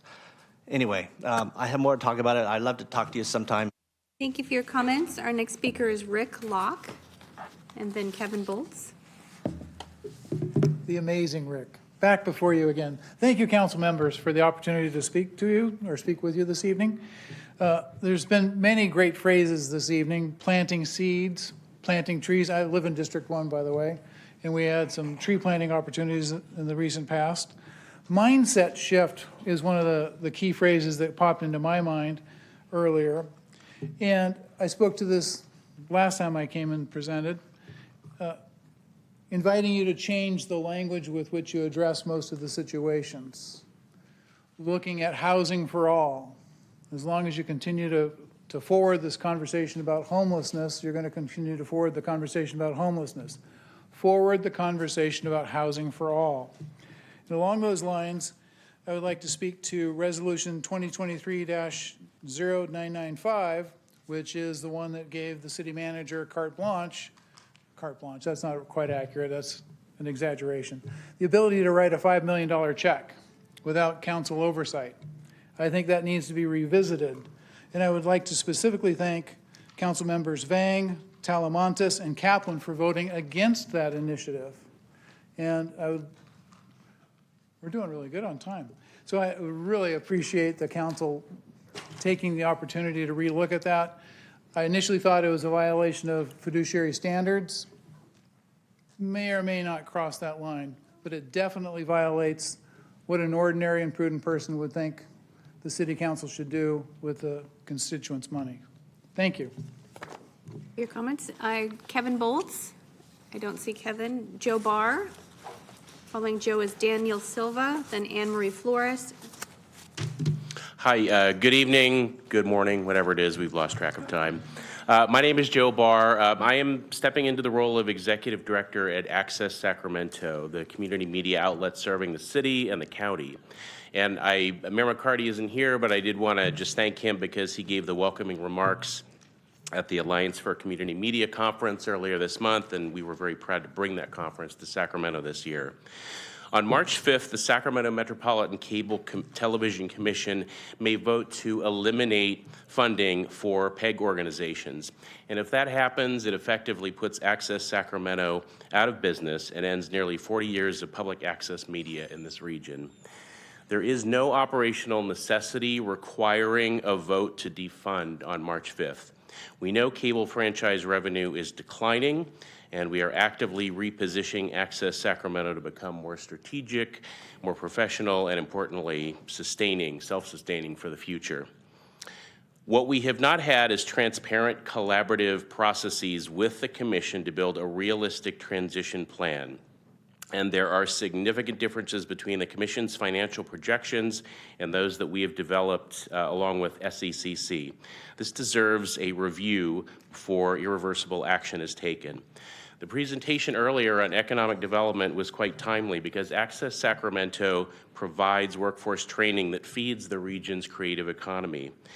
We train youth, seniors, and underserved residents in film, television, podcast production, and our training has resulted in local residents crewing one battle after another, along with other films shot in Sacramento.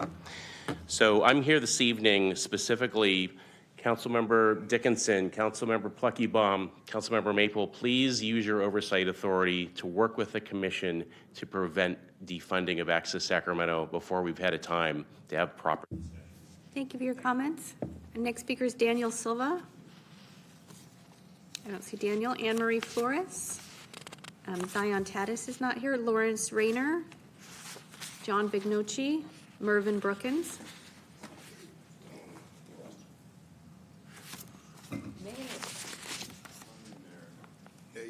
Hey, I'm sorry for extending the night, but this issue is too important to me not to come back and share this with you. Earlier, you asked about the strategy for youth gun violence, and it's near and dear to my heart, but I was caught off guard. Last summer, some youth from Oak Park decided to give a swimming party out in North Sacramento, 15, 16 years old. It was over by Cal Expo. Well, some youth from Del Paso Heights found out about it and decided that they were going to come rob the swimming party, which they came out and with guns, drew down on the kids and was going to rob them. What happened was one of the kids from Del Paso Heights that pulled out a gun recognized one of the kids from Oak Park. When he recognized me, like, hey, you're King. Yeah, you're Walt. And nothing happened. They stopped and they enjoyed the party. The reason why I'm sharing this with you is because that is the heart and soul of my intervention and prevention and what I'm pushing with everybody else. It's relationships, creating spaces and places where these kids can get to know each other. So later on, when they see themselves in other situations, it's, I know you. We're not enemies, right? It's about building bridges that lead to relationships. Every last Sunday of the month, I bring together kids from Oak Park, Meadowview, Mesa Verde, Sac High, and we have breakfast and we sit around and chop it up. I bring in attorneys, sometimes judges come and we just talk. And then afterwards, for those that want to go, we go to church. And the sole purpose is just relationship building. If we expand the neighborhoods when we get them to know each other.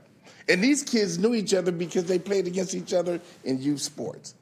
So that is the core, building relationships, and later on in life. Thank you for your comments. I just had to share.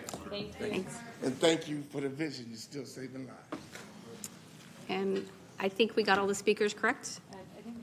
John Vignoci John, came come back. back. John Vignoci. I knew we had one more. 941. Sorry, no, just can't help myself. Okay, make that go two times faster or something like when I listen to podcasts. About the public safety issues, just don't want to resign ourselves to a staffing crisis that we feel like, oh, it's just something that we can't solve. Like the business community will come together to fund a recruitment video for officers to tell them that we have their backs, that this is the premier law enforcement destination in the region. We need to actively roll up our sleeves and fix that staffing crisis, not just resign ourselves to like, oh, it's something that we can't address. Certainly, like another thing that we should all get on the same page about, if we want to prevent youth violence, one of the things that is, it's like economics. It's like not the obvious point, right? Like you change one thing and then something else happens down the line. The minimum wage cuts off a lot of economic opportunities for low-skilled young folk. Like when I was growing up as a single parent household, kind of an abusive family relationship, like when I was 13 years old, I got my first job. I was making $6.25 an hour.